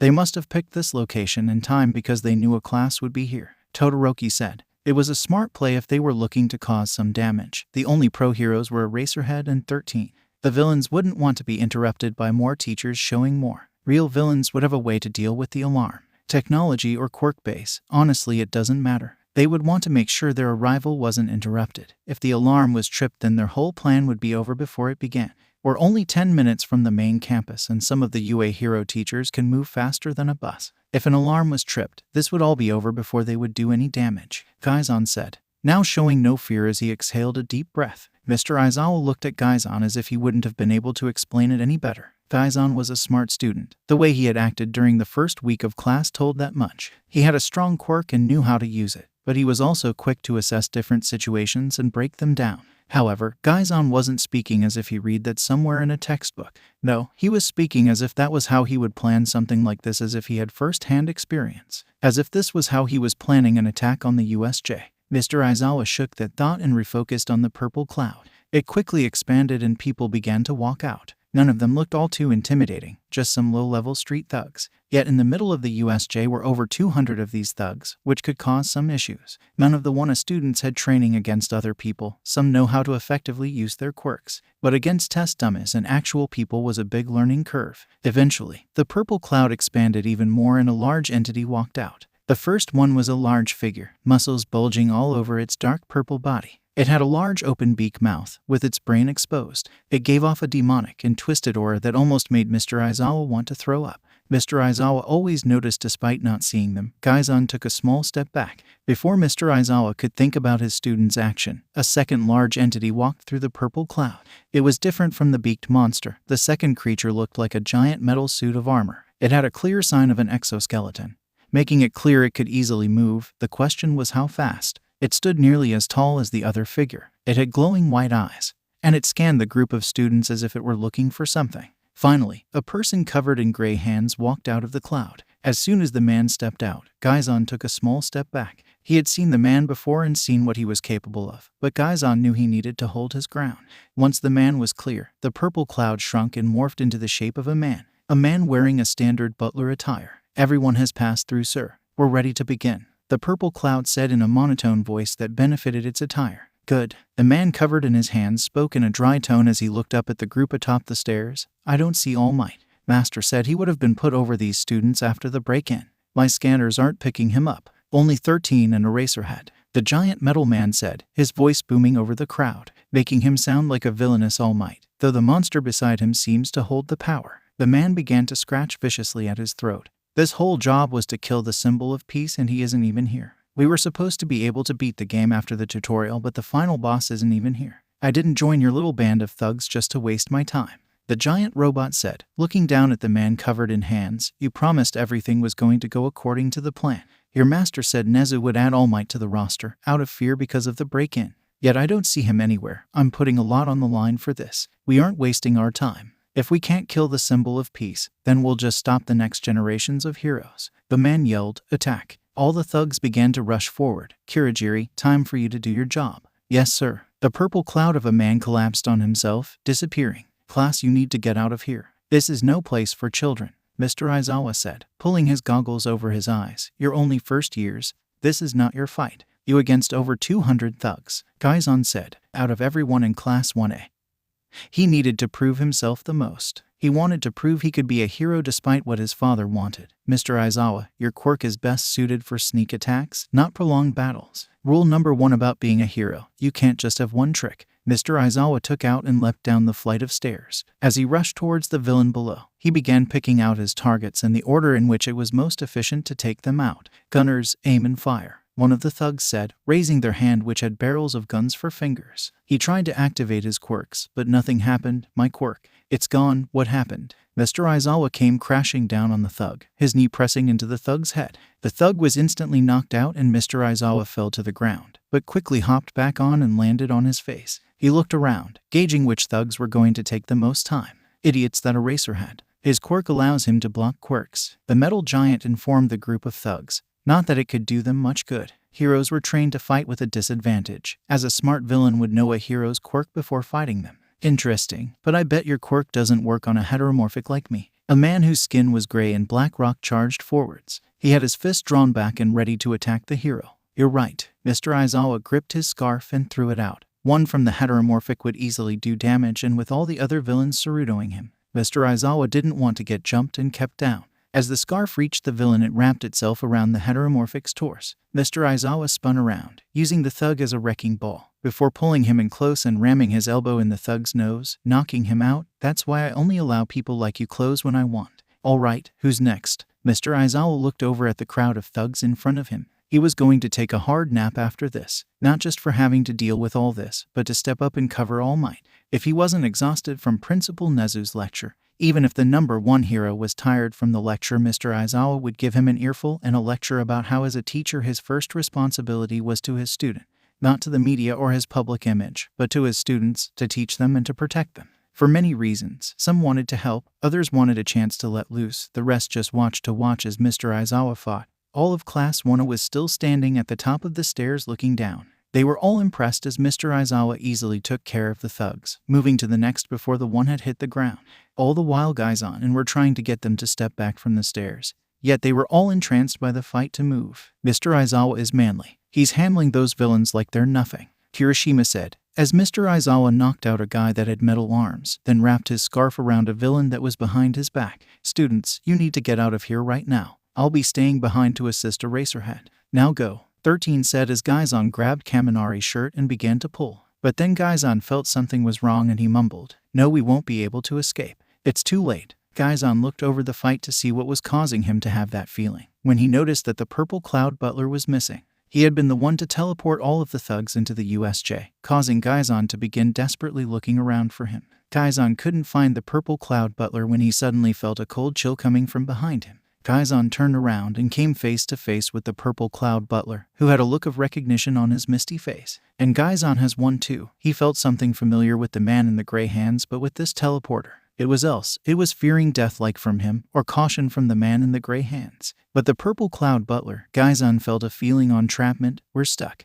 "What do you mean?" Momo asked, as she turned and looked at Gaizan as he took a small step forwards as if putting himself behind the class in something. Momo then noticed he wasn't looking down at the fight. Now he was looking at the short distance between the top of the stairs and the exit. Momo and several others followed Gaizan's line of focus, and just in time, a purple cloud appeared in the group. It slowly formed into the shape of a man, who was wearing a standard butler outfit. Black pants, black vest over a white shirt.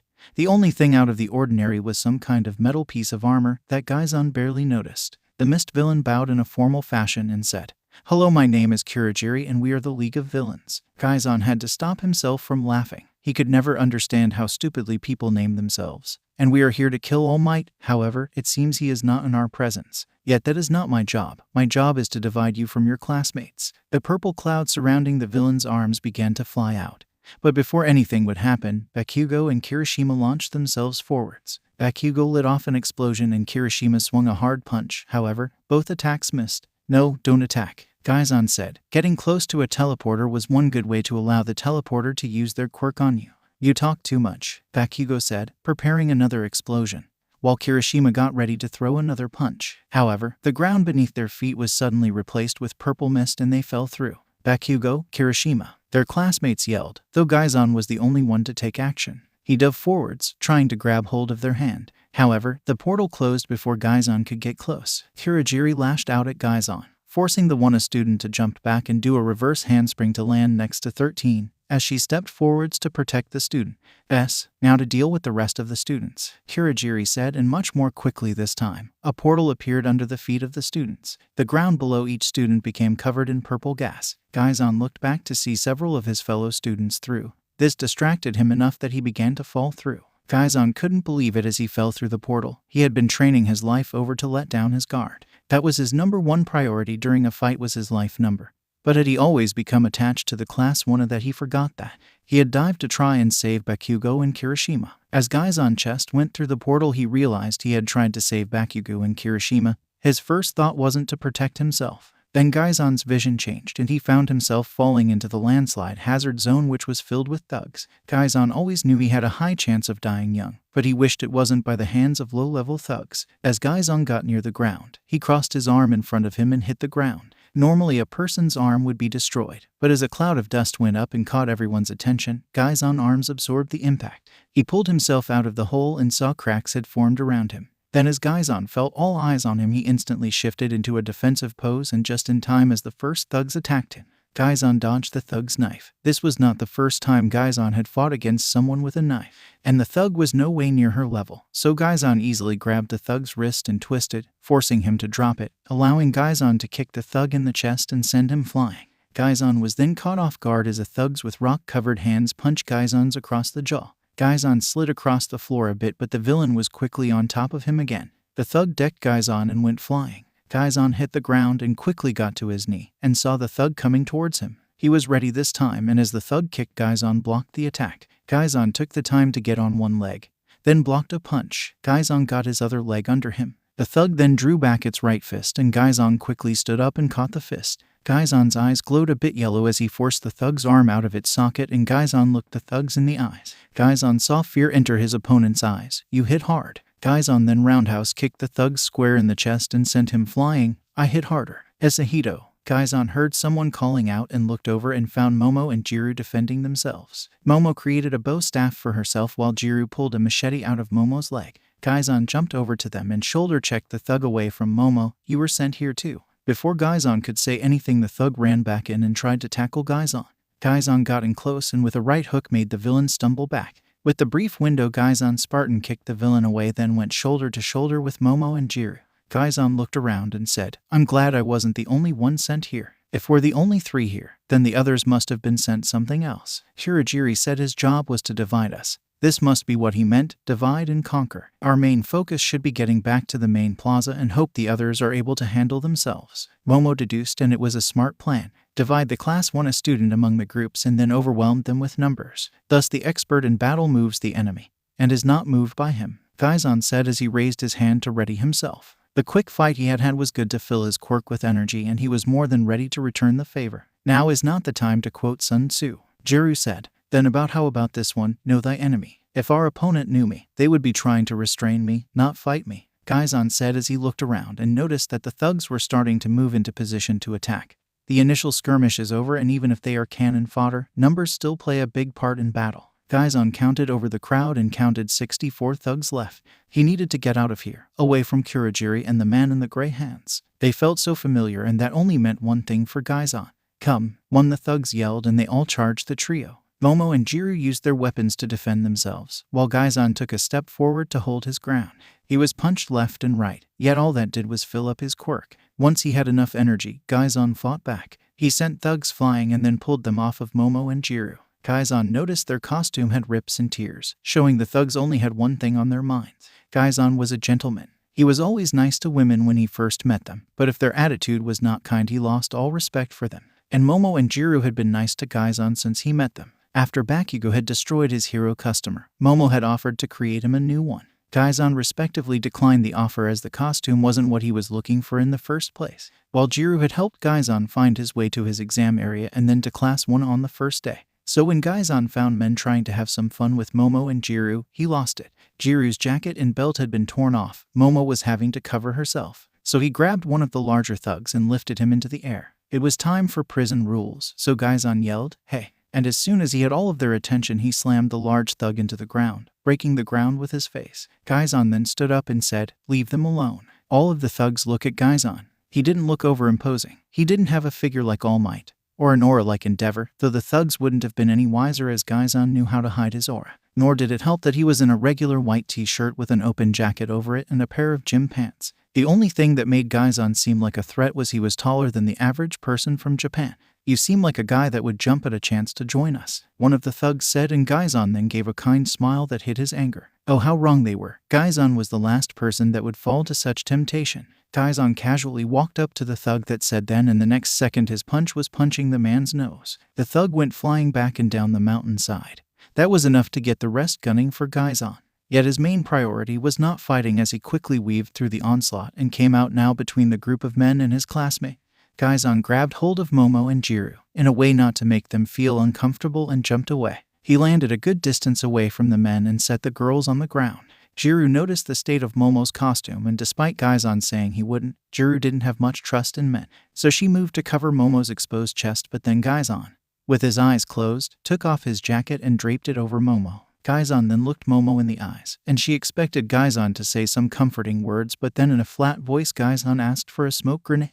Gaizan asking Momo for a smoke grenade gave her something to focus on, besides what she had been caught in the middle less than 15 seconds ago. She pulled up the mental image of a smoke grenade and handed it to Gaizan. Gaizan took the smoke grenade and then nodded. He then stood up and faced the group of men. He noticed all of their attention was back on Momo and Jiru, something he did not take kindly to. Gaizan began walking back to the man, tossing the smoke grenade up into the air and catching it again. Once he was in range, he yelled, "Hey, well, are you just a mommy's boy?" one of the thugs said. And with that, Gaizan pulled the pin of the smoke grenade and threw it. The moment it hit the ground, it exploded and Gaizan ran forwards. Before he ran into the smoke cloud, he scooped up the bow staff Momo made.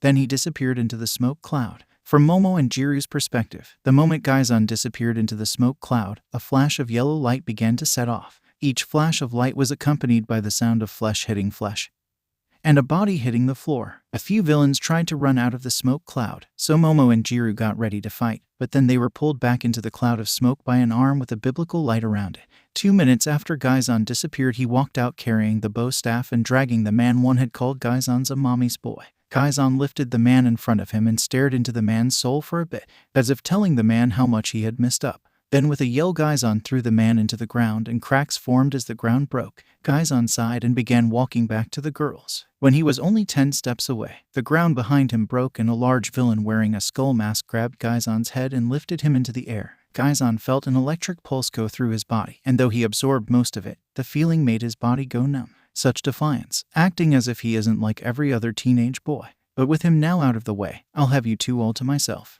the skull mask villain said. Momo and Jiru tried to take a step back, but then the skull mask villain lifted it free hand and lighting sparked around it. Another move and I'll fry your so-called knight in white armor. Momo and Jiru froze and the skull mask villain laughed. The other underestimated class 1 of UA, but a mistake that ended in my favor. Once I've had my fill, I'll let Shigaraki kill you. Gaizan's mind froze as he heard the name of Shigaraki. When it couldn't be him, Gaizan had hidden himself from the world, the light and the dark. There was no way that that man had found him. Gaizan knew he was a patient man, but he was not one to go after a fruitless endeavor. Gaizan would have begun to shake out of fear, but his body was unable to move. He guessed that worked in his favor as it made the skull mask villain believe he was unconscious. The other started, but I will be the one to finish you two, and with nothing else in my way, I'm going to enjoy myself and take my time, the skull mask villain said as he began walking towards Momo and Jiru. Gaizan could see the fear in their eyes. Though Momo hit her a bit better, Gaizan saw the skull mask villain begin to reach for Momo to pull off Gaizan's jacket. Gaizan's body decided that was enough and woke up, as Gaizan's arm shot up and broke the wrist of the hand that was holding Gaizan in the air. In the few seconds of the confusion and pain of the skull mask villain, Gaizan hit the ground and drew back his fist. He pulled all the rest of his quirk's energy into his fist and his arm gained a bright biblical glow. Gaizan saw the fear in the skull mask villain's eyes as he took a step forward and threw a punch that hit the skull mask villain's in the chest and sent him flying down the mountain. I despise those types of men above all else, Gaizan said. Then his shoulder dropped and he turned to the girls. Are you two all right? Neither of the girls said a thing as Momo hugged herself and Jiru felt like trying to make herself small as she fell to the ground. Momo gave a small nod as Jiru had small tears running down her cheeks. Neither of them liked how close they had gotten to being made into something less than what they were. Even though there was still much to do and the fighting was not over, Gaizan walked up to Momo and Jiru. He hugged Momo with right arm and put his left hand on Jiru's shoulder. You did good, and you don't have to worry about them anymore. Kaizen felt the girls lean into his embrace, but then he made the mistake of looking down the hill. He should have kept his attention on comforting his classmates. But the moment he looked down the hill and saw the fighting was still going on, he couldn't focus on anything else. "We have to help everyone else," Kaizen said, as he let go of the girls and took a step towards the edge. "The fight isn't over, make your way down the hill. I'll go ahead to help out." Momo and Jiro looked over at Kaizen, thankful that he had rescued them and not wanting him to leave. But he was right. They might have been safe in their area, but the rest of their class was still out fighting for their lives. But they were confused of how Kaizen planned on going ahead of them. There was only one stairwell down the side of the mountain. Their question was answered, as Kaizen jumped down the side of the mountain. He landed on a boulder, his quirk absorbing all the kinetic energy that he then used to rocket himself down the mountain. As Kaizen landed on the center of the courtyard, he saw Eraserhead had taken care of all of the thugs around him, leaving only the man in the gray hands and the two massive monsters. "I hate pro hero, more so when they live up to their reputation," the man in the gray hands complained, scratching his neck. He was watching Eraserhead, a pro hero known only to use sneak attacks and only fight small groups, easily handling the 200 thugs in the main plaza. "I'm surrounded by idiots," the metal man said. The man in the gray hands heard and was tempted to dust the suit of armor, leaving the man to his known devices. "Master gave you this opportunity to demonstrate your suit, or do you want me just to destroy it and throw you to the heroes?" The man in the gray hands said, viciously scratching his neck, leaving a red rash behind.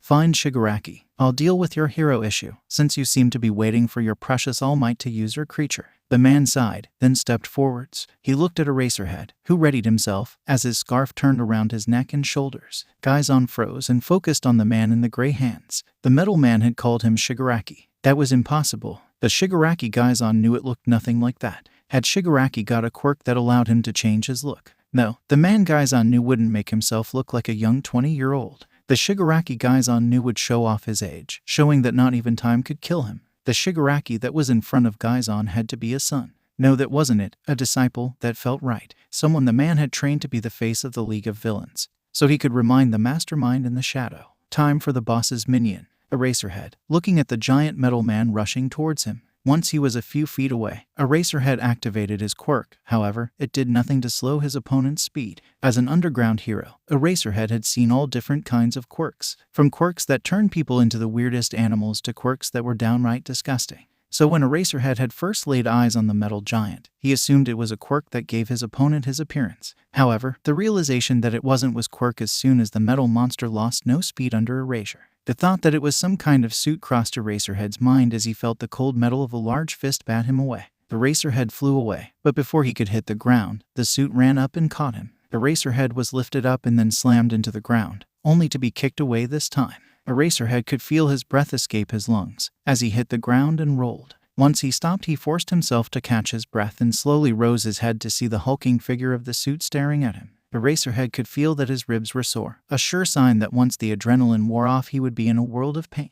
He slowly got to his knees, then forced himself to get up onto his feet. Eraserhead's vision was fuzzy, but he saw the illuminated eyes looking right back at him. Eraserhead knew his quirk didn't improve his fight capabilities or his strength. However, against most other quirks users, Eraserhead was able to bring them down to his level. Yet against a machine like this, Eraserhead would have his work cut out for him. Impressive, you aren't dead yet. Unfortunately, that won't be true for much longer. The giant suit raised its palm. Plates shifted around and air hissed, then an electric hum raised Eraserhead's eyes as the palm of the suit began to glow. Let's see how these work. Eraserhead stared down at the glowing palm, as his sense towards that he did not want to be on the end of what came out of that glow. He had a small belief that it was part of the man's quirk and he could cancel it, but chances were it was part of the suit. Even if it was the wearer's quirk, Eraserhead couldn't see his body and thus couldn't cancel his quirk. A short hum sounded off as the glow in the palm reached its peak and then a beam of energy shot out. Eraserhead tried to dodge out of the way.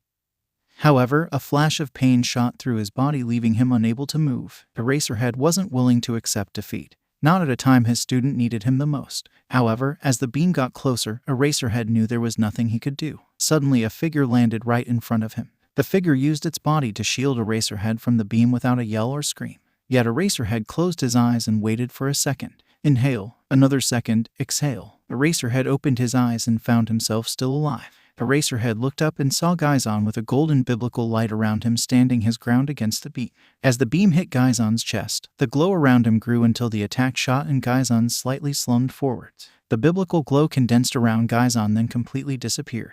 Gaizon's skin was then revealed to be badly burnt. His white t-shirt was on fire and his gym pants were slowly burning away to be shorts. Eraserhead failed for his student, but then Gaizon's skin began to slowly heal until it was a normal tone of color. When Gaizon had seen Eraserhead engage the metal giant, he was ready for a one-sided smackdown.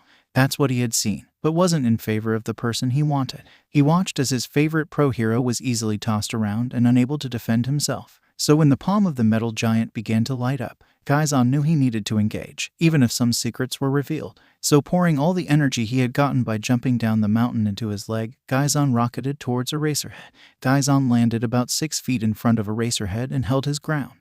The moment the energy beam hit Gaizon in the chest, he felt his quirk begin to absorb the heat and kinetic force behind it. He felt his shirt begin to burn away and his skin began to heat up, so he allowed his quirk to leak out. As his body absorbed as much heat as possible, Gaizon let his quirk expel its energy through the biblical glow. Then it stopped, and Gaizon had to use all of his will to stay on his feet. He fought through the pain and forced his quirk energy to begin to heal his skin. He fought as his skin cooled off and became stitched back together. Then after a few seconds the pain was gone and Gaizon coughed out a small puff of smoke. He then stared down the metal villain and said, "Okay, oh. That hurt a lot more than I was expecting. How are you doing back there, Eraserhead?" That initial hit seemed to have some force behind it. "Hisahito, what are you doing?" Eraserhead couldn't believe his eyes. Gaizon's quirk file, while extremely vague, mentioned Gaizon being able to absorb energy and use it in different ways. However, it never mentioned Gaizon used his quirk's energy to heal himself. Gaizon's actions were irrational and dangerous, but he seemed to know what he could take and his action had saved Eraserhead. "Making sure my favorite pro hero doesn't get killed," Gaizon said as he looked over his shoulder at Eraserhead. "So how about you let me take this guy while you rest up?" Without waiting for a response, Gaizon turned around and walked towards the metal suit. As he walked, he ripped off the burnt remains of his gym shirt. "That was 2 shirts within 2 weeks. I've got some energy to burn." "Impossible. That blast was 50% strong. You should be a corpse now." The villain seemed to notice the healed skin. "You have hyper-regeneration, so that's how you were able to survive the blast." "Maybe, maybe not. The only thing that matters is you hurt my teacher. I'll return the favor tenfold," Gaizon said as his voice took a bit more serious tone, though not as much as he had when protecting Momo and Jiru. Gaizon suddenly stopped and shifted into an offensive stance as his eyes started to glow yellow. Before the metal villain had a chance to attack, Gaizon smiled and rushed forwards. With the built-up force from absorbing the blast, Gaizon's speed made him hard to track. However, the suit, or more specifically as Gaizon suspected, the sensors in the suit were able to track his speed. As soon as he got into reach, both hands of the suit clasped together and swung down like a hammer. Gaizon knew normally he would be able to tank the hit, but with all the energy he had absorbed from the energy blast, Gaizon knew his quirk was near its limit. And if he went over his limit, he would pass out and be defenseless. Not wanting that, Gaizon quickly sidestepped the attack and got in close. Where the midsection of the suit was at the perfect height for Gaizon to land a hard punch, Gaizon planted his forward foot, directed his quirk's energy into his arm that it gained a yellow glow as he rotated into the punch. The hit landed and Gaizon felt the metal dent, then warp, then finally completely shatter under the force being exerted upon it. The rest of the suit felt the monument and went flying back. It hit the ground and began sliding, its massive figure leaving trenches as its weight carved out the ground. Once the suit stopped, it picked itself up with its part moaning under the weight. The head of the suit rose and looked at Gaizon, who was wearing a grin. "A weapon can be destructive and powerful, but if it's easily destroyed, then it's useless. I mean, just look at your suit. I mean, one well-placed punch and the integrity was completely destroyed. My strength might be above average, but your worthless suit of junk won't be able to face most top 50 heroes. You brat," the man from within the suit yelled, his voice coming over the speakers and from the hole Gaizon had just made. "I'll make you pay for that. You can make me try, but in the end you'll fail. I'll even let you get in a free hit," Gaizon said, holding his hands out to the side, as if enticing the villain to attack him. He had put all of his quirk's energy into his attack and could do it with a refill. Both hands of the suit raised and the palms hummed like before. Gaizon's eyebrow raised a bit. He had taken on 1 energy blast at once and survived, but he wasn't completely confident in taking on 2 at once. "Let's see how you deal with this, you brat," the suit yelled as 2 beams shot out of the palms. Gaizon dodged the attack and began running forwards to get to the suit. The beams forward Gaizon and he jumped over the first one, and as soon as he hit the ground he slid under the second one. Gaizon quickly got back on his feet and continued running towards the metal villain. As Gaizon ran his hand over the beam, his quirk absorbed all its heat and allowed Gaizon to speed up. As Gaizon got in close to the metal villain, he was prepared to have to dodge the beams of energy to get in close. But then the glowing eyes and the beams of energy went off. The sound of the suit losing power reached Gaizan's ears and told him he was good to attack. So Gaizan increased his speed and drop-kicked the metal suit away. Gaizan directed his attack to the hole he had already caused in the side of the suit. So as the suit hit the ground repeatedly as it skipped backwards, it began to break apart and pieces went flying. The suit rolled to a stop and was slumped over as it was sitting down in exhaustion. "I'm not finished," yelled the villain from within the suit, but then the armor over the arms began to disintegrate. Gaizan looked at the disintegration. It was the same what had happened to the front gate of UA. Gaizan had been ready. It wasn't the media but this Shigaraki. "Shigaraki, what are you doing? You were given a chance to demonstrate and you couldn't even kill a kid." Shigaraki walked around the suit, keeping his hand pressing against the suit, until all of the armor over the arms was gone. He then withdrew his hand and shook them as if trying to shake off dust. "I wasn't finished, Shigaraki," the man within the suit said with a distressed tone of voice. "Master says I can destroy whatever I want to and I didn't like your suit. However, Master seems to have plans for you."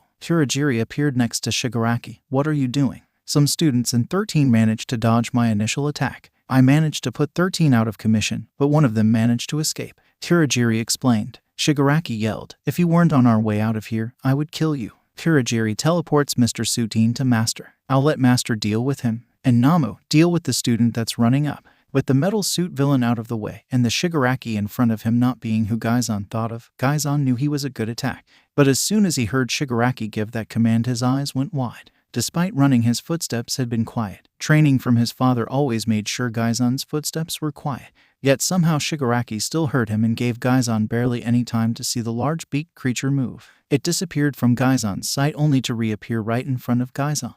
Gaizan's senses went wide as Namu's aura of uncontrolled chaos lifted the area around it. Gaizan slammed his feet into the ground in an attempt to stop himself, but Namu closed in. Namu then threw a punch and Gaizan's instincts saved his life and allowed him to jump over Namu. Gaizan quickly made a plan to attack Namu from behind, but before Gaizan had a chance to land, Namu turned and swatted him away. Gaizan barely had a chance to raise his arm to protect himself, and when Namu's massive purple fist rammed into Gaizan's arm, he knew he wouldn't be able to absorb all of the impact. Thinking fast, Gaizan absorbed as much as he could of the impact as possible, then allowed the rest of the force to send him flying. As soon as Gaizan hit the ground, he rolled, using his arms to protect his head until he came to a stop. Gaizan sat down breathless as he felt his quirk pushing against his body as it was at its limit. "Hisahito," Eraserhead said, forcing himself over to his student.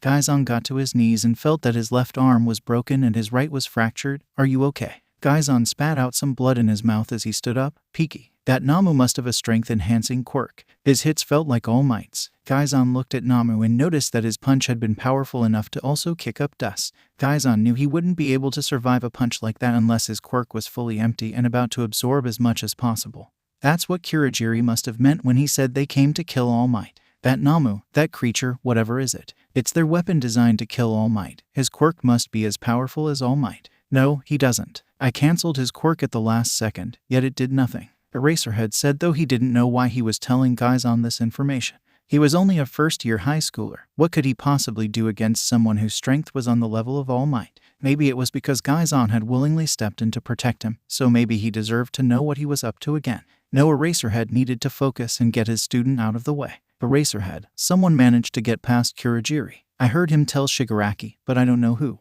But if I had to guess, it would have been Ilda. He's the fastest out of us and I didn't see him get teleported. Chances are he's running to get a signal to the main campus, Gaizan said as he heard footsteps walking up to them. He got ready to defend, but then he looked up and saw Momo and Jiru. "Girls, you need to get Eraserhead out of here and up to the entrance. I'll hold off the villains as long as I can. Backup should be arriving soon." "No, Hisahito, you are a student and are not ready to face those villains. They're not your average street thug. You have no chance against them," Eraserhead said. He was a pro hero and a teacher. His priority was the safety of his students, and he should not be allowing one of them to throw themselves at villains. Yet Eraserhead caught Gaizan's eyes. There was no fear, no hesitation within them. He looked ready to fight, but to protect or just cause. No, Gaizan has some remorse in his eyes, as if he had to make up for something. "And you think you can do any better? Like you said, your quirk did nothing against Namu's strength. Until All Might arrives, I'm the only one that can hold him off. Yaorazu, when you get back to the upper platform, 13 is going to need your help. Now go," Gaizan commanded. His voice was stern, so Momo and Jiru didn't argue. Eraserhead wanted to protest. He was going against everything he stood for. But Momo and Jiru lifted him over their shoulder and began to drag him away. Gaizan took a breath as he held his arms out in front of him. Then a small yell. Gaizan drew his arms into his natural stance and clenched his jaw as his right arm was healed and his left arm was forcefully set back in place. The pain was enough to make a normal person black out, but Gaizan had gotten used to it. Once his left arm snapped back together, he smiled and faced the villains. He had something to make up for. He had made the wrong choice too many times in his life. It had hurt people, caused death, and made Gaizan sick to his stomach. Now that he had a chance to turn his life around, he wasn't going to let a whiny boy with that man's name take that away from him. You think that since you're willing to let yourself get killed just to save your fellow students, you're a hero, Shigaraki said as he looked Gaizan over. The student was standing before him without an injury to show his previous fights. The mark on him was his missing shirt, and he was willing to continue fighting. And that pissed Shigaraki off. Nothing was supposed to get in his way. All Might was supposed to be waiting for him. Kurogiri was supposed to get the NPC out of the way and Shigaraki would send Namu after All Might.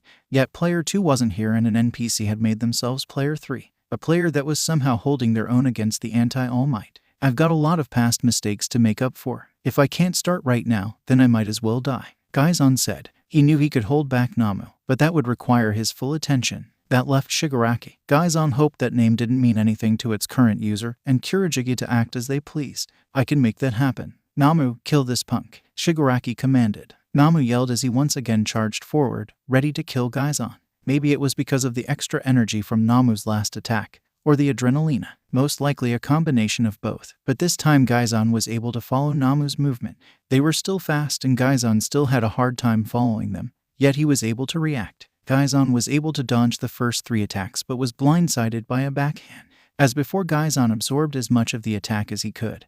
But his quirk was more full this time, so the energy left over was more. Gaizan prepared himself as he went flying again. As he flew, he managed to flip himself upright in the air. Once Gaizan's feet hit the ground, it looked as if he was gliding back with how fast his feet were moving to slow him down. Gaizan finally managed to get his hold and rammed his legs into the ground, digging up the ground into trenches as he slowed down. As Gaizan caught his breath, the skin of his hands healed and his right arm repaired itself. But without skipping a beat, Gaizan roared and his eyes turned yellow as his skin began to biblically glow a bright yellow, a sign that his quirk was at maximum capability. Gaizan turned himself and looked back at Namu. The next second, Gaizan launched himself forward. Namu screeched back as Gaizan got close and it threw a punch. Gaizan vaulted onto Namu's first and using it as a platform. Gaizan swung his feet ground and kicked Namu in the side of the head to make sure his attack did something. Gaizan poured half of his quirk's energy into the kick. With that amount of energy, Gaizan felt his leg begin to sprain, but then he became surprised when the Namu didn't go flying. Namu's head had barely even moved from where Gaizan's foot was pressing against it. Gaizan withdrew his leg and then the glow around him turned golden. Gaizan poured the rest of his quirk's energy into the attack and then some. But when Gaizan's foot connected with Namu's jaw, Gaizan felt all the bones in his foot break, and yet still Namu stayed in place. One of Namu's quirks is shock absorption. No matter how much force your attacks have, nothing will harm Namu. Kill him, Shigaraki said. Gaizan thought about how Namu could have a quirk similar to himself, but Namu hadn't used any energy as Gaizan's quirk had. The force of the attack was simply disappearing. Moreover, Eraserhead had explained that Namu's strength didn't come from a quirk. Gaizan's mind went wild trying to put all the pieces together, but then Namu grabbed both of Gaizan's arms and pulled them apart. Gaizan yelled as he was forced into a crude copy of Hercule's hold. Gaizan poured the rest of his energy into his quirks, increasing his quirk's energy and then pouring the outflow into his strength. Gaizan's arms began to glow yellow, then glow began golden as Gaizan kept himself from being torn in half. As Gaizan continued to overwork his quirks, he began to pull his arms in, overpowering Namu. As Gaizan continued to pull his arms in, he stared Namu in its blank eyes. Gaizan's arms almost had his sides as the biblical golden glow enveloped his entire body. Then Gaizan felt warm blood starting to flow back his lips and fall off his chin. Namu screamed, then brought its foot up and kicked Gaizan in the gut. With that attack, Gaizan's yellow eyes and glowing form disappeared and he was once again sent flying. However, this time instead of landing on the ground, Gaizan crashed into the base of the stairs that led up to the entrance platform. As he crashed, a crater formed around his body. He groaned a bit and picked his head up. His body was screaming in pain as his quirks began to repair his body. Gaizan's vision came into focus and he immediately wished it hadn't. As he saw Namu slowly walking up to him, Gaizan had to overclock his quirk once to save himself, and if he didn't get to his foot soon then he would be defenseless against the monster designed to kill All Might. He was going to need some help. Once those that remained after Kurogiri's teleported everyone else away, had handled the villain, sending him back to Shigaraki. Ochaco ran over and watched from the top of the stairs as Gaizan jumped in to protect Mr. Aizawa from the energy blast. She silently cheered as Gaizan attacked the metal giant and injured him. Though she would never admit it, she silently cheered that Shigaraki had taken the metal villain out of the fight, leaving only the damaged suit behind.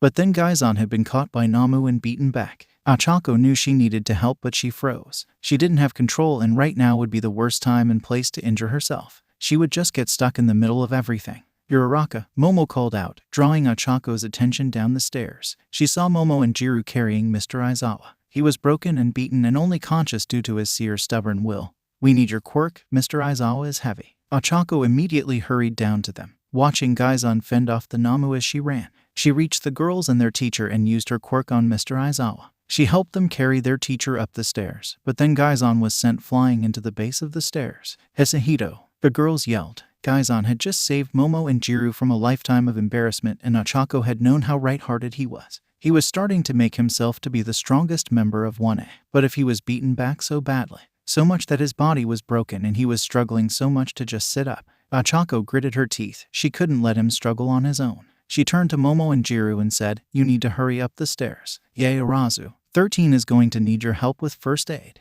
I'll get Hisahito and bring him up." The two girls look at Gaizan, then at the top of the stairs. "Just go," Ochaco said, then didn't wait for another second. Canceling her own gravity, Ochaco launched herself at Gaizan. The moment she was above the crate, she cancelled her quirk and landed next to Gaizan, where he was forcing himself out of the stairs. He stood up on his own feet, but he was swaying back and forth. As Ochaco jumped down into the crate and slid down to Gaizan, "Hisahito, Uraraka, I thought I told you to call me Gaizan." Gaizan mumbled, looking over at Ochaco. His eyes were glazed over, out of focus. Yet he was conscious enough to complain about being called Hisahito. "Come, we need to get to the top of the stairs." Ilda escaped and ran for backup, Ochaco said, and used her quirk on Gaizan.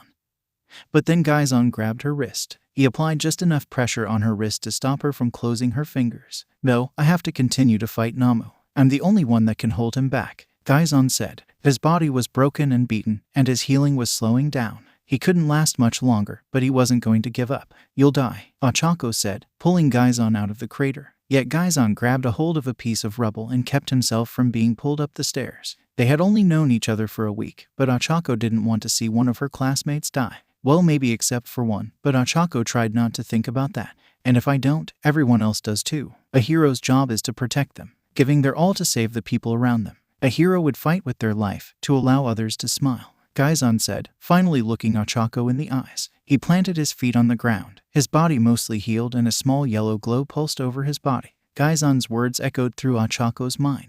They were the same words All Might had told her when she was deciding whether to accept One for All. She looked at Gaizan in the eyes and saw the same strength and fight within his eyes as she had seen in All Might. Gaizan might not have won for all, but to Ochaco, Gaizan was acting the same as All Might. "You're not the only one that can fight against Namu," Ochaco said, canceling her quirk on Gaizan.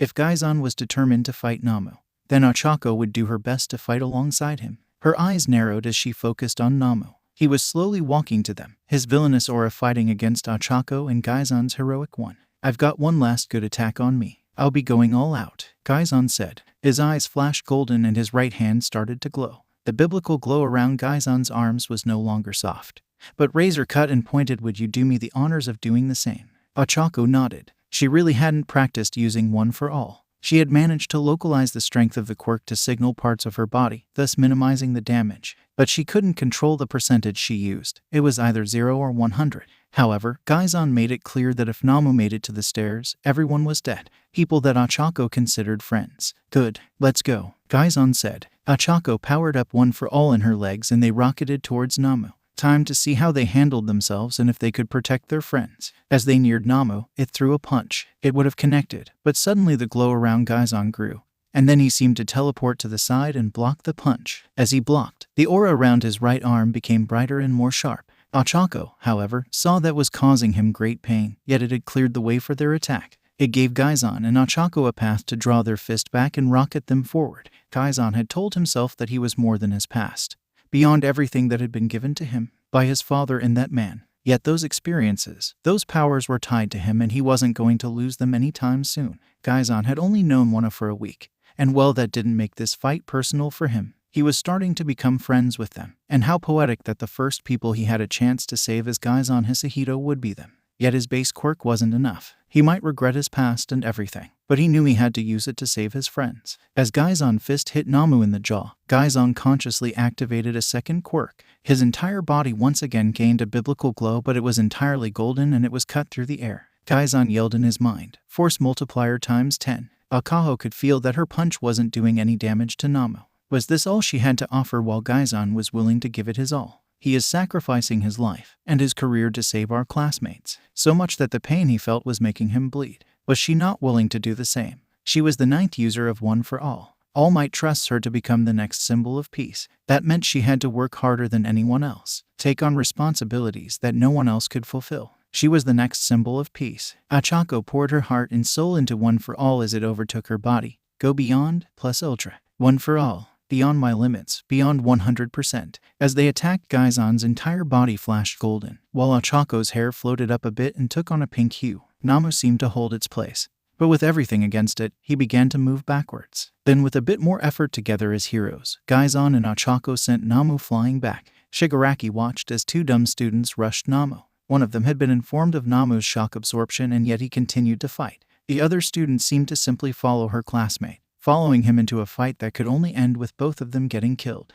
They somehow managed to dodge Namu's attack and gotten close to land a hit. But Shigaraki smiled. No matter how hard they hit, Namu's shock absorption was too strong and nothing would get through. But both their bodies flashed into bright colors and Namu let out a shriek and then was launched right back at Shigaraki. He began to panic as the large body of Namu came right at him. "Namu, stop yourself," Shigaraki yelled. Luckily, Kurogiri was quicker to action, wrapping himself and Shigaraki out of Namu's path. Namu heard Shigaraki's command and dug his hands and legs into the ground. It dug trenches as it slowed down, kicking up the loose dirt. Gaizan noticed that smoke was rising from Namu's hands and feet, slowly burning the fresh off from the friction. Namu stopped itself and the bones of its hands and feet were seen. Ochaco rose to her feet as the pink hue aura around her then disappeared. Ochaco looked Namu up and down, then said, "Your Namu is out of the fight and you have no hope of fighting both of us. How did you beat Namu's shock absorption?" Shigaraki yelled, like a little kid. Like a little kid that wasn't getting a toy that he wanted. Absorption, not nullification, meaning there's a limit to how much he can absorb at once. "Now give up," Gaizan said. He was breathing heavily but was managing to stay on his feet. The golden light around him flickered but stayed in place. "Namu, attack," Shigaraki yelled. He was here to kill All Might if a pair of high schoolers wanted to get in his way.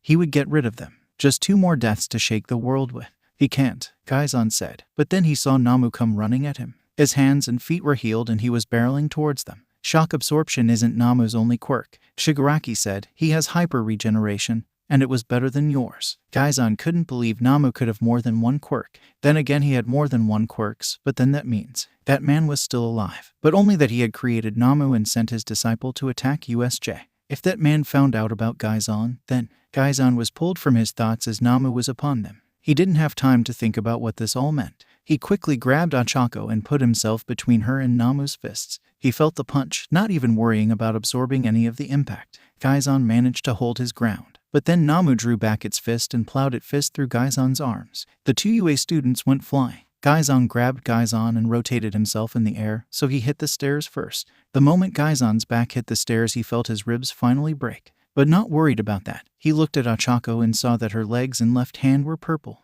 Ochaco looked around in a daze but then used her good hand to pull herself up.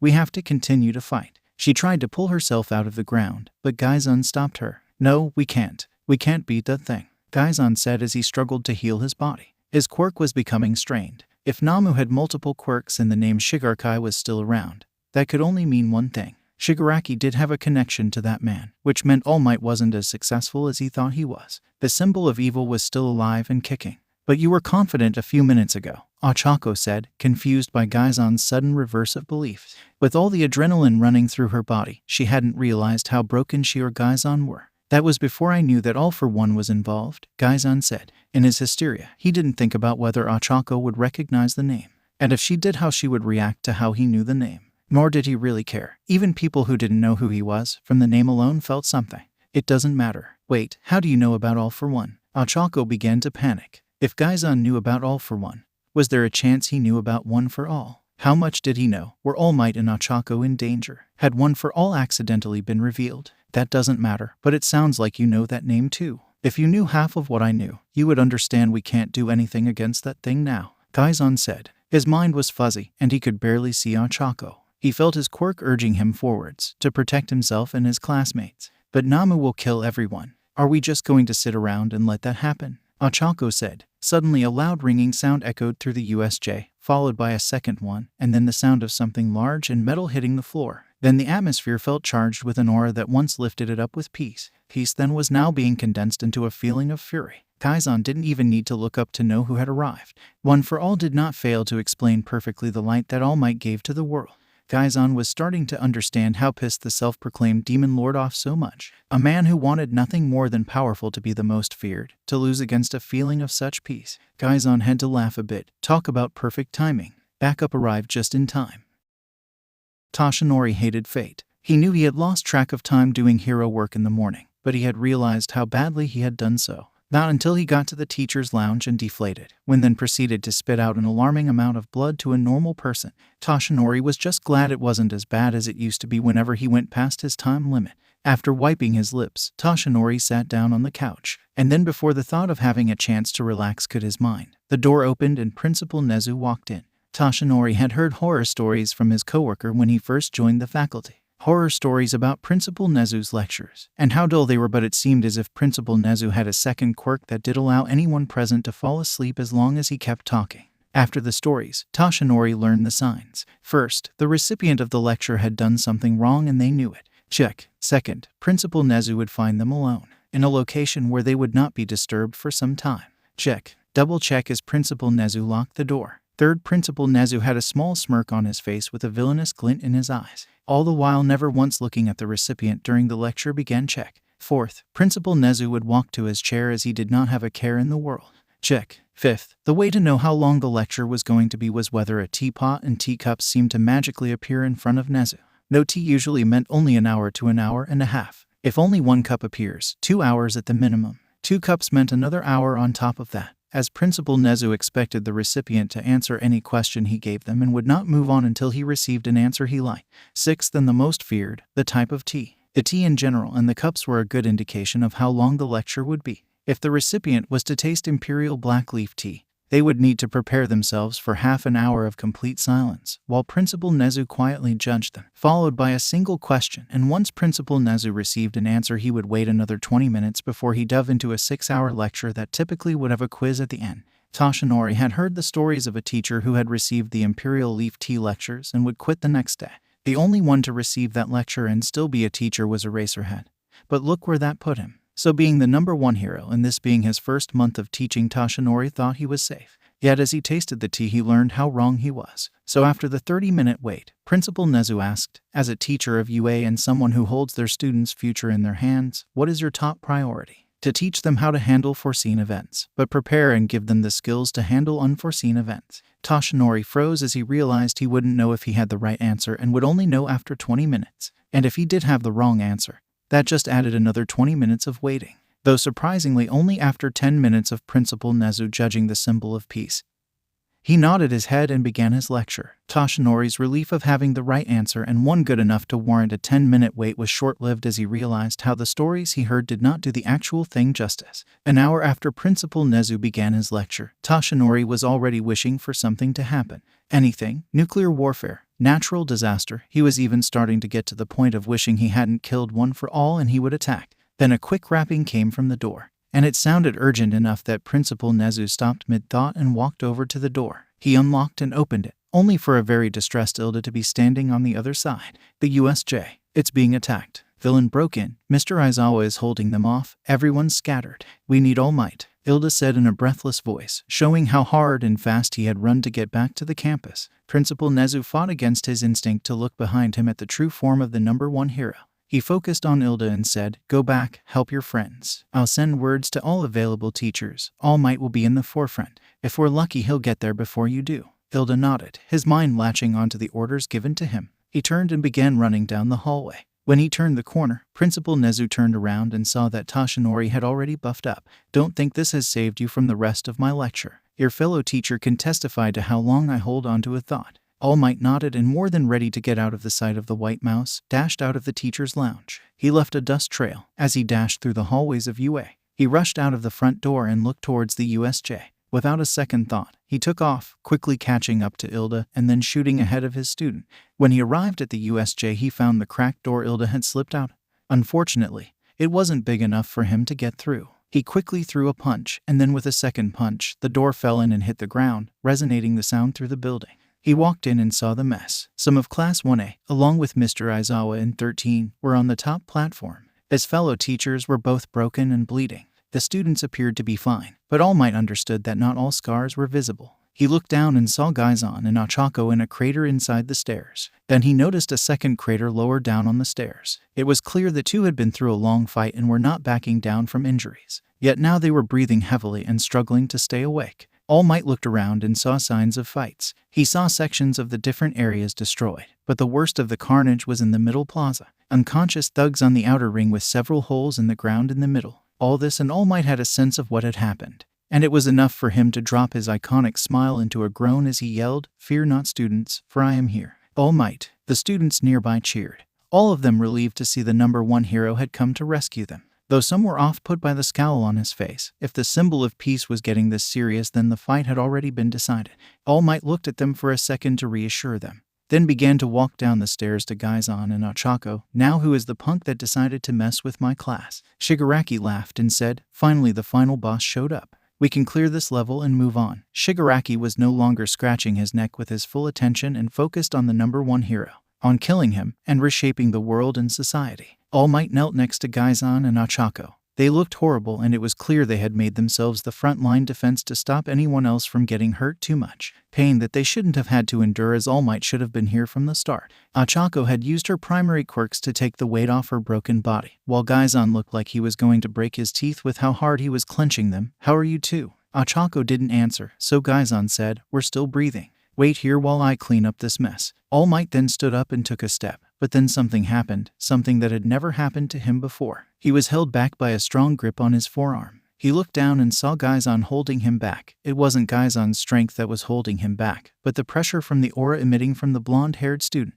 If the situation wasn't serious, All Might would have been shocked by the motion. That Namu down there has more than one quirk. Shigaraki called them shock absorption and hyper-regeneration. But there's a limit to how much Namu can absorb at once, so we managed to get through it once. "I'm sure you'll do better," Gaizan said, then released All Might. All Might had officially been tagged in and Gaizan could rest. As he lay down the stairs, he mumbled something that sounded like "all for one," and then passed out. Gaizan's words registered in All Might's mind, who quickly looked at Ochaco. "He knows only about all for one. He hasn't brought that up," Ochaco said. Gaizan had just passed out, but she didn't want to take the risk of naming one for all in front of him. He had proved his situational awareness was level above everyone else's. You used it. All Might noticed the state of Ochaco's right arm and legs. Ochaco had only had one for all for a little over a month now, so she didn't have much control. To try to prevent the injuries she was now dealing with, All Might had put her on probation until she gained more control. That just showed how desperate the situation had gotten if she was willing to put up with her injuries.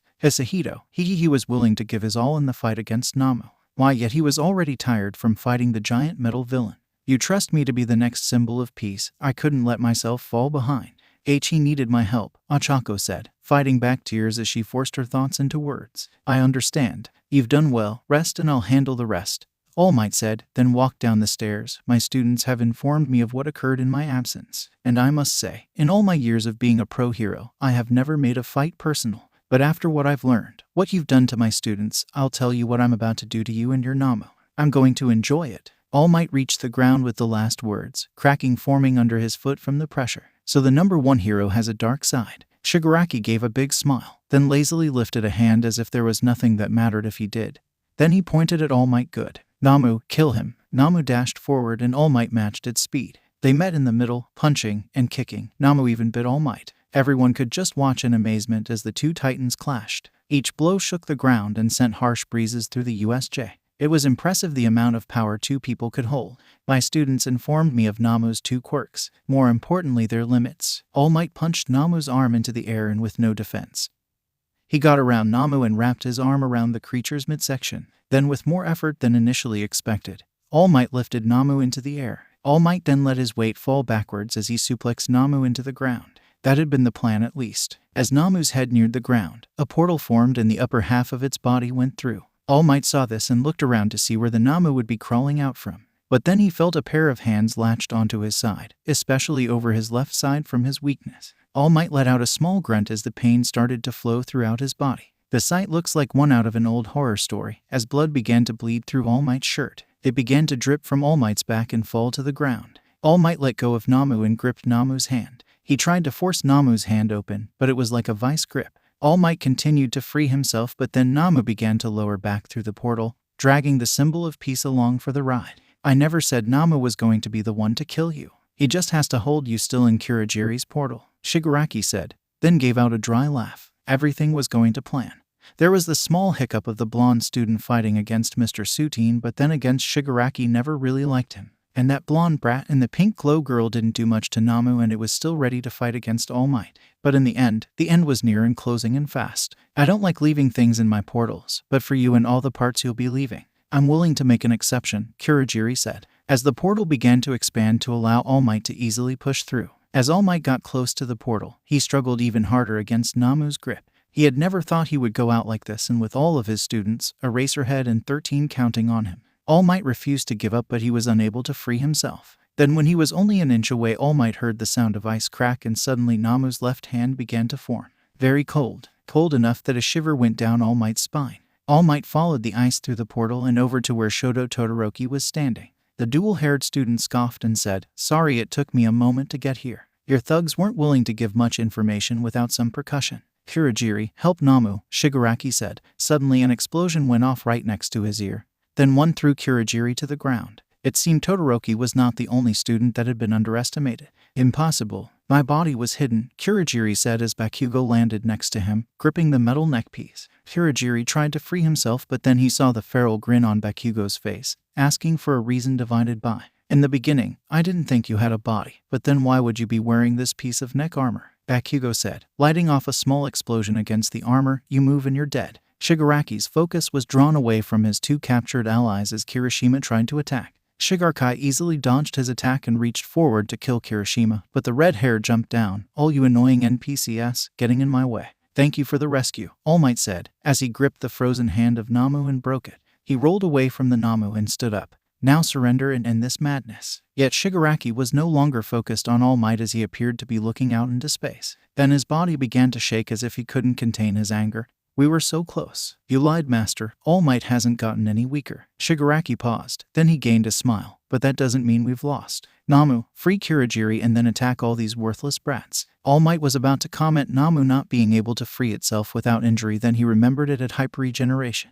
The next moment All Might heard ice breaking and he turned towards Namu. All Might saw something that made him sick to his non-existent stomach. Namu, with all of its skin on its left side, missing its left arm, was running towards Bakugo. With every step Namu took, more and more of its body regenerated until it was fully healed, and it drew its right fist to hit Bakugo. All the while All Might had begun to move, but with every step, it was obvious All Might would not arrive in enough time to push Bakugo out of the way and get himself out of the way too. All Might was the first to arrive, and he pushed Bakugo out of the way and took the hit himself. It could just be a height difference and a coincidence when Namu hit All Might's side where his injury was. All Might realized the creature had been aiming for it. Did Namu know about All Might's injury and the height aligned with Bakugo's head? Did Namu know All Might would arrive and take the hit? Had it been counting on that? The only thing All Might knew for certain was that Namu knew about his injury. The only question was how. You heroes are so predictable. We'll always protect those weaker than you, Shigaraki said, staring All Might down as the symbol of peace took a small step back as he held a hand up to his bleeding injury. Young Todoroki, young Kirishima, get back to the rest of your class. Leave the rest to me. All Might looked over and saw Bakugo landing on the ground far away from the fight. He wanted the students out of the way of the fight, but also All Might could feel his body straining. The attack on his wound was cutting his time down. But if it came to it, All Might would do anything to protect his student. Even with the last two good punches he had left, Kirishima began to protest, even activating his quirk over his arm, showing he was ready to fight. But then Todoroki grabbed his collar and began to drag him away. Kirishima hardened his legs in an attempt to ground himself, but Todoroki continued to drag him away from the fight. All Might wants us out of the way or we'll be a distraction. Fine, Kirishima let Todoroki drag him away from the fight. Maybe if he was lucky he would be able to see the number one hero in action. So how about finishing our fight? All Might said, shifting his feet to get ready. This was the most difficult fight he had had since killing All for One, and All Might was going to stand his ground. As All Might shifted his weight back, the ground began to crack under the pressure and kicked up some dust, adding the dramatic flair of his words. All Might took a deep breath as he prepared himself for whatever happened next. Shigaraki pointed at All Might and yelled, "Namu, kill him." Yet Shigaraki's words did not hold the same weight as threats from All Might's greatest enemy. All Might looked at Namu, and the moment the creature flinched, All Might dashed forwards. Like before, the two titans ran at each other. However, this time both were much slower, and All Might noticed. The wounds given to Namu previously by the student of Class 1 were starting to affect it. It didn't have unlimited stamina, so repetitive use of its quirks was slowing it down, and soon Namu would find its limit. All Might knew what he had to do. All Might gritted his teeth and began to punch much harder and faster than his wound should have let him. All Might was called the symbol of peace, a title he had to hold up, now more than ever. My student have heard these words before. Today some have even learned what they mean. But allow me to show you their true meaning. Go beyond, plus ultra. All Might yelled as he deflected a punch, then putting his weight behind the next attack.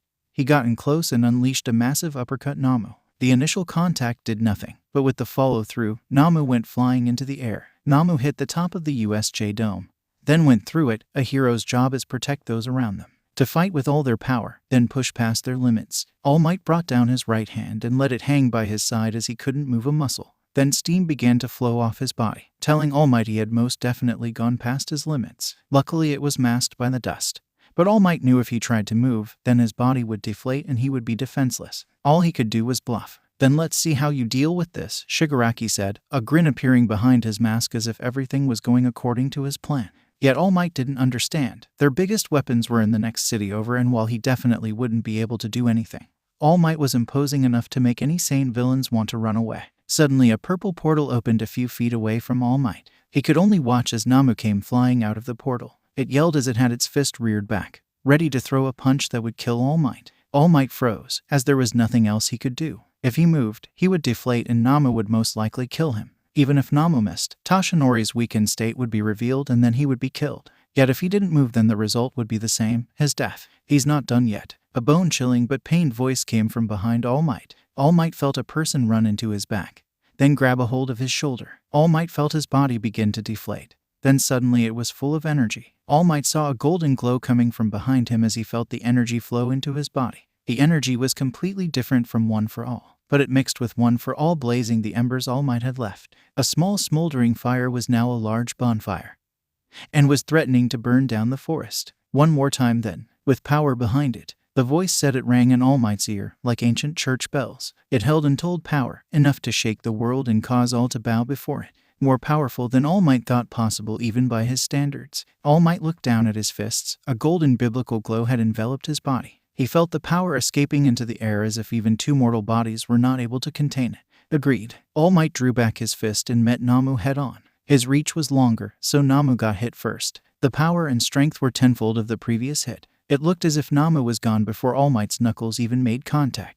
1 second it was reaching forward to grab All Might, and then the next it vanished. No dust trail, no screech from the creature. The only sign to Namu's exit was a second hole appearing within the USJ roof. Impossible, Shigaraki yelled, scratching his neck. The red rash became worse. He even began to draw blood. All Might was weaker, but he had help. A power-up from a stupid player 3 that was never supposed to be able to play. Shigaraki was supposed to be the winner. He was supposed to beat the final boss. All Might looked Shigaraki up and won, but then heard a body hit the floor behind him. He looked back and saw Gaizan kneeling on the floor. Gaizan was kneeling with his head hanging down on his right knee, his two arms supporting himself from the ground.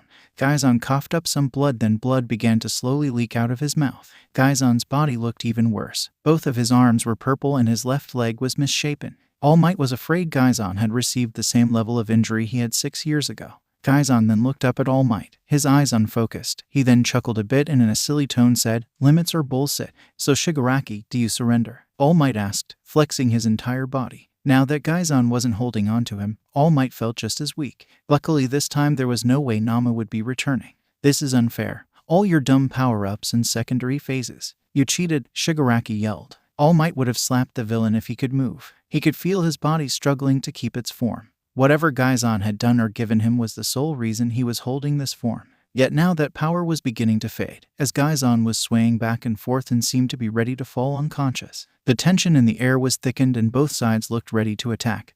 but only one was. Suddenly Shigaraki sprinted forward, his hand up and ready to kill All Might, and he would have if not a gunshot that pierced the air. A bullet curved around and hit Shigaraki in the shoulder, taking him down to the ground. 2 more shots went off and would have hit Shigaraki if not for Kirigiri stepping in and teleporting the 2 away. With the clear and present danger gone, Gaizan fell to the ground and began to chuckle. His chuckle broke into a full-on laugh as he looked at All Might and said, "So that's what one for all looks like up close." Gaizan could feel it. His mind was shutting down a tactile to numb the pain he was supposed to be feeling, pumping his body full of serotonin and making everything feel like a big joke. Otherwise he would have never said that.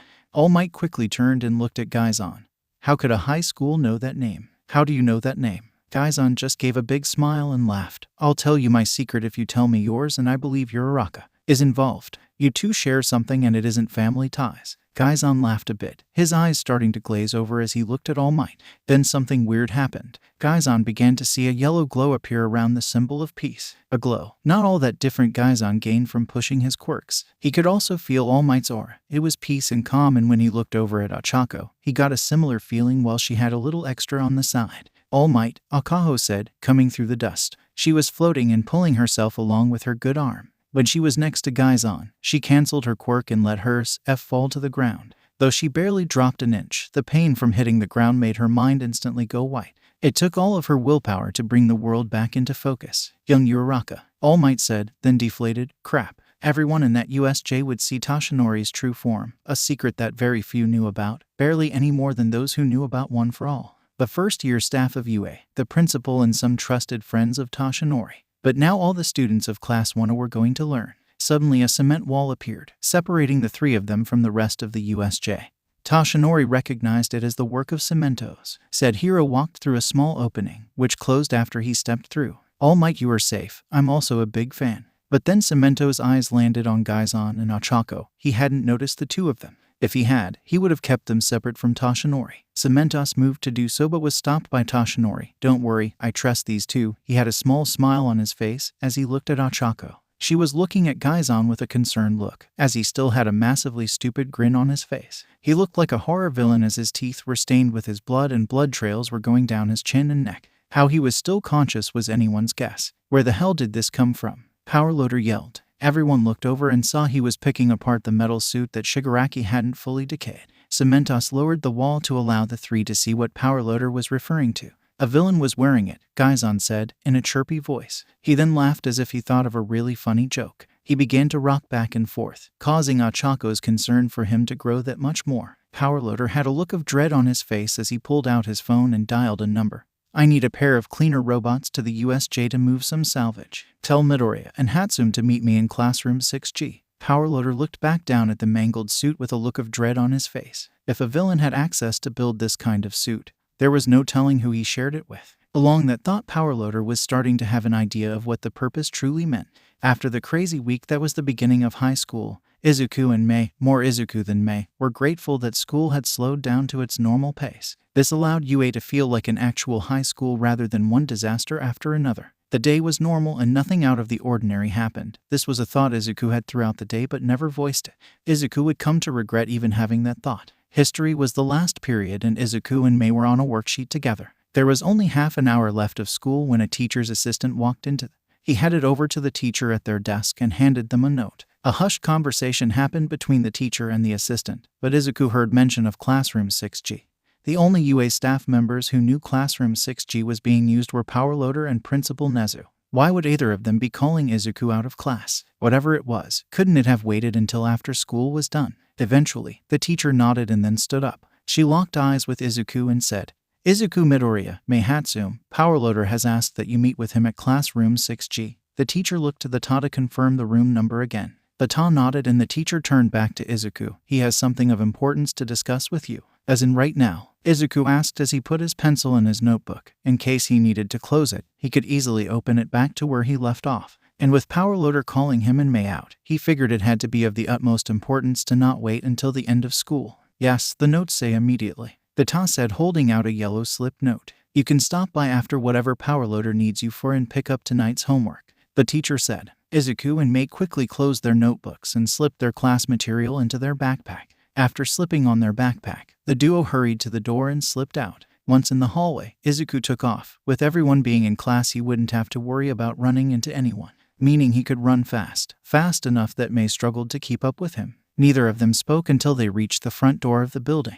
As Mei pushed her door out of the way, she turned to Izuku and asked, "Why do you think Power Loader would call us out of class?" Izuku ran through his open door and answered with, "Obviously it's something important, most likely has to deal with Project Hero Suit. So the reason question is, why didn't Power Loader wait until school was over? It's the last period and class gets over in 30 minutes. Once outside in front of the main building, Izuku and Mei noticed the smoke coming up in the distance, but neither mentioned it. They just continued to run towards the support department.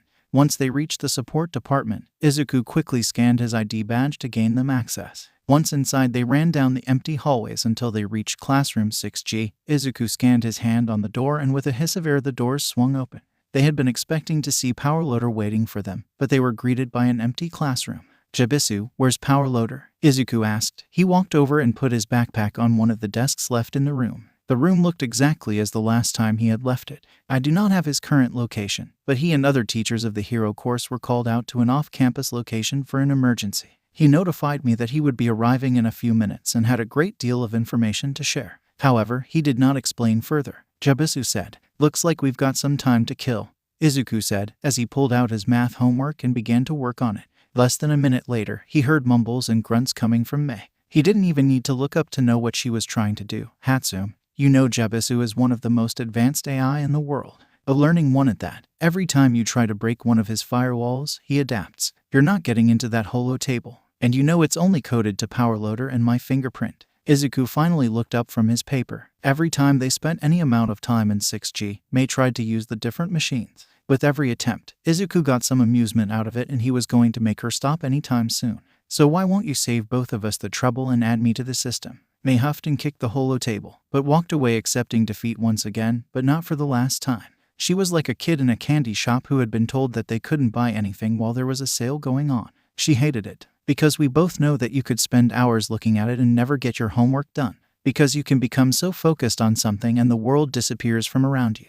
"I've seen that before," Izuku said, going back to his homework. "And for that, Power Loader and I both agree that not adding you to the system would save a lot of people a lot of headaches in the future. Headaches, explosions, accidents, potential lawsuits, expulsion, and then several tubs of ice cream eaten through tries. So let Mei try all she wanted to gain access, but Izuku was not going to give it to her. "What, you don't trust me?" Mei sighed in defeat and pulled out her homework. "I do trust you with many things. One is my life, but something like this, no. I don't think you'll try to overthrow the world, but you struggle to get inventing out of your mind.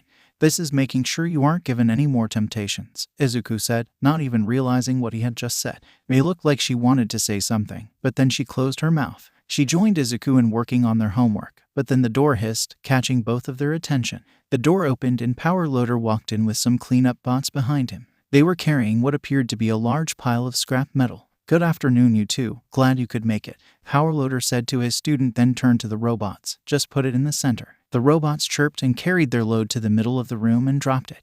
They then turned and rolled out of the room, leaving the three to look over the supposed pile of scrap. But even then, different pieces looked familiar to Izuku. Izuku stood up and walked over to the pile and crouched down.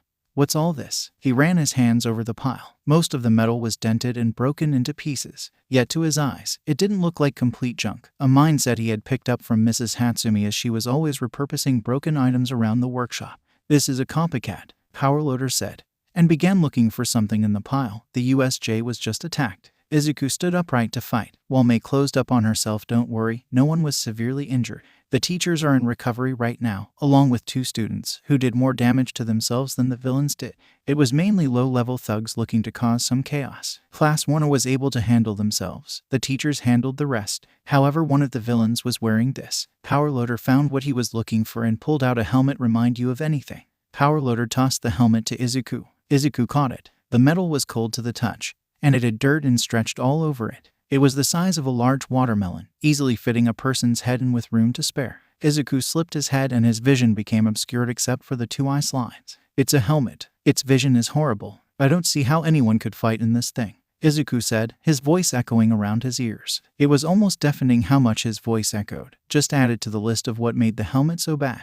"That's because it's not powered on," Mei said. She walked around and grabbed a wire. She produced extra wiring and electrical tape out of nowhere and quickly connected the two wires and then the lengthened end to Izuku's Arc Reactor. Once all the wires were connected, Izuku's Arc Reactor pulsed green and then eye slits glowed and a heads-up display appeared around Izuku's head. It showed power 1000%, weapons systems offline, armor comprised, along with a bunch of data. Izuku relayed what he saw while looking at the fuzzy display. It was glitching out in different parts, only allowing Izuku to catch glimpses of other information.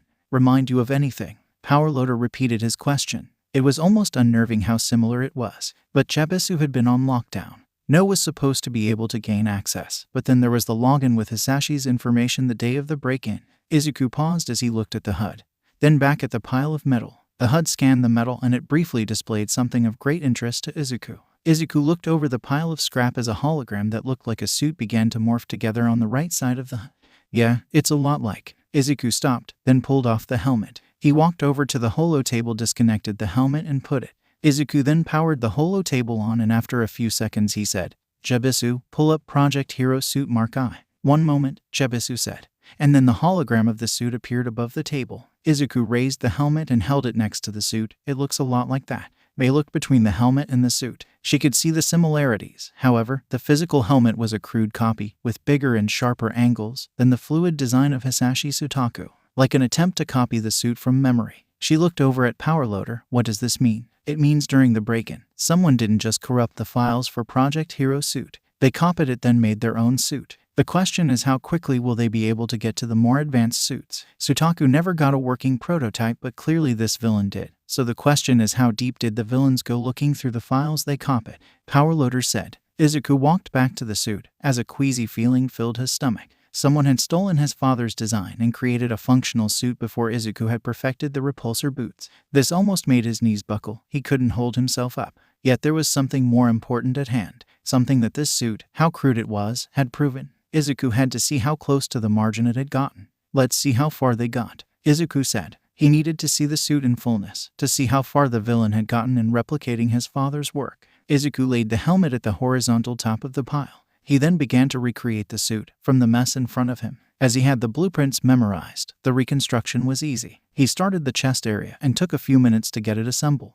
He then moved out to the arms and had them laid out on the floor. They were so long they nearly doubled Izuku's wingspan. Then he finished with the legs, and when those were finished, the whole suit stood well over 7 feet tall. Some of the midsection armor was destroyed, but the internal exoskeleton was still intact, giving mass to the empty hole. Once the suit was reconstructed, Izuku stepped back and wiped the sweat from his brow. It had everything: the armor, the exoskeleton, the repulsors, but beyond that, nothing. It was just a much bigger copy of Mark I. Well, whoever built this didn't get too far. They didn't even try with the flight capabilities.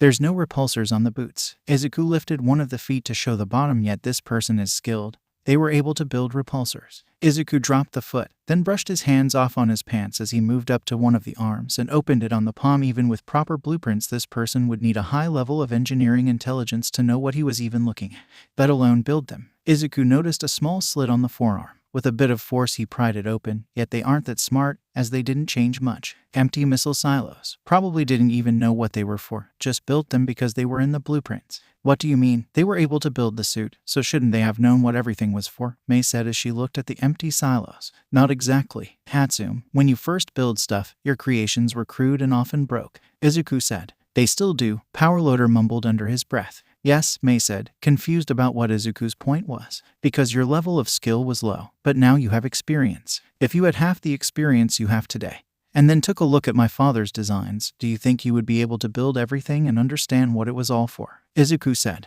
Mei paused for a bit as she thought over Izuku's question. "I think I would build everything, but to know what everything was for, then no. I would build it because it was in the blueprints, I guess, like building a model kit. You are able to put it together because you have a step-by-step guide." Exactly, a good engineer can build a blueprint, but still not fully understand why or how what they build works. My father's designs are just a little more advanced, so we're looking for someone with an above-average level in mechanical engineering. But even they ran into the same problem as my father. Izuku pried open the chest area. Their power source, whatever it was not enough to power this suit for very long. And with the bigger exoskeleton, their times were probably even less than their initial calculations. Izuku looked over the arm joints. Actually, no power was lost moving the bigger joints. I'll have to study this move to find out how they managed that. Was anyone hit by the suit? Eraserhead, but he'll live. Recovery Girl did ask for a bonus though, Powerloader said. Izuku explained that the increased strength made Powerloader fearful of what could have happened if the villain knew what they were doing when building and operating the suit. Eraserhead's broken ribs would have probably been the least of the school's worries. Izuku nodded, then continued. While they were about to make some improvements, he then moved back to the hands and looked over the repulsors. They were a little better designed than the blueprints Izuku had received. But with all the improvement he had made, his version was better. But overall it was a rushed job, or they would have made the same improvements I have made, with the couplings and the pulse delay. They had a short time to build this suit and assumed the fight wouldn't be that long, or they would have spent time making improvements. Overall, the suits of this size would have lasted at max 10 minutes 15 minutes, less if they used the repulsors too much. Izuku wanted to smile because here it finally was. Proof that his father's design for Project Hero suit could work in its fullness, or frown since it was being proven by a villain. Proof that everything he had been building towards work and could be used to make him a hero, or was it so stained now that people would only see the suit being used by a villain? Izuku, what are you thinking? You have that look, Mei asked, crouching next to Izuku. Izuku always said that Mei had this look on her face when she was absorbed into working on her project. And Mei said Izuku had the same look whenever he was in thought. Thoughts were best not shared. I don't know how to feel, because here. Izuku gestured to the whole suit. Here is proof that what my father was working on, what I was working on to create, works. It works and is a viable option, something I can use to become a hero. But we only know that because a villain was the one that proved it. They stole from my father, turned his creation, his invention into this weapon of destruction. I guess I want justice. Justice for my father and his memory. When people see my suit, I want them to look up and see peace, but not horror and destruction. Izuku said, tears forming in his eyes. Powerloader had seen where that trail of thought had led. He was going to clip it with its bud. Midoriya, your father created a weapon, one he knew could be dangerous. That is why he entrusted it to you. What this villain created was an abomination. Don't allow your mind to focus on fighting the villain. Focus on becoming a hero. Powerloader walked over, crouched down, and put a hand on his student's shoulders. Izuku didn't speak for a few minutes. He just continued to look down at the suit. Then it's a race to see who creates the best suit. Me against this villain, whoever they are, and it's a fight to see who is better. I have to build a suit and make it mine, and I'm already 10 steps behind. Izuku looked up at the helmet and walked up to it. He looked at it for a few seconds. Izuku felt some anger build up in his chest, but he kept it tempered until he yelled and punched the helmet. Izuku's fist carved the cover in, leaving it unwearable. Whoever you are, I will make it to the finish line before you do. I'll spend every free moment I have here, working invention, building. Then when we fight, I'll win. I'll show you that you don't mess with the Ochaco family and their invention. I'll show we're superior. I'll use my father's design to become a hero. Then I'm going to find you, wherever you are, and then I'll bring justice to my father. I show to the world what kind of man my father was, the greatest inventor in the world. Powerloader was uneasy about how Izuku worded his small speech, but the look in his eyes was the same All Might always wore. Izuku was going to bring justice, but not allow himself to get lost in it. Powerloader could only help. Izuku would be able to keep that light. I told you he could help. He used my quirk to defeat that horrible creature. He wanted nothing more than to help and protect his friends. A female voice said somewhere within the ether. It sounded like she was almost begging for help. Please, he doesn't even think of them as friends. Even mentally, he only sees them as classmates. And in the beginning, he was more worried about saving his own skin, afraid All for One had found him. A male voice scoffed, though it was coming from a completely different direction. Even then, he really didn't act under. He thought that man that claimed to be Shigaraki wasn't All for One. So try all that you want, he's still a villain. Only the son of one. Maybe if we weren't here, he wouldn't have changed, but the reality is that we're here and he wants to help people. The female voice said, trying to calm the conversation. Please, until I see that his first and foremost only thought is protecting someone, I won't do anything you and he asks of me. I might be stuck with you, but that doesn't mean I have to like it. The male voice said in a strong tone. When Gaizan first regained consciousness, he stopped himself from opening his eyes. It was the general reaction for someone to open their eyes when they first regain consciousness. However, he had been knocked out by his power enough times to know that immediately one's eyes was a good way to temporarily blind yourselves and cause the surefire headache to become worse. So when Gaizan formed his first thought, it was, don't open my eyes. As Gaizan kept his eyes closed, he felt around the bed he was lying in.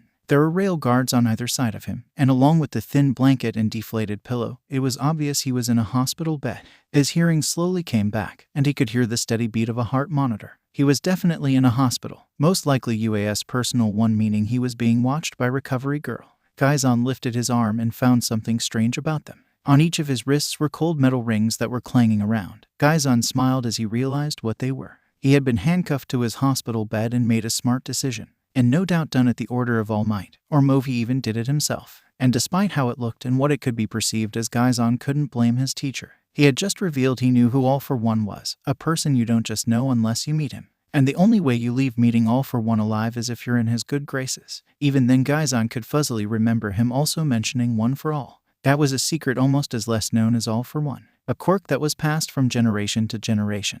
The next user stronger than the previous one. Though All For One was kind enough to provide that part of the story, once Gaizan's father asked why he had to plant a virus in Might Tower, the master villain was mute about the origin of such a quirk, though Gaizan never had to question why All For One was after it.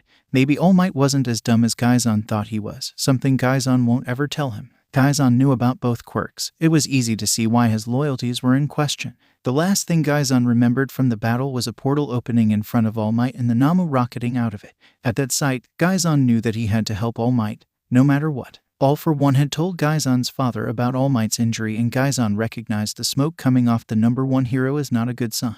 A sign that he was about to transform. A sign Gaizan recognized from seeing the times All For One stole a transforming quirk. After seeing All Might needed help, Gaizan remembered himself yelling no and leaping at All Might, but past that, it seemed Gaizan's mind had just deleted those memories. All of it. Well, besides Recovery Girl yelling at him and explaining that if he had fought anymore, he would have begun to damage his quirk. Gaizan suspected the Recovery Girl would give him another earful when he recovered enough, and nothing else to make sure it got through his thick skull. All Gaizan could really wish for now was that he was in his own bed. And what were those two voices that he thought he heard? It sounded like one of them, the female one, was trying to help him. Was his mind trying to make sense of all that he had heard Recovery Girl say, stitching together different sentences out of order? Gaizan was resting on his hospital bed for about 10 minutes before he heard the door swing open. He could have easily opened his eyes and met his interrogator, but for one, he already knew who they were, as there were only two people who would be the most interested in talking to him. Second, he enjoyed the peace the darkness in his eyes gave him, allowing him to focus on the moment. Gaizan heard two very different footsteps. One was light, very different from the power the person actually held. The second pair was accompanied by a pair of crutches, confirming who was talking to him. But then Gaizan noticed something new. As Gaizan directed his attention to the newcomers, he felt their quirks, not in a sense of aura, or their power level or what their quirks could do, but he got a sense of longevity from both, while the smaller source held an extra piece of worldly freedom. Gaizan was caught off by this new sense he seemed to have gained, and knowing who would want to talk to him helped make sense of what the feelings were from. Gaizan then heard a pair of curtains being moved and someone clearing their throat. However, before either of them could say a word, Gaizan said, "All Might, you're Arca, I assume you're here to talk about what happened." The two in the room paused, not speaking, as they hadn't prepared for Gaizan to be fully awake and conscious. Recovery Girl informed us your heart rate returned to normal 10 minutes ago, but she didn't feel you would be collected enough to hold a conversation, Toshinori said, then gave a dry cough into his hand. Well, I am fully conscious and able to speak my mind. I'm used to waking up from being unconscious. I'm conscious enough to know about these, Gaizan said, shaking his arm around and making the handcuffs hit the railing. Gaizan could sense the glare Ochaco was directing towards their heroics teacher. And while not unwarranted, Gaizan was happy that Ochaco wasn't pleased. A few moments before Toshinori spoke, and when he did he said, "Hisahito, everyone is entitled to their secret. I would know that better than most, despite my public image. However, the secrets you somehow know are not the kind of secrets that are good to have. Yours aren't. Sorry. As you said, everyone is entitled to their secret.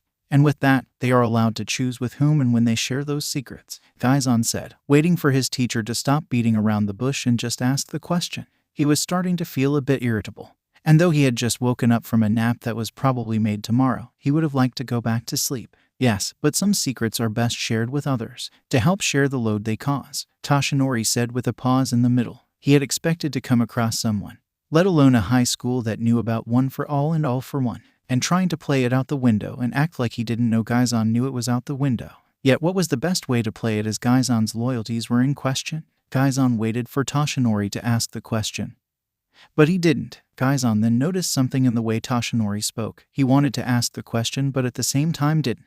He didn't want to be here, but he was out of some sense of, better to never ask the question and live in bliss than to live with the burden of truth. Are you too afraid to ask the question because of what you might learn or because you don't want to be told you failed? Ochaco looked from Gaizan to her mentor and asked, "What is he talking about?" Toshinori didn't answer his successor's question but asked, "How do you know about All for One?" That would answer several questions in one go. but still, it didn't answer the question that was the most different. Gaizan sensed the hidden camera in the corner of the room, giving a warning to whoever was looking at it. The small red light blinked, then went out. Gaizan then dropped his head back down to his pillow. Not even Principal Nezu knows about this, so don't go telling him. I know about All for One because my father worked for him, Gaizan said. He didn't want his history to come up, but he owed All Might and Ochaco that much. My real name is Ujunya, son of a Sapakusu. Living Taser, Toshinori said. I'm familiar with his work. His ability to avoid capture was infamous among heroes, and his ability to steal anything was famous among the villains. Toshinori had never had a personal run-in with the villain but heard from others how hard it was to catch the villain, with Living Taser always looking over his shoulder and on the hunt for his next score. That wasn't the best environment to raise a kid. And how would a son of a villain such as the Living Taser come to find themselves at UA? Perhaps as a spy. Toshinori shook his head at that thought. If it came down to it, Gaizan would confess. Energy Soul was the name of my father, and it allowed him to transform into living energy and move along power lines. My quirk is not my father. It's called energy absorption, Gaizan began. Like Namu's shock absorption? Ochaco pointed out. Could that mean Gaizan and Namu's quirk work in similar ways? Gaizan did seem to absorb kinetic energy and empower himself. At least that's how it looked to Ochaco the few times Gaizan had used his quirk. Jiazan paused for a second, then said, I don't know, maybe, but it sounds like it can only absorb kinetic energy, such as a punch from All Might. My quirk, while not as strong, has more variety. I can absorb any kind of energy, from thermal to kinetic to electric. My quirk stores that energy, and I can use it to enhance my strength and speed. Toshinori coughed into his hand, bringing the attention of the conversation back to him. That, however, doesn't matter how you know All for One, or why your father worked for him. He is not the kind of man to hire or trust any low-level street thief, Toshinori said, wanting to get to the elephant in the room. You said it yourself. My father's ability to steal anything was well known in the criminal underground. And when you're the best at something, you work for the best. One day my father got a job stealing from a villain by the name of Shigaraki. And as it turns out, Shigaraki is All for One's real name. Gaizan heard a small gasp from Toshinori, signaling the number one hero had never taken the time to learn the real name of his greatest enemy. Obviously my father got caught, as you simply don't steal from the world's greatest villain without being caught. Luckily for my father, All for One was merciful and allowed my father to steal the hard drive. However, for the deal, my father would have to steal something of equal value to All for One. After completing his job, my father got a job from All for One to steal some information from some inventor. Never heard the inventor's name of what the information was, but my father completed the job and never heard from All for One. Until 6 months my father received another job from the so-called Demon Lord. That was the first and second of many jobs my father completed for All for One. Then how are you here? Toshinori asked. Son of a notorious thief who worked under one of the most notorious villains. Someone couldn't simply disappear from All for One's radar. Even a new identity and moving to a new country would only work for so long. Would you believe me if I said I never wanted to be a villain? I could never find it in my soul, the want to hurt other people for selfish reason, Gaizan said as he shifted in his bed. Then how did you escape? Ochaco asked. I never had a chance to, but then my father died. He was out stealing something and an accident occurred. The moment I heard about it, I knew All for One would come looking for him, for me for payment. So I disappeared, created the identity of Gaizan Hisahito and hid until I applied and got into UA. When Shigaraki Jr. appeared at the USJ, I thought All for One had finally found me, yet they were there for you, All Might. So that's my story, what's yours? Gaizan said. Toshinori and Ochaco looked at each other. They were clearly having a silent conversation, but the hushed breath they took. Gaizan waited for a whole minute before he coughed and said, It seems I gained a new aspect of my quirk. Now I can sense both of yours. And though I am new to this power, I believe no two quirks should feel as identical as yours too. Neither of them said anything, so Gaizan added, You're worried that I'll talk. I have multiple reasons for why I won't. But for now, understand I shared my secrets because eventually, we'll need to trust each other. And as I said after the attack, I know about One for All. Toshinori took a deep breath and then said, My quirk is called One for All. It's a stockpile quirk that is passed from user to user. With each new user, One for All's power increases. I, myself, am the 8th user in young Uraraka, here is the 9th. The true history of One for All and how it was created was something only the user ever really needed to know. And Toshinori held to the belief that Ochaco wouldn't need to fulfill its purpose. Gaizan nodded, then turned his closed eyes towards Ochaco. I guess that explains the extra strength you displayed in our fight against Namu, as your quirk registered as 0 gravity. Ochaco was caught off guard by how Gaizan had that information. How? Ochaco left the rest of the question unfinished. Ochaco had never said what the name of her quirk was. So when she gained control over One for All, she could say a name that was covered by quirks. Son of a thief. I know the quirks of everyone here at the school, Kaizen said as he suddenly slipped his hands out of the handcuffs and revealed them. He sat up and opened his eyes to see their shocked expression. Toshinori took a small step forward as if he wanted to redo the cuffs. However, he stopped as Kaizen dropped his hands to his lap. Ochaco chuckled a bit, then said, I'm new to One for All and haven't really had a chance to train with it. The USJ was the first time I've used it. Well, you can see the result. Ochaco moved her arms as if presenting herself. Kaizen looked Ochaco over and saw her legs were tightly wrapped in gauze, and her right arm was in a sling. Kaizen noticed light scarring on Ochaco's hand and assumed there were more under the wrappings. Kaizen rubbed his knuckles and said, Yeah, I understand what you mean. When he first received his force multiplier quirk, his body had become littered with scars as he trained with it. However, those all disappeared when he got his regeneration quirk, but Kaizen still trained to make sure he could control his extra strength. What do you mean? Ochaco asked as she finally sat down in a chair. Sorry, but that is a secret I take to my grave. But I will tell you, as I trained my quirk, I learned that if I always threw a 100% punch, then my body couldn't withstand the recoil. I assume something similar is happening to you. Your body doesn't know how to regulate its new quirk, something All Might probably hasn't taught you, probably because he never had to deal with it, Kaizen said, throwing a glare at Toshinori. It was his quirk the most recently, and it was his duty to teach Ochaco how to use it. Great, you're starting to sound like my old teacher, Toshinori said, shivering at the thought of his old UA teacher. Me, however, I can provide some insight into regulating One for All, if you're interested,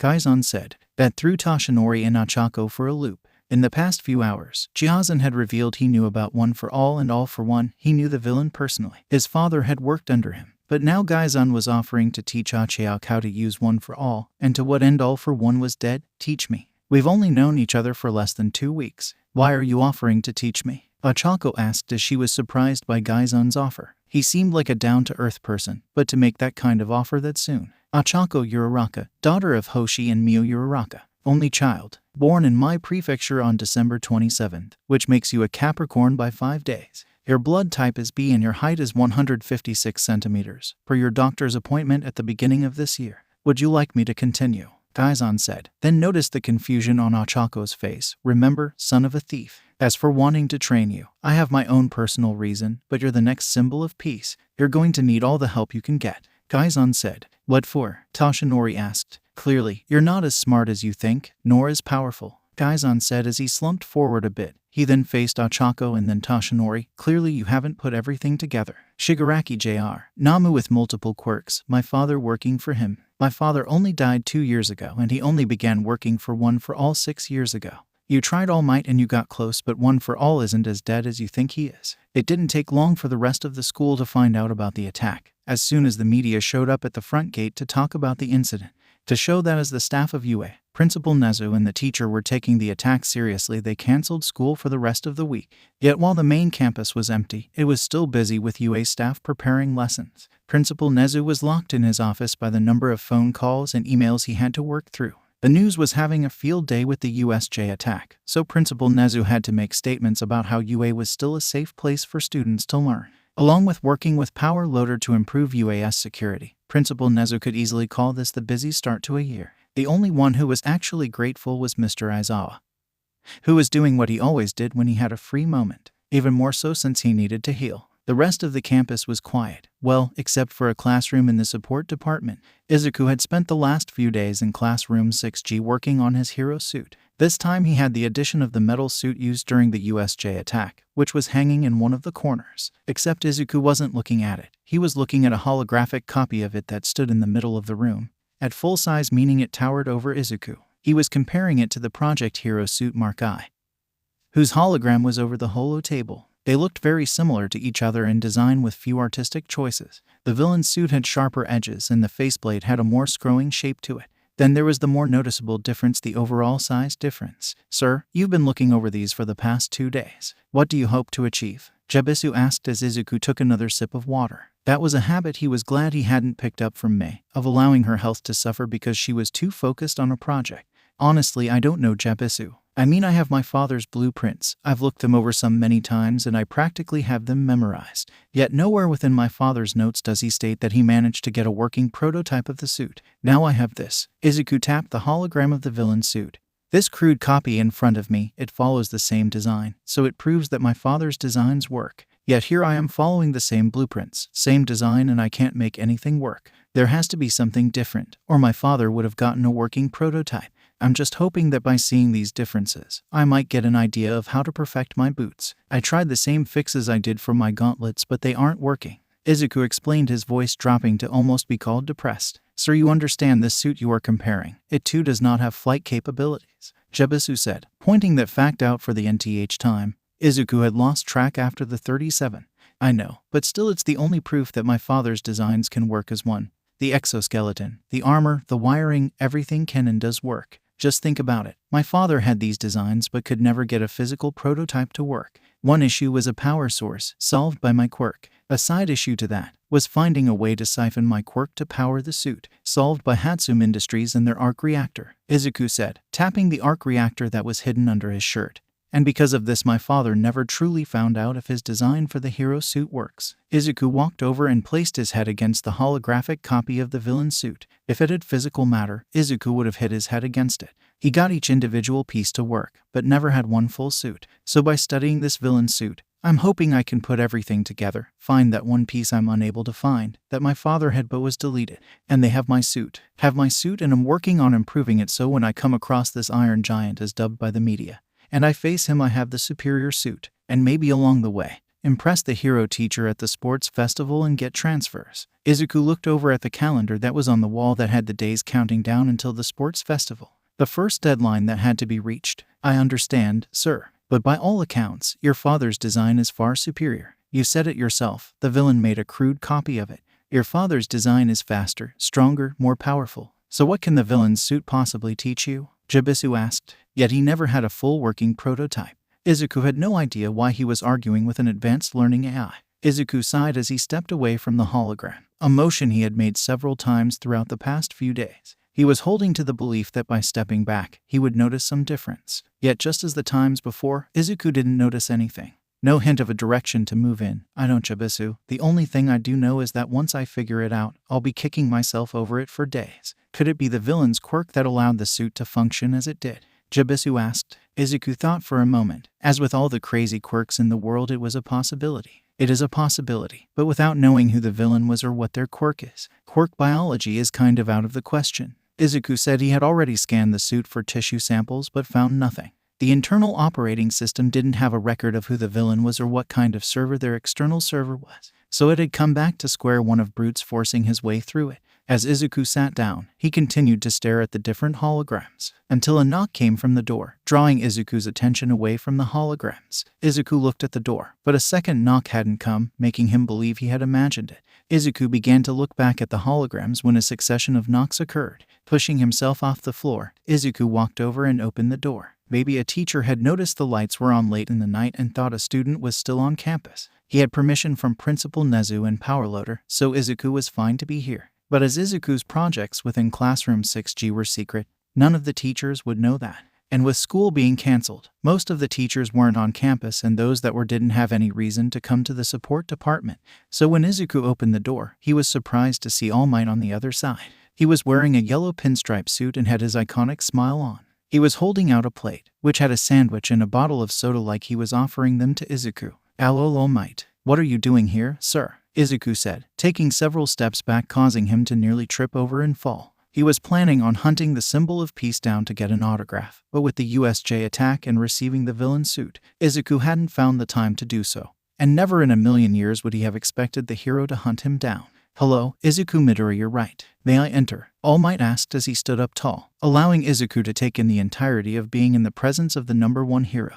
Yes, sir, I'm Izuku Midoriya. You can come in, Izuku said, quickly turning around and letting All Might in. Izuku had started to go by Izuku Midoriya since finding Classroom 6G. All Might had to crouch a little as he walked through the door. He quickly noticed the 3 different suits, all in their respective locations. To what do I owe for the pleasure of this visit? All Might could see the panic. No. Fear. No, that didn't sound right. All Might was quite familiar with seeing fear on his opponent's face. Young Midoriya did show that. Excessive fanboying. That sounded right to describe the expression on Izuku's face. So All Might laughed and said, "You're not in trouble, young Midoriya." "No, that's not it. It's just, Izuku turned around and faced the number one hero. You're my number one favorite hero. Beyond just the public. You're the reason I worked so hard to get into UA. Even with my quirk and its roundabout way it works, Iwachidired above videos 1000 off times and it always gave me hope of being able to Okami hero myself. All Might paused for a moment. He remembered when Powerloader stormed into Principal Nezu's office and left with the deal with Mr. Aizawa. Powerloader talked about how it seemed Izuku had worked so hard to do as well as he had in the test and could have potentially done better but was cut short due to some bad luck and ended up failing due to some bad luck. Well, take some pride in your accomplishment. Many say getting into UA supports course is just as hard as getting to the hero course. They just push different things to their limits. Quirks versus a person's mind. A small thanks came from Izuku as his face got red. But I don't think I've answered your question. Izuku looked confused. You asked why I was here. First, this is for you. All Might handed the sandwich and soda to Izuku. Izuku accepted the food just as his stomach growled. Izuku looked at the clock on the wall. Was it already past noon? You see, I became curious about the location of the metal giant suit from the USJ. I recall Powerloader had some bots take it away. I talked to him and he gave me this location. Also told me one of his students had been spending the past few days in the classroom. Asked me to check up on you too. Well, thank you, sir, Izuku said, sitting down at a desk and beginning to eat the sandwich. All Might nodded as he walked up to the hologram in the middle of the room. But why did you want to see the suit? I have it on good word that the villain that had created the suit did so with the sole purpose of fighting me. However, he never got a chance to test it, as one of 1A's students handled it mostly on his own. Now this student is quite strong and I've seen the footage of his fight.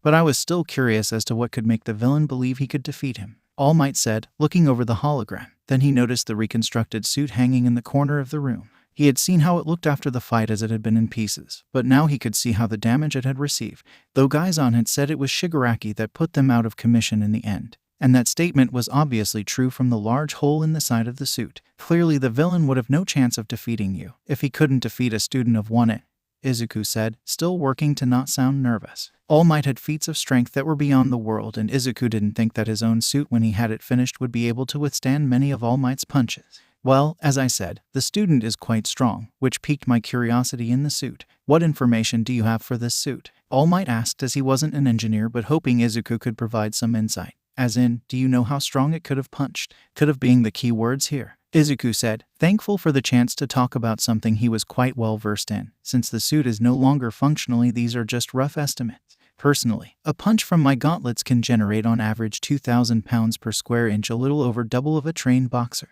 With the extra weight of the arm and hand, and the larger exoskeleton, a punch from the villain suit could possibly generate over 5,000 pounds per square inch. All Might nodded, satisfied. But, Izuku continued, watching your videos online and based on common sense, I would say on average you generally punch with around 15,000 to 16,000 pounds per square inch. However, your strongest punch ever recorded would most likely be up in the lower 20,000 range. All Might paused at that information. He knew he was strong, but he hadn't exactly gone to a gym or a research facility and had his punches recorded the few times he did. Well, he had to buy a new punching machine for the gym afterwards. Yet Izuku had done the math just based on videos he had seen online. Maybe Izuku could build a punching machine that could withstand a punch from All Might. Now that I've seen the suit, I'm satisfied. But these, All Might said, as he nodded to the hologram in front of him and pointed to the holo table, I'm afraid they bring up a few more questions. Why do I have the suit and why do I have a similar holographic copy of the suit? Izuku absent-mindedly said.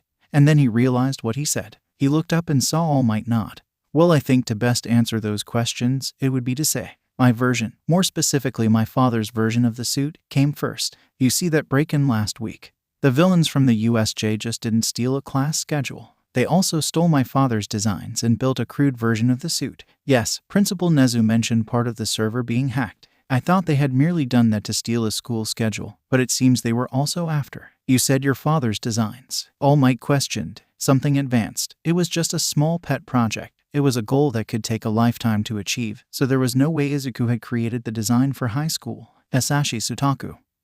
He was a teacher here a few years ago, Izuku said. All Might thought about it if he had somehow run into Hisashi at UA, but the times didn't seem to line up. However, the name did sound familiar. He designed the suit to run off of my quirk, as my quirk allows my body to generate high amount of electricity within my blood, Izuku said, drawing All Might out of his thought. All Might looked over at Izuku and found him popping open the soda. And as for why you have the villain suit, All Might asked, gesturing to the hung-up suit in the corner. Powerloader is aware of my father's designs, so when he came across the villain's suit, he brought it here to compare designs, which I've been doing for the past few days. I've been running into some issues on my end, and with the suit I thought I could get some answer from it, Izuku said. All Might thought about it for a second, a few pieces clicking into place. He could see the similarities and differences between the suits. Comparing them to see why different things work was a good way to overcome technical issues. Heroes did similar things, learning from each other to handle different situations. There was one issue. Are your parents aware and okay with you spending the last few days in this classroom? My father died years ago, while my mother has been stuck in Fukuoka for the past few days. Something about her boss going missing, but I'm not supposed to know about that, Izuku said, standing up while taking small sips of his soda. His throat wasn't dry. The carbonation just felt good going down his throat. I'm hoping to get a working suit before the sports festival. That's the plan at least. But so far, nothing is coming to mind. No solution, no fix at all to the issue I'm having with my repulsor boots. All Might looked over the 3 sets of suits. He was sure his old friend David Shield would love to have a look at the suit. Maybe he could be able to fix the problems. That was if All Might could find the time to call his old years. It had been some time since they last met. Until then, well, I wish I could help, but it is rocket science, and I'm not a mad scientist, All Might said, giving a hearty chuckle. I guess it is. Thanks for lunch, All Might, Izuku said, bowing slightly to All Might. All Might returned the bow, then began to head towards the door. Izuku stood up and raised the soda to his lips. But then green lightning jumped behind his eyes and he froze. He looked between the suits, an idea forming in his mind. Wait, actually it isn't. The problem is rocket science, but the solution returns to basic math. I'm afraid you're not making sense, young Midoriya, All Might said, pausing as Izuku moved back to the holo table. Isn't it rocket science? Aren't you trying to quite literally strap a pair of rockets to your feet? Izuku bopped his head side to side and said, a funny notion and thought, but repulsor technology is a bit more advanced than simply creating enough downforce to overcome gravity. That's what made me stuck. I was trying to think about math, come up with a solution that fits the complex of engineering. When it's simple work, okay. When you have a set amount of weight, to increase the force you decrease the point of impact. The same principle is used in megaphones and bullets, Izuku said, manipulating the holo table, bringing up his boots as a separate file. I don't follow, All Might said, becoming confused once again. He really should have paid attention in math class in America. He had David Shield explain everything, but since he wanted to be a hero, he was fine with a passing grade in class such as those. Okay, think about it this way. What hurts more, a punch or a slap? Izuku asked, and after a few seconds, All Might raise a closed fist, correct? Because instead of attacking with an open palm, when you attack with a punch, the point of impact is refined to your knuckles, resulting in more damage. If I apply the same idea to my boot, decrease the repulsor outlet to a small area, the force should increase without increasing the amount of energy used, Izuku said, then began to rumble and he began manipulating the hologram with one hand and reading math equations with his other. Seeing that the world around Izuku had disappeared, All Might excused himself and left the support course student alone to work on his project. Izuku had stated he needed to get a working suit before the sports festival, making it clear All Might would be nothing but a distraction. It wasn't until the afternoon turned into the evening that Izuku realized something and kicked himself for not getting All Might's signature. 1 month before the UA Sports Festival. Video number 3, start. Alright, after a very eventful first 2 weeks of high school, Class 1 was attacked by some villains due to some unforeseen events. School was cancelled for a few days, so I was able to give my full attention to Project Hero Suit, and I think Izuku started walking into the frame. He was wearing his gauntlets, with the addition of boots. As he hadn't created the outer armor, the wireframes and all the wires were still visible, but Izuku had gotten good at making them all tidy. They were all bunched up together with zip ties, then run under to be hidden by Izuku's shirt and shorts, which all led to the green glow of his arc reactor. Mei scoffed off camera. Though she didn't do much to help Izuku, she still wanted recognition for the parts she did help with. Izuku obliged because he knew it was the only way Mei would shut up about it. Correction, we have got it working. After several months, we finally have a working prototype for repulsor Hoover boots. Along with Mei Hatsume, I would like to add Pro Hero All Might to the personnel that helped with this prototype. Izuku noticed a surprised look appear on Mei's face, reminding Izuku that he hadn't told her about his run-in with the number 1 hero. Today will be test flight number 1 of Mark III repulsor Hoover boots. Mei Hatsume is still on fire safety, though at this point, I think I would prefer dummy. Also, as you can see, this is the first video on UA campus. We are in Gym Gamma. We only have a few minutes before some members of Class 1 arrive for some after-school training, and we have to leave. As always, I'll be starting off at half mark back from center. Izuku walked to his start point, Due to previous knowledge, we'll be starting with 2% thrust and see if we can achieve lift. Starting in 3, 2, 1, Izuku felt the repulsors beneath his feet hum for a bit, then begin to slowly lift him off the ground.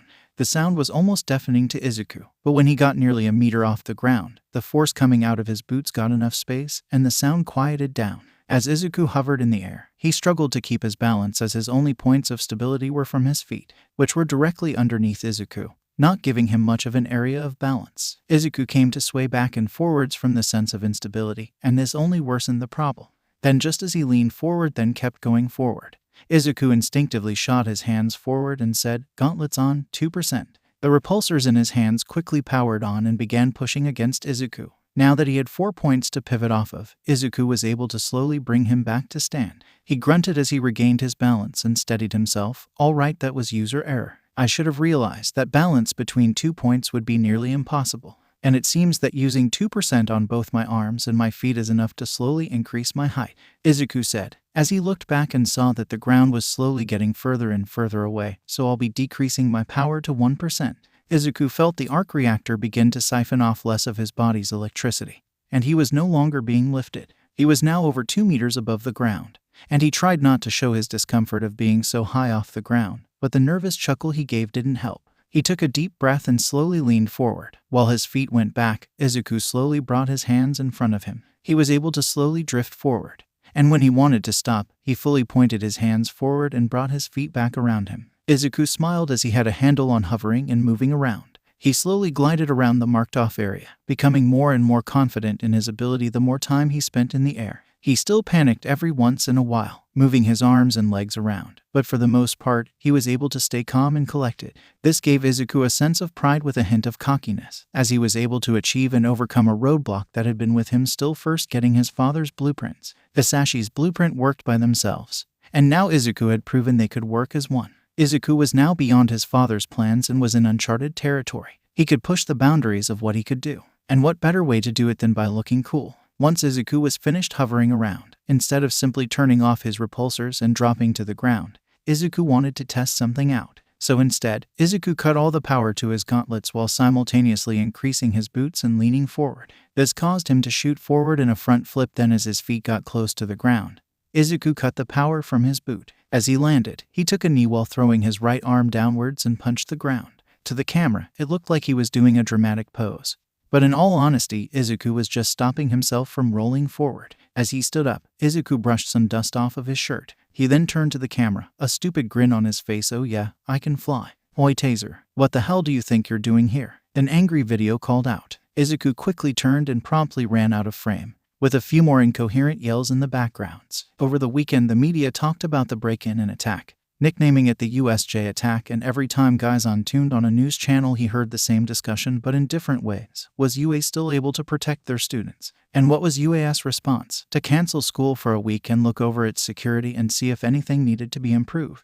A smart decision in Gaizan's opinion, though he understood that better than anyone else. All for One might not have any public ties to the attack, but the attack, the strategies, the Namu, it all had his brand under it. And if the self-proclaimed Demon Lord had decided it was time to come out hide and was openly attacking Hero School, well, UA would need to prepare itself. But how could it prepare itself against an enemy it didn't know existed? Gaizan knew he should give a warning, but he knew none of the staff would listen to him, let alone believe. He was just a first-year student and he was still cautious about revealing his past. That being said, Gaizan was glad when the weekend was over, as it was a chance to get away from the media and focus on school. A chance to get out of the house and away from his nosy neighbors who tried to talk to him. So when he arrived at the front gate of UA, he was surprised not to find any news station. The media and their stories moved quickly to new topics, but it was clear they weren't going to let UA hear the end of their mistake anytime soon. However, the reason for the lack of annoyance became clear as he got closer. As he walked up to the front gate, Gaizan noticed that Principal Nezu was sitting in a simple lawn chair sipping from a cup, with a teapot and coaster on a small table next to him.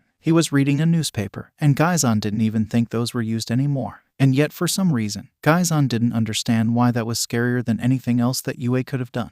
Principal Nezu turned a page and then cleared his throat. "Ah, Mr. Hisahito, good to see you're up and moving, as you had left Recovery Girl's room in quite a hurry and the dead of night, I might add. However, I must say, if there were 2 students I expected to skip school and I would be fine with, it would be you and Ms. Uraraka. You stood up to protect your friends. but harmed yourselves horribly. Principal then folded his newspaper down and looked over at Gaizan. Yet it seems you both have a strong fighting spirit and have worked through it. I'm excited to see how you have grown. Principal Nezu tucked the new paper under his arm, then grabbed his teacup that was resting on a small table next to his chair. Principal Nezu took a sip of tea and then returned the cup to the table. Uraraka, she's here. At school, Gaizan said. He didn't think Ochaco would be coming back to school for the week. She was fine when she and Toshinori confronted him right after the attack. But as she left the room, Gaizan could see how she was just then processing the fight, as if talking to him was a bigger stressor in her mind than the attack. He could see the stress and fear that began to appear in Ochaco's eyes. But maybe that had changed over the week and weekend. Maybe Ochaco had talked about it with her parents and maybe talked to the therapist, something Gaizan was not able to do, but he still felt fine. He guessed that was because of his past. He had a strong mental fortitude. He had seen some dark things in his past. So the USJ attack wasn't that high on the list. Then again, fighting was his therapy, as when he was feeling stressed he would always attack his punching bag and let his mind work through the problem. That always worked for him and he saw no reason to change it. Don't worry, this week will be easygoing. We plan on easing back into everything from the attack, Principal Nezu said. And then the first bell rang. I suggest you get to class before your substitute begins. Gaizan smirked a bit, as if a racerhead would let that happen. Gaizan nodded to Principal Nezu, then took off for class, curious how he knew that. Anyone with one look at Shota won't think he would be available for teaching, Principal Nezu said, but dismissed that thought. He grabbed the teapot and poured himself another cup of tea. Gaizan soon arrived at the door to room 1A. As he approached the door, he could hear the noises of different conversations. Denki, Minta and Tsuyu were talking about how they handled themselves during the USJ. Zero, Ajiru and Kirishima were talking about what they did over the weekend, while Jiru and Momo were getting ready for class. Everyone else was talking about how they essentially became celebrities. Gaizan took a few more moments as his quirk flared up, his irises turning yellow for a moment. The next moment he could feel each and every one of his classmates' quirks. Each of them was unique and attuned to their quirks and personality. Bakugo's was short-fused but powerful. Todoroki was a perfect balance of temperature. Sato made Gaizan feel like he was going to get a cavity. Tsuyu's quirk gave the feeling of animalistic fury. Ilda's quirk was idling like a powerful engine, waiting for Ilda to use it. Denki's quirk gave Gaizan some chills with how electrifying it was, while always giving Gaizan the taste of metal. Jiru's quirk held a steady but precise beat. Koda was quiet but was holding down the roar of a lion. Minta's. Gaizan paused as even Minta's quirk gave Gaizan the want to hurt the little pervert. Zero's quirk had the feeling of speed and capture, while Kirishima felt immovable. Mina's quirk felt energetic and corrosive, while Ajiru's quirk was simplistic but honed to be a deadly weapon. Takoyami was dark and mysterious, and Gaizan could feel the preciseness of Dark Shadow. Shoji's quirk gave Gaizan a sense of multifunctionality. That was literally the only way Gaizan could put it. Toru, surprisingly, was covered in a blanket of darkness. Gaizan would have expected that for Takoyami. But this blanket didn't just hide her, it also hid her quirk. Momo's quirk was limitless, pure infinite potential. Then Gaizan came to Aoyama and his quirk shined as much on the inside as it did on the outside. But Gaizan felt something about Aoyama's quirk. It felt a little off, but Aoyama did also complain about how his quirk gave him a stomachache. However, the last warning bell went off, drawing Gaizan around from his thoughts. Gaizan took a deep breath to release his quirk and opened the door. All conversations went quiet and everyone looked at Gaizan. He could guess why. The last time they had seen him he was broken and beaten. His body was a mess of broken bones and muscles. He was willing to bet some of them thought he had died. Gaizan looked each of his classmates in the eyes, making sure they knew he was there and they weren't hallucinating anything. Then after a few seconds, he gave a small smile and said, "So then, who owes who money?" Everyone looked at Gaizan confused. Then Kirishima turned to Zero and said, "Told you they would be back." Kirishima had a big grin on his face as he had out a hand to accept the money. "Shut up," Zero said, putting out some money and slapping it down on Kirishima's desk. "Betting on your friends is not becoming a hero," Ilda said, waving his arms around like a robot. His actions got a few laughs out of the class. It was clear Ilda was back to his old self. Jiru turned to Kirishima as the red hair began to count the money. "So what exactly did you two bet on?" Kirishima finished counting the amount and slipped it into his pocket. "Zero bet me 100 yen that Hisahito was dead. I told him that Hisahito would drag his soul back into his body along with Uraraka." "What? No, I never bet on anything like that. I just didn't think they would be returning to school this week. I mean, Hisahito faced off against two of the higher-level villains, one of which he had to help All Might to fully take down. So they obviously got the worst of the attack. But it seems I was wrong on both accounts," Zero said, looking back at Gaizan. "Glad you're back. Glad I could make you lose some money." Gaizan said, looking at Ochaco. She was sitting at her desk, looking down at the small wooden table. She had been making any conversion and didn't look up when Gaizan arrived, nor did she make any notice of the exchange of money. So as Gaizan walked past her on his way to his desk, he placed a gentle hand on her shoulder and whispered, "You did good." Yet Ochaco grabbed no reply of any kind, so Gaizan continued. Once he reached his desk, he sat down. He pulled out his school materials and got ready for the first period when his irises turned yellow and he sensed a void of energy. The sensation was still new to him, and even with the limited practice he had with this, Gaizan immediately knew whose quirk he was sensing. The void of energy arrived in the door, and a few moments later the door opened. Gaizan had called it, despite being wrapped up in bandages. Mr. Aizawa walked into the room and overlooked his students. Even through all the bandages, it was clear he was wearing his typical tired face, showing that he rather just cancel class and go to bed and hadn't put out some subconscious need to force the best out of everyone. Mr. Aizawa walked over to his desk and stood there, just as Class 1 noticed him, and they all yelled, "Mr. Aizawa, what are you doing here? My well-being is irrelevant. I still have a class to teach." Mr. Aizawa walked up to the front of the class and looked over the room. It was hard to tell due to the bandages, but Gaizan felt like Mr. Aizawa was staring right at him for most of it, as if passing a message Gaizan didn't receive due to only seeing bandages. But he took it as thank you, as Mr. Aizawa's injuries could have been a lot worse if Gaizan hadn't jumped on.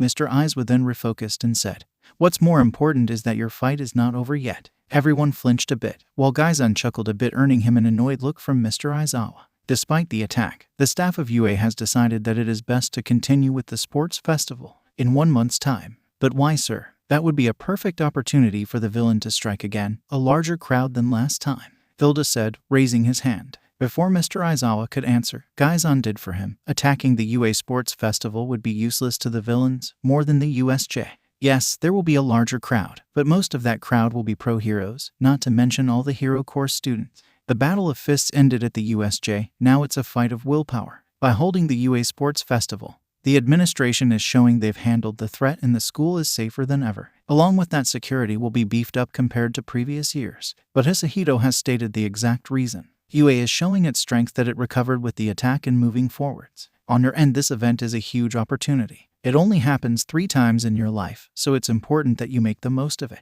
Mr. Aizawa said, "He's right, the pro will be watching, scouting us for future internships and work studies." Momo called out. She had watched the sports festival since she could remember, even used 3 TVs so she didn't miss anything. Watching all the different quirks and seeing the different ways they worked always helped her think of new ways to use her quirk. This event can open and close many doors for you, so know how your actions will be seen. You'll be facing off more than just your classmates, but the rest of the first years, including students from the support department. You better not slack off in training, Mr. Aizawa said, then dismissed the class. Everyone began talking about how excited they were for the sports festival. Gaizan gave a small thought of why Mr. Aizawa had pointed out the support department specifically. He had heard stories about them building the craziest invention, so Mr. Aizawa's comment made Gaizan wonder if there was a specific invention they needed to be on the lookout for. But Gaizan's wonder of it didn't last long, as he was pointed into a conversation with Kirishima, Siro, and Sato. As he talked with the trio, Gaizan occasionally shot a glance over to Ochaco. Every time he saw the same thing.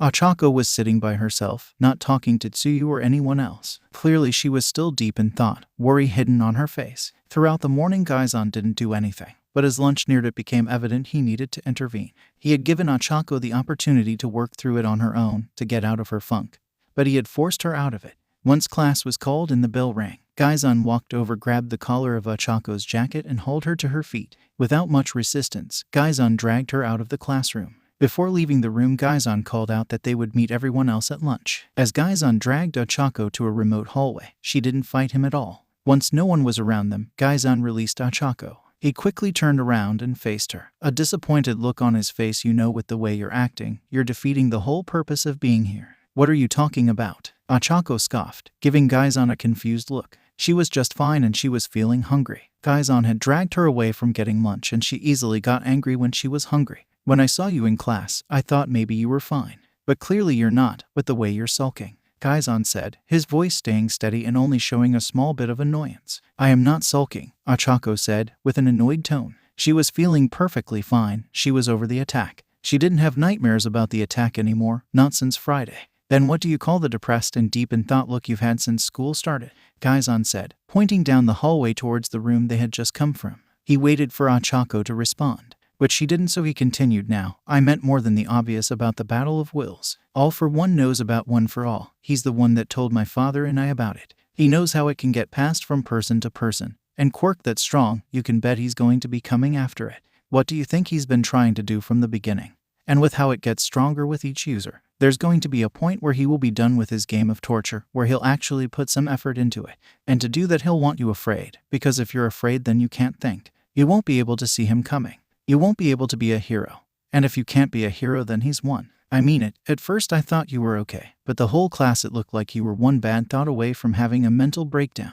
I wasn't, Ochaco argued, then tried to walk away, but Gaizan grabbed her jacket and pulled her back. Gaizan slammed her a bit against the wall, then pressed her against it to keep her in place. Well, it sure looked like it. And if you have a mental breakdown every time something like this happens, then you won't be able to think, to see All for One's angle. If you can't handle that, then maybe you should have stayed home today, Gaizan said, looking Ochaco in the eyes. Ochaco tried to break free of Gaizan's hold, but he pushed her into the wall a bit more. If Ochaco was okay, then she could easily use One for All and free herself. But her mind was so focused on the USJ attack that she couldn't think of anything like that. What do you mean by that? Are you calling me unworthy of One for All? Ochaco said, now glaring Gaizan in the eyes. All Might had chosen her to be his successor, so why should Gaizan get any say in this? For all he was, the son of a thief, an ex-villain, why should he get a say in a quirk that was meant to destroy all evil? Why did you want to become a hero in the first place? What made you accept One for All and become the 9th user? Gaizan asked, as if not noticing the change in Ochaco's demeanor. Why do you care? Ochaco said, balling up her fists, acting like she was ready to fight. The moment Gaizan let go of her jacket, her hair took a small pink hue and Gaizan noticed.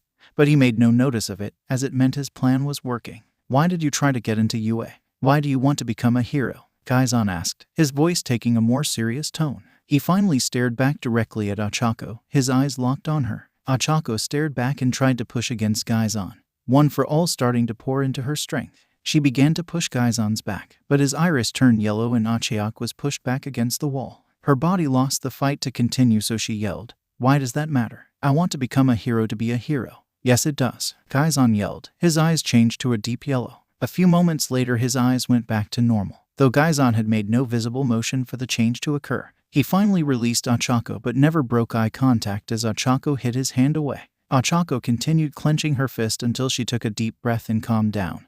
Her hair losing its pink hue promised not to laugh. Gaizan gave a slow nod. I'm in it for the money. Ochaco looked at Gaizan, expecting him to react in some way. Laugh, because that's what everyone else did when she said she wanted to be a hero for the money, especially as his reason for becoming a hero was so noble. Yet he just stayed straight-faced, waiting for her to further explain. Ochaco took a deep breath, then looked down at the ground. You see, my family hasn't always been well off. We've always kind of been flat broke and work hasn't been great lately. Growing up I always wanted to help my parents, but they always told me to follow a different dream. I thought that by becoming a hero, I could get a license to use my quirk and bring down equipment costs, while at the same time bring some attention back to the Uraraka family name. Ochaco looked at Gaizan, accepting for a reaction, yet he still had a neutral expression. That infuriated her even more than if Gaizan had reacted by laughing. It was even her answer was unimportant. So Ochaco asked in a harsh voice, can you at least react in some way? How are you feeling? Gaizan asked, a question that Ochaco was not expecting, as if talking about her family could get the USJ attack out of her mind. What? Ochaco asked, now extremely confused. How are you feeling? Gaizan simply asked again. Ochaco was still confused, but then noticed she felt lighter. Her mind was more focused and she was able to think more clearly. Her shoulder was straight and she was holding her head high. She felt more determined to become a hero than she ever did before, like talking about it made it seem more real. Gaizan noticed Ochaco's renewed spirit and said, by focusing on your goals, you forgot about everything else. How scared you were. How unprepared you were for the responsibilities of One for All. To be a good hero, you'll have to learn to control your emotions. How to keep fighting with a smile, despite the pain. Ochaco said, her voice dropping a sad tone. That was something All Might talked about. Since receiving his injuries in his hero form, he was always feeling pain. How he always had to fight through it, and to hide his pain he was always smiling.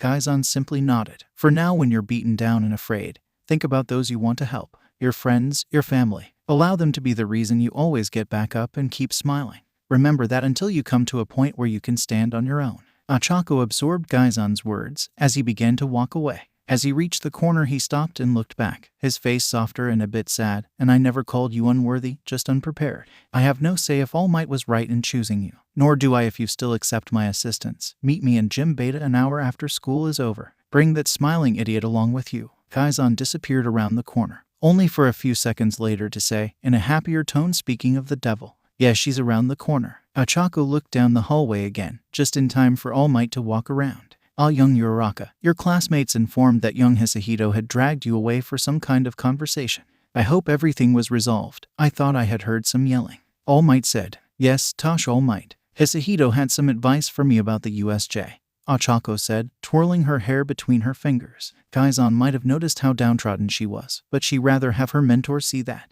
"Well, I brought you some lunch. I was hoping to make a conversation with you," All Might said, pulling out a bento box. Ochaco looked at it. She was never one to turn down free food, so she immediately accepted it. All Might led his successor to the teacher lounge, where he placed the bento box on the table. He then moved over to the couch and sat down, deflating as he did so. He coughed a bit, then faced Ochaco. "I have some bad news. My hero time is down to only 50 minutes. And if it weren't for the assistance of young Hisahito, it would be much lower. My fight against Namu took a lot out of me." Toshinori looked at Ochaco. Yet it seemed she wasn't fully paying attention as she was stuffing her face with food. "I'm sorry, I was hungry." "Something about 50 minutes, Ochaco said, with her mouth full. She quickly swallowed the food and gave an embarrassed look. "Nothing that really means to be repeated," Toshinori said, as he was more than happy to let his successor not feel the weight of responsibility so bad. Even more now they knew All for One was still alive. "Besides, I'm here to talk to you about the sports festival. The biggest issue is that you don't have complete control over One for All.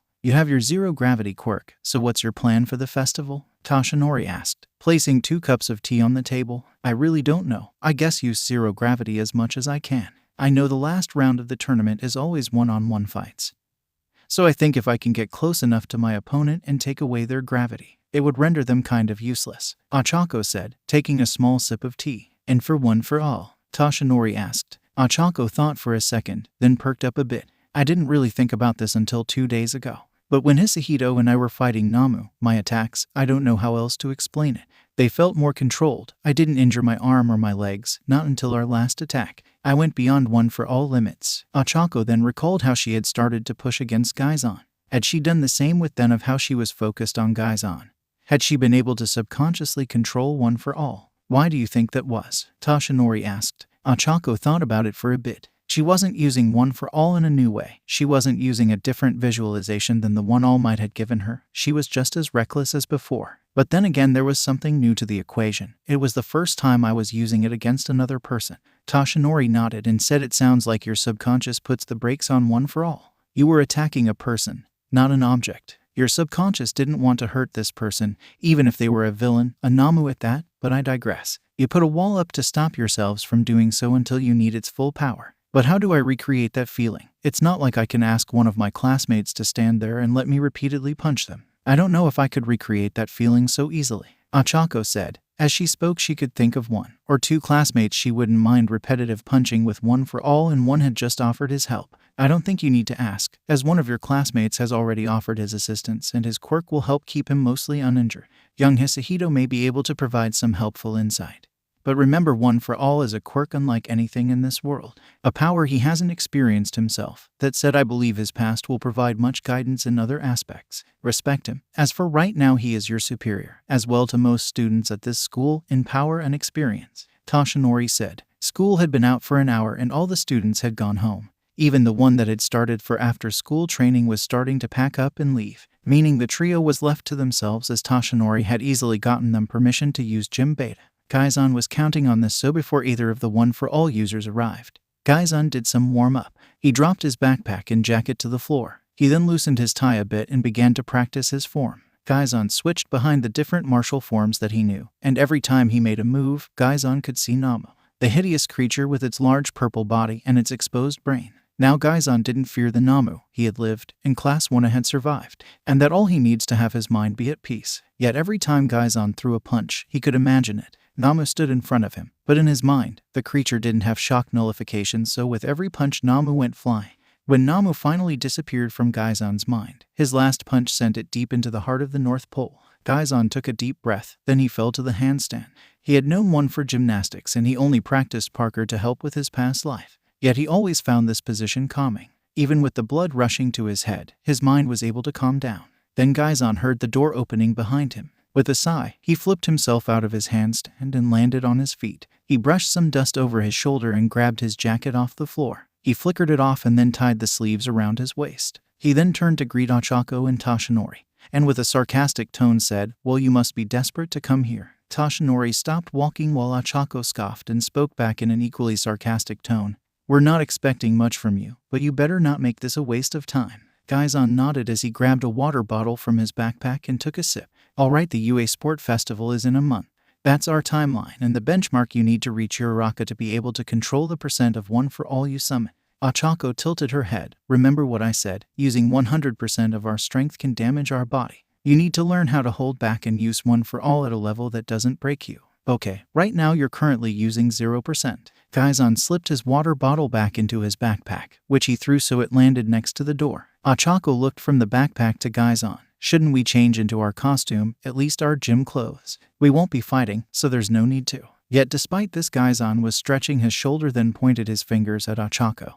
"When you gain enough control, then I might let you try a punch, but we'll see. To begin, take off your backpack, your jacket and shoes." Ochaco paused for a second, then began taking off the requested items. She stored her jacket and shoe in her backpack and then tossed them a bit away. Ochaco then turned back to face Gaizan. "I want you to take a minute and relax." Ochaco cocked an eyebrow in confusion, not understanding where Gaizan was going with this. As Gaizan rolled his shoulder and cracked his neck by twisting it, he said, "Humor me." Ochaco sighed, then undid her tie, throwing it onto her backpack, then undid the top button of her collar, allowing her body to more freely breathe. She took a breath and allowed her arm to drop and loosely hang by her side. It took a while, but the entire time Ochaco held a slow breathing pattern and soon her entire body was relaxed. Something Gaizan immediately took notice of. Ochaco had fully entered a relaxed state, meaning she was well versed in meditation. Perfect, that would help lay a foundation for controlling one for all. A few moments later, Ochaco could hear her own heartbeat and feel a small breeze coming through some of the cracked windows.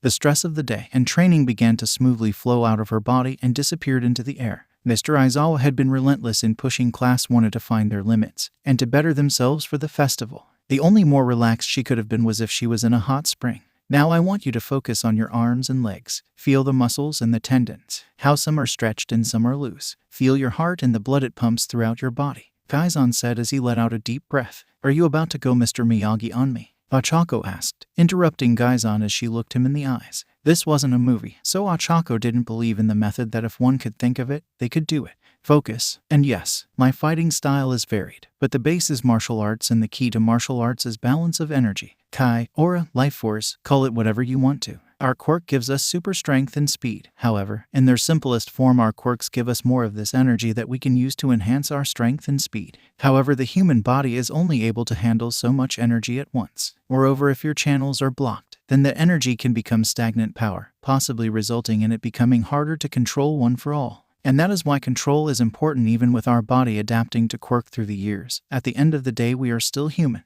Gaizan paused, then asked, "Are you familiar with hysterical strength?" Ochaco paused. She only heard the term in passing and heard more stories than what it meant. Heard stories from before quirks. Mother lifting cars off of their kids. Ochaco said, then she took a slow deep breath in and then slowly exhaled. Gaizan laughed a bit. "I've heard those stories too. They always make it seem that the car was lifted off the ground, when in reality it was just one end of the car. But yes, medically speaking, the human body places limits on its physical strength, not allowing anyone to use more than 80% of their true strength at one time. Hysterical strength is the term for when in a stressful situation, a car on their kid, someone pushes past that limit and uses their full strength. With our quirk it is easy to reach hysterical strength, something we both did against Namu. By using hysterical strength we forced our limits into overdrive, and as the result of doing so our muscles were torn, our bones broken, destroying our bodies. This is why you must learn how to control one for all's energy so that does not happen again." Gaizan explained. "Okay," Ochaco said as she somewhat understood Gaizan's explanation. She recalled when she first started helping her parents at work.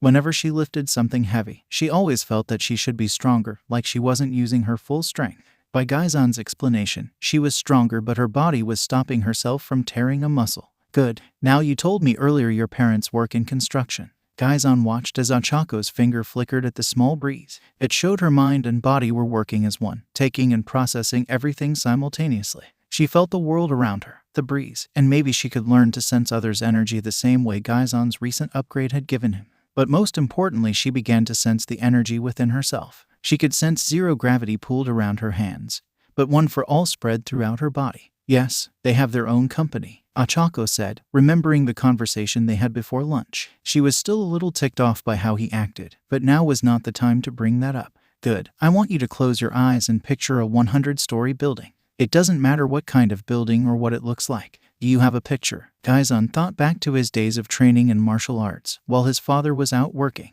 He couldn't have gone to a dojo, so he was mostly self-taught, but luckily the basics had come easy to him. Yes, Ochaco was picturing a large apartment building. It had a traditional Japanese style to the exterior, with a more modern one on the interior. The front lobby had a hand-carved wooden desk with a spiral marble counter. The floor was tiled in a pattern to show the sun setting over a mountain range. A quiet wall waterfall filled the lobby with the sound of rushing water. How many rooms are on each floor? Gaizan asked. 20. Why? Ochaco asked. She couldn't tell if she was more confused at the order Gaizan was asking these questions or how she knew each floor had 20 rooms. 2 more questions she would have to come back to later. Now you are currently in the lobby, the ground floor. You are at the front desk ready to check in. Now I want you to summon one for all, Gaizan said, his voice becoming soft, almost hypnotic. Ochaco walked forward to the front desk as a hotel key appeared on the counter. She grabbed the key and she felt her entire body flex. At first, it was only her natural strength, but then she felt one for all begin to pour into her body. All the lights within the lobby turned bright, but then Ochaco felt her body begin to move. Her vision became blurry for a second, then she stepped out of the elevator onto a new floor. You are now on floor 100.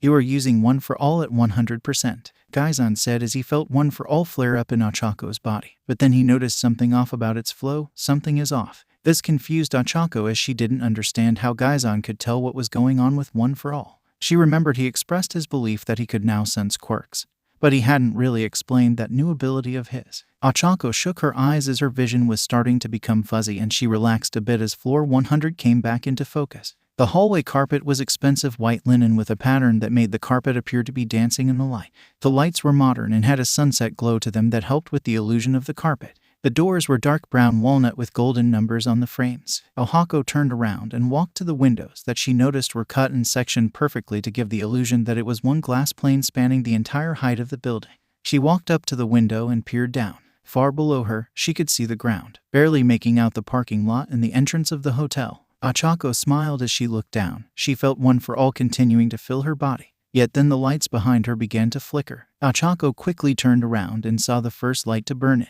It flashed a bright light, then went out.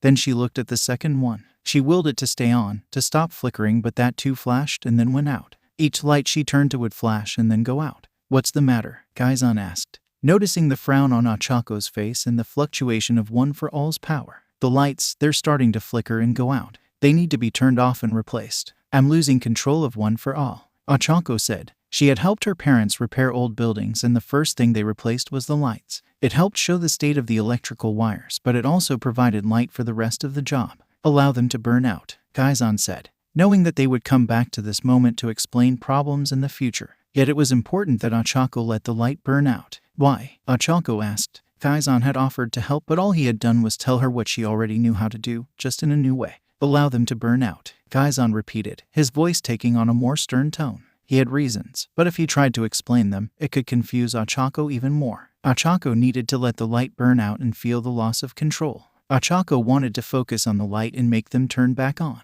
But as she did this, more and more light went out. Very soon all the lights were out and Ochaco felt her body get pulled back. She soon was standing back in the lobby, the sound of the waterfall filling her ears followed by the sound of a bell. Ochaco turned to look at the front desk and saw the hotel key materialize, waiting for her to pick it up again. Ochaco's body gave out as she fell to her knees, but she kept her eyes closed. She was struggling to keep the image in her mind, and if she opened her eyes then it disappeared, and she didn't know if she would be able to create it again. What just happened? Toshinori asked as he moved to help Ochaco, but Gaizan stopped him by putting his hand on Toshinori's shoulder, palm open and pointing up. Toshinori looked harshly at Gaizan for stopping him from giving aid to his successor, but Gaizan's hand laying gently on his shoulder felt more weight than the world. Ochaco just experienced the full extent of one for all. However, since she can't control it, Her grip on it becomes loose and she can no longer control it. A person needs a strong foundation before building upon it. Your act must start from the beginning. Now Uraraka, do you remember how 100% felt? Gaizan said, looking at Toshinori before back at Ochaco.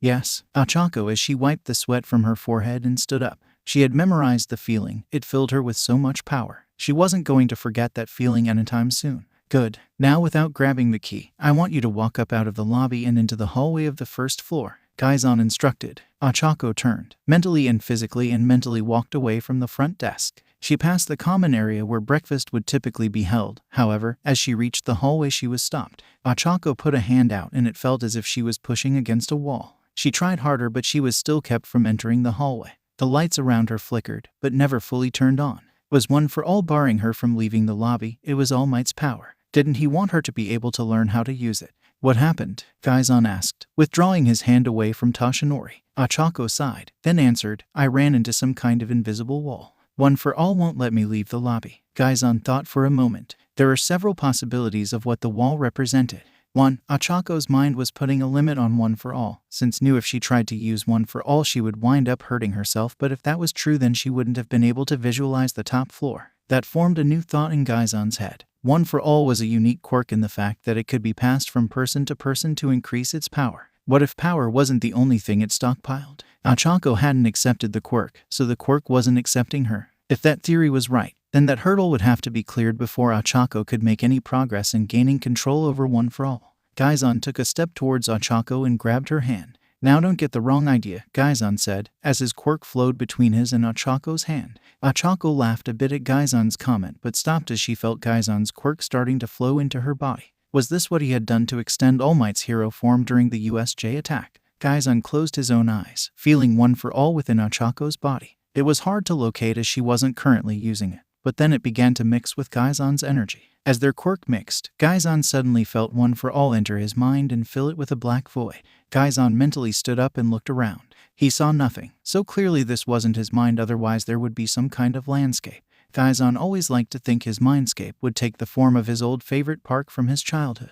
Yet there was nothing. Then suddenly a teal light formed in front of him and pushed him away. You are not one of us. You enter without permission from the users, a voice said, driving an ice pick into Gaizan's mind as it spoke. Gaizan did his best not to show his discomfort and his confusion at the voice. Gaizan slowed himself from being pushed and looked at the teal light, which was starting to take the form of a human. You're right, I am not a wielder of One for All, but I have come here to provide aid to the ninth wield, Gaizan told the voice. The teal light suddenly rushed forward to attack Gaizan. Gaizan was ready to defend himself and if needed counter. Yet this wasn't his mind, but All for One's. There was no way of telling him if he was able to use his quirks. Yet Gaizan didn't have to find out if the teal light was intercepted by a red light. Allow him to help. First, the ninth has struggled to learn from the eighth. Look inside this invader. He might be of great assistance to her now and in the future. I believe it would be for the best to see how this plays out, a more controlled voice said as the red light kept the teal light from reaching Gaizan.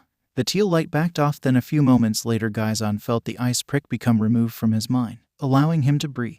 Are you saying Toshinori isn't a good teacher? A feminine voice said, with a defensive tone. A gray light appeared behind the red light. The red light appeared to turn around, and then it flew a bit away from the gray light as if dodging an attack. No better than you, the red light said as it floated a little more away from the gray light. I think we can all agree that the eighth was never one that was meant to be a mentor, said a green light as it appeared between the red and gray one. We are lucky that this newcomer has appeared. Yes, we can all see their history, but that is what makes him valuable to the coming fighting. His history isn't that different from yours first, yet you feel the need to act harshly to the kid, the red light said, then seemed to laugh, but stopped when the gray light turned a bit brighter. Gaizan looked back at the teal light, it being the one in charge. Leave us for now. The ninth struggles to accept her responsibility, so she is not ready to know of our existence. But another has spoken for you and has convinced me to agree with the fifth's belief for this and allow you to guide the ninth until she unlocks One for All true power. To begin, I'll do this, the teal light said. Gaizan took a knee and bowed his head, showing his thanks. Then Gaizan felt himself moving backwards at high speed, being forced out of the black void.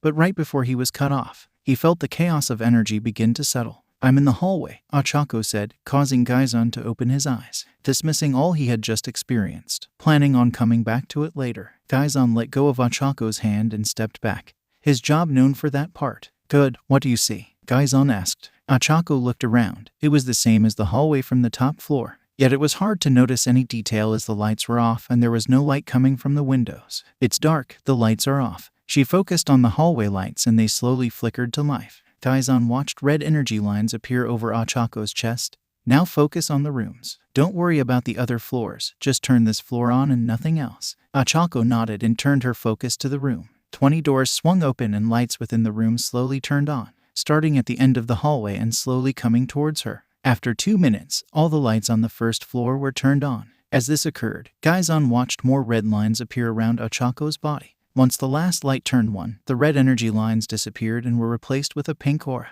He had seen that occur at the USJ, but as he was more forced on the Namu, he hadn't internalized it. Now that he could focus on it, he guessed it was a show that Ochaco was using One for All properly. It was another full minute of Ochaco having her pink aura stay steady before Gaizan spoke again. Ochaco, remember this feeling and open your eyes. Ochaco opened her eyes and saw the pink light surrounding her body. She slowly raised her arms and flexed her hands. She could feel the power within them. If she felt this strong with only the first floor, she couldn't imagine how strong she would feel as she worked up the floors. But how? Toshinori asked. He was at a loss for words. When Nana Shimura passed One for All to him, he was able to use 100% of it. So when it was clear Ochaco couldn't do the same, he didn't know how to teach her. He had talked with his old teacher, but his advice didn't do much. His letter spent more time belittling Toshinori for his inability to teach. Now here stood Gaizan Hisahito, a first-year high schooler with more than a questionable history, who had only truly known about One for All for under a month, only seen it used once or twice, and never had a chance to process its power for himself.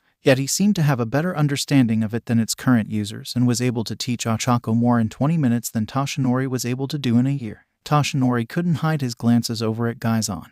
He was so mature for his age. Did his past have anything to do with that? And he was powerful too. He stood his ground against the Namu by himself for a bit. Toshinori thought about Eraserhead's advice at the beginning of the year. The always tired teacher talks about how the students hadn't had a chance to use their quirks every day. Many of them won't know their limits or have complete mastery over their quirks. But the second piece of advice spoke to the symbol of peace at the moment. Since classes 1 and 1B were now using their quirk on a daily basis, their quirks were bound to grow. Like muscles at the start of a workout, it would be slow but eventually they would begin to strengthen rapidly. Toshinori looked at Gaizan. If he was already this strong and smart, how would he be at graduation? Could he be able to stand by Ochaco, perhaps as her equal? Was One for All no longer alone in its strength? A question for later as Gaizan began explaining his thoughts. Each floor represents a percentage of One for All. As the lights turn now on each floor you use that level of power. However, the rooms went out, meaning the different parts of your body were using different levels of One for All.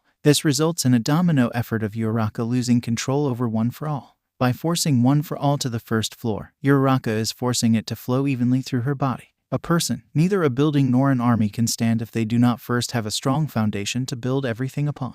Now release One for All, Gaizan said, and Ochaco did so. The pink aura around her disappeared. Ochaco felt a small wave of exhaustion hit her. It was different but felt similar to the nausea she felt from zero gravity. Now I want to see you summon 1% of One for All throughout your body again. Ochaco nodded and closed her eyes. The hallway's lights immediately turned up, while the doors were slow to open and the lights to come on. But overall it was much faster than last time. She was starting to get used to the feeling of using One for All at 1%, meaning she could find that feeling easier. Now dodge this, Gaizan said in a calm tone. Ochaco opened her eyes and saw Gaizan throwing a punch. Ochaco panicked and let go of One for All. She tried to react, but in her confusion, Gaizan was able to stop his fist an inch away from Ochaco's face. He had stopped when he noticed the pink aura disappear and felt One for All because subdued. What was that for? Ochaco yelled, pushing Gaizan's fist away from her face. She was ready to return the favor, but actually make contact. She might not be able to use One for All to attack,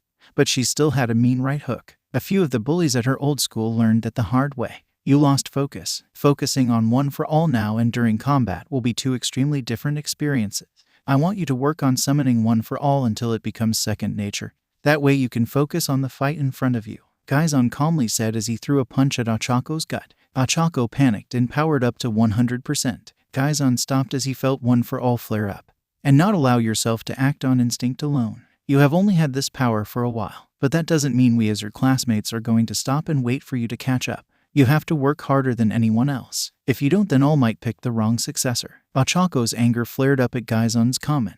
She quickly slapped him in the face, activating her zero-gravity quirk. She then summoned 1% of one for all and hit him in the chest. She had dealt with his careless attitude all day long and she was starting to get ticked off by it.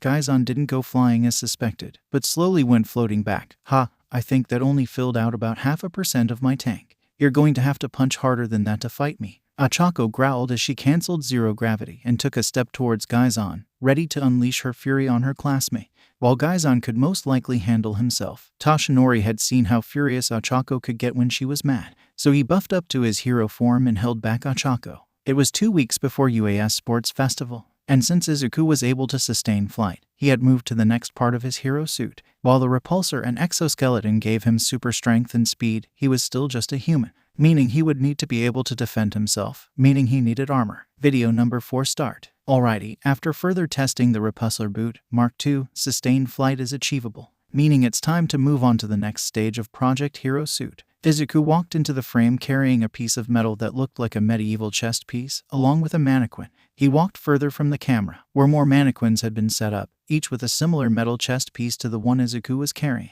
Because I am still a student of UA and I live in Japan, most forms of lethal weaponry that do not deal with quirks are not allowed. Luckily, I am allowed the repulsors because their main purpose for flight. The concussive force is just a beneficial addition. Izuku set the mannequin on the floor and then slipped the chest piece over it. He then tightened the straps, making the chest piece snugly hug the mannequin, and then checked the other chest pieces. Yeah, beneficiation addition. Didn't you make your gauntlets to destroy the robots for the hero course entrance exam? Snipe scuffed out of frame. He had been approached by Izuku 2 days ago. His request was strange, shooting bullets at metal chest pieces, and once Principal Nezu requested the same, Snipe couldn't just say no. One out of fear of Izuku hurting himself, 2 Snipe's curiosity started to pique. Powerloader gave small updates about Izuku and his project, but the support course teacher kept mostly quiet as if he was afraid that the teacher would warn Class 1A. Whether Izuku Midoriya was a threat to Class 1A and 1A, Snipe didn't fully believe he was, so he had agreed to get a better idea of what Izuku was working on.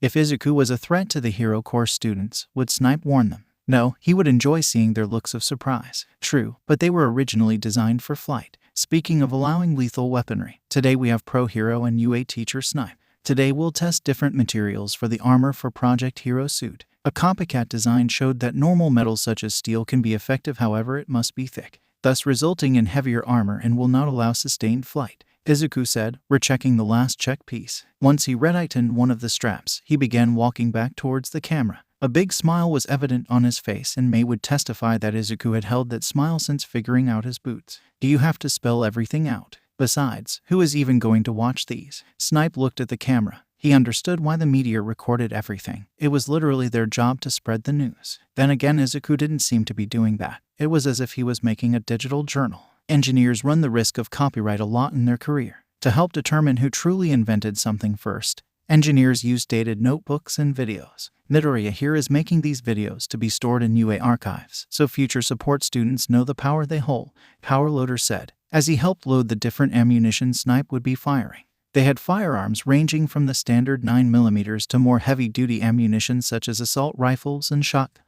How did Principal Nezu get a hold of these so quickly, especially when most firearms were banned in Japan? The thought the guns were actually Principal Nezu's and he had them on hand and ready to use at any time crossed Snipe's mind. And I can review them to find issues that I missed on the first go. Kind of like paper versus practice, Izuku said, disappearing from the camera's view. He stepped behind the table with all the different guns, looking them all over as Powerloader finished loading all of them. I think that's the first thing I understood coming out of either of yours months since you first asked me to help you, Snipe said. So all I need is to fire different ammunition into the metal chest pieces you have, and then we see what kind has better stopping power. In layman's terms, yes, Powerloader said as he and Izuku stepped behind some bulletproof glass. And in Japanese, Snipe asked, then immediately regretted it. We're testing the impact and tensile strength of each type of metal. We test to see which one can strand the highest ammunition type and which one can handle the most bullets before it bends, snaps, or deforms. Then we'll be testing varying thicknesses and comparing weight to see which one is the best option for protection while still allowing for sustained flight, Izuku said as he grabbed a pair of earmuffs and a pair of goggles. Safety first, as a lesson he was still trying to teach Mei. So you aren't min-maxing. That was all Snipe got from the explanation. Yes, along that logic, we are finding the balance between stats, Izuku said, then slipped on the pair of earmuffs and the safety goggles. All right, range it hot, fire at will. I think you're the first support student that understands safety, Snipe said, loading a magazine into a 9mm pistol, trying not to laugh at the knowing nod that Powerloader gave. He chambered around and aimed at the far right chest piece. He then pointed the trigger and the bullet went flying. The bullet went flying through the air and went through the carbon fiber chest piece. Why did we put that one out there? Powerloader asked, as carbon fiber was practically useless against any bullet that used gunpowder. Izuku shrugged his shoulders, had to have some kind of baseline. Video number 4 end. After much testing with Snipe and several bullets cleaned off the ground, a suitable metal was found. Izuku spent the next day building the files and then sent them to the machines under Classroom 6G. Now he just had to wait to assemble everything. The assembling went by quickly and Izuku had the suit ready a week before the sports festival. Video number 5 start. Alright, this will be the last test before the UAS Sports Festival, but I can promise it will be a good one. After many tests with Pro Hero Snipe, we have discovered that using gold titanium alloy will provide the best results for withstanding kinetic force from bullets, while its weight will still allow sustained flight to be achieved, as it only has to be 8mm thick to withstand most firearms. However, for heavier loads than the standard calibers, the thickness has to be increased to 12mm. Both options are light enough. However, I am a broke high school student and would not be able to afford enough gold titanium alloy to make a suit 12mm thick. However, after making many pointless promises to Mr. and Mrs. Hatsume of Hatsume Industries and to Powerloader and Principal Nezu of UA, I finally have enough to create a suit. Izuku chuckled a bit as he walked into the frame wearing a full suit of gold armor. The suit covered his entire body, and he held the helmet in his hands. I know the color is tacky, but it is the same stuff used on tactical satellites. So should I choose to up into the upper atmosphere,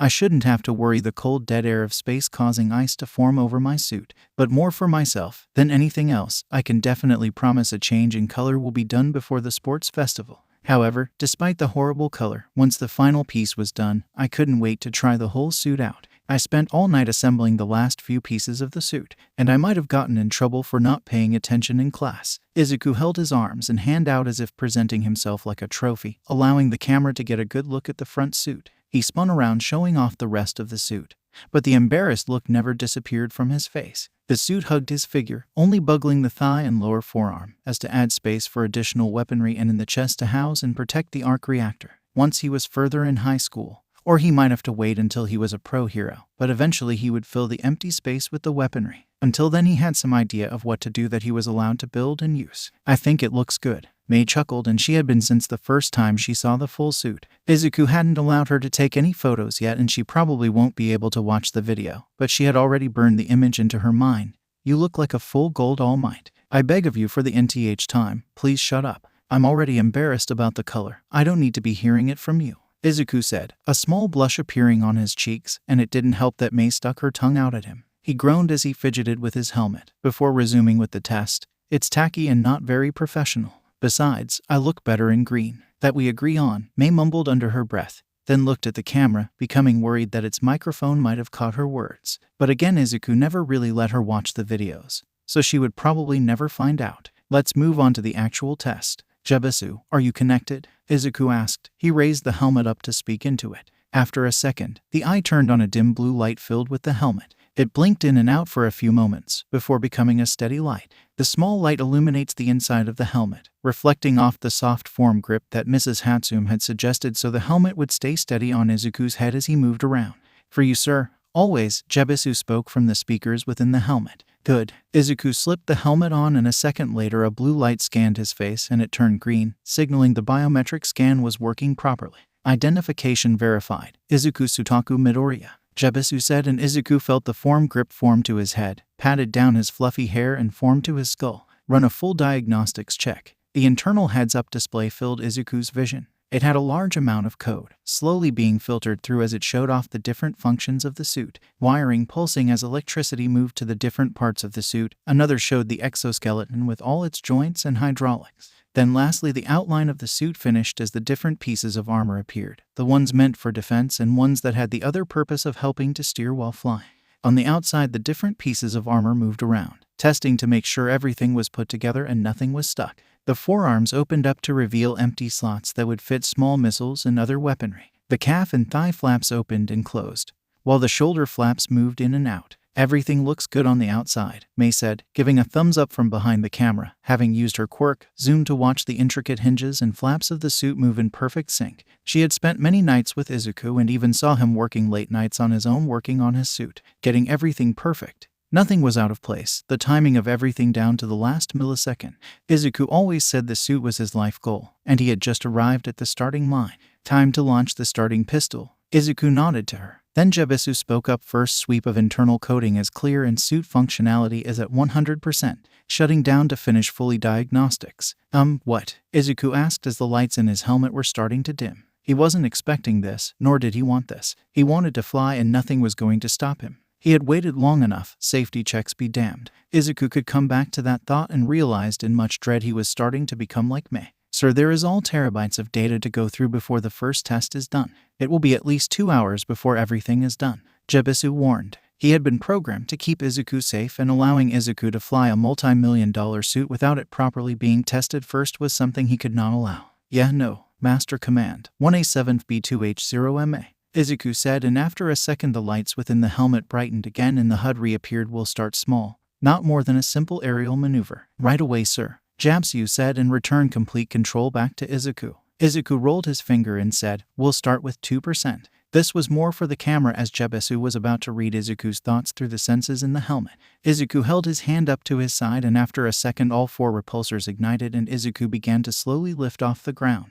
He hovered around the gym, the camera following him around, making Mei have to walk around in a circle to stay out of view. Izuku tried some flips and barrel rolls. Nothing too difficult on paper, but he quickly found out how hard they were as he nearly ran into the walls a few times. After 10 minutes of flying around, Izuku returned to his initial point and dropped down to the ground. He landed on the ground with a thud echoing through the gym. The faceplate flipped up and Izuku was wearing a massive grin. Sir, shall I commence full diagnostics? Jebisu asked and Izuku had to think about it. Izuku thought flying around the gym would be enough to see where his skills were. But all that flying just made him want to see the limits of his suit. On paper, they look good, but in life, the limits are never the same.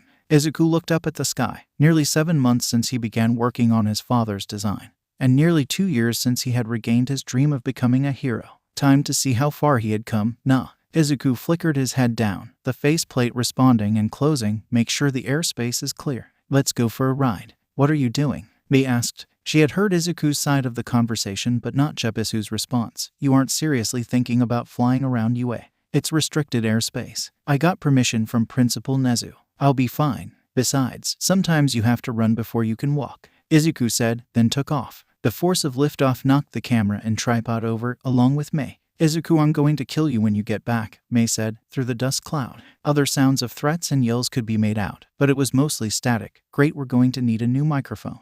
Then a small beep could be heard and the dusty side of Gym Gamma turned black, signaling the camera had been turned off. Video number 5 end. Maybe Izuku should admit he was a bit impatient, though he never would. He wasn't going to wait 2 hours for Jebisu to do full diagnostics. Everything looked good on the initial sweep and that was good enough for him. If something was wrong with the suit, Izuku was going to find out now and deal with it later, though he should have given Mei a warning before taking off. He knew how powerful his repulsors were, and generating enough power to achieve that quick of lift was more than enough power to knock her to the ground. And maybe he shouldn't have gone flying through the roof of Gym Gamma, leaving a good-sized hole in the progress. He had promised Principal Nezu and Powerloader that he would keep property damage to the minimum, as they already had to deal with that a lot from Class 1A. Izuku only looked back momentarily, looking down at the hole he had made, regretting quickly passing as he shot off into the air. He did a few laps around UAS main campus, feeling the speed and power coming from his suit. It was nothing like he expected, meaning its limits were beyond his initial thoughts, and he was going to find what they were. As Izuku flew UAS main building, he stopped and looked down at a class of 3rd years training on one of the outdoor tracks. With the sound of his flying,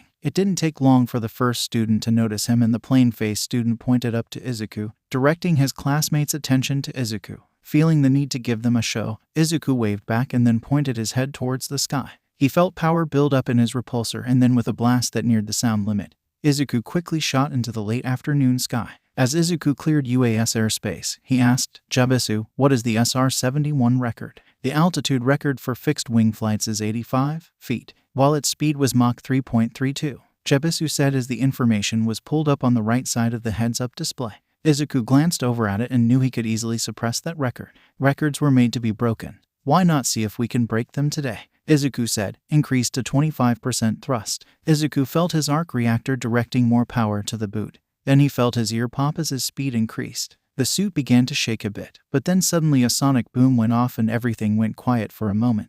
Then the sound of rushing air quietly filled the helmet. Izuku was glad he had noise dampeners in the helmet, or he would have gone deaf, as the sound alone was a good indicator of how fast he was going. A few seconds later the announcement came from Jabisu. Congratulations, sir. You have broken the attitude record for fixed-wing flight. Now might I suggest you return to a level of atmosphere where you can breathe. And a small layer of ice has begun to form on the exterior of your suit. Izuku took a breath, alone with his breath being all misty. He could tell the air was starting to get a little thin. That was not a good sign. Then Izuku looked over the horizon. He was high above the clouds and could begin to see the curve of the earth. Where else was he going to get a perfect sight of the horizon? But a small image of his suit appearing on his HUD drew his attention. The armor over his shoulders and abdomen was turning blue. The gold titanium alloy was supposed to take care of that. Gold titanium alloy is usually coated in a thermal paint to better provide heat transfers. Jabisu said as an image of a satellite appeared, then the layers separated, showing the different layers between the gold titanium alloy and the thermal paint. Crap, Izuku said to himself. He would have to work on that when he got back. So he quickly took one last look around, soaking in the view. Then he flipped himself down and shot down. Going straight down, he could feel the heat coming from the armor, but it was holding up and keeping the heat away from Izuku. And it helped melt the ice, but that shouldn't be Izuku's go-to solution for ice build-up. Izuku knew he needed to slow down as a city came into view and then into focus. He forced his arms downwards and increased his gauntlets' power, slowing his descent as flaps over his shoulder popped out to increase drag, until he stopped a mile above the city, but it wasn't Musutafu. He looked around and recognized it as Fukuoka. He recognized this because this was where his mom's place of business headquarters was. As he overlooked the city, Izuku recalled that Inko had been in the city for the past few weeks, dealing with the issue of her boss missing, something he wasn't supposed to know about. Maybe he could fly over to her work and show off his suit. It might do her some good to know Hisashi's designs weren't for nothing. Jabisu locate phone with the number of -555-8638. Izuku requested. Locating. Jabisu said, warning high-velocity objects at 6 o'clock. Izuku said as he turned himself around. In the distance, he saw a red blur coming towards him, and it was coming in hot. What is that? Okay, sadly the chapter is over. And if you enjoyed the video, just leave a like and subscribe with post notification, so when the next chapter is ready, you will be notified. Okay, see you in the next video. Bye.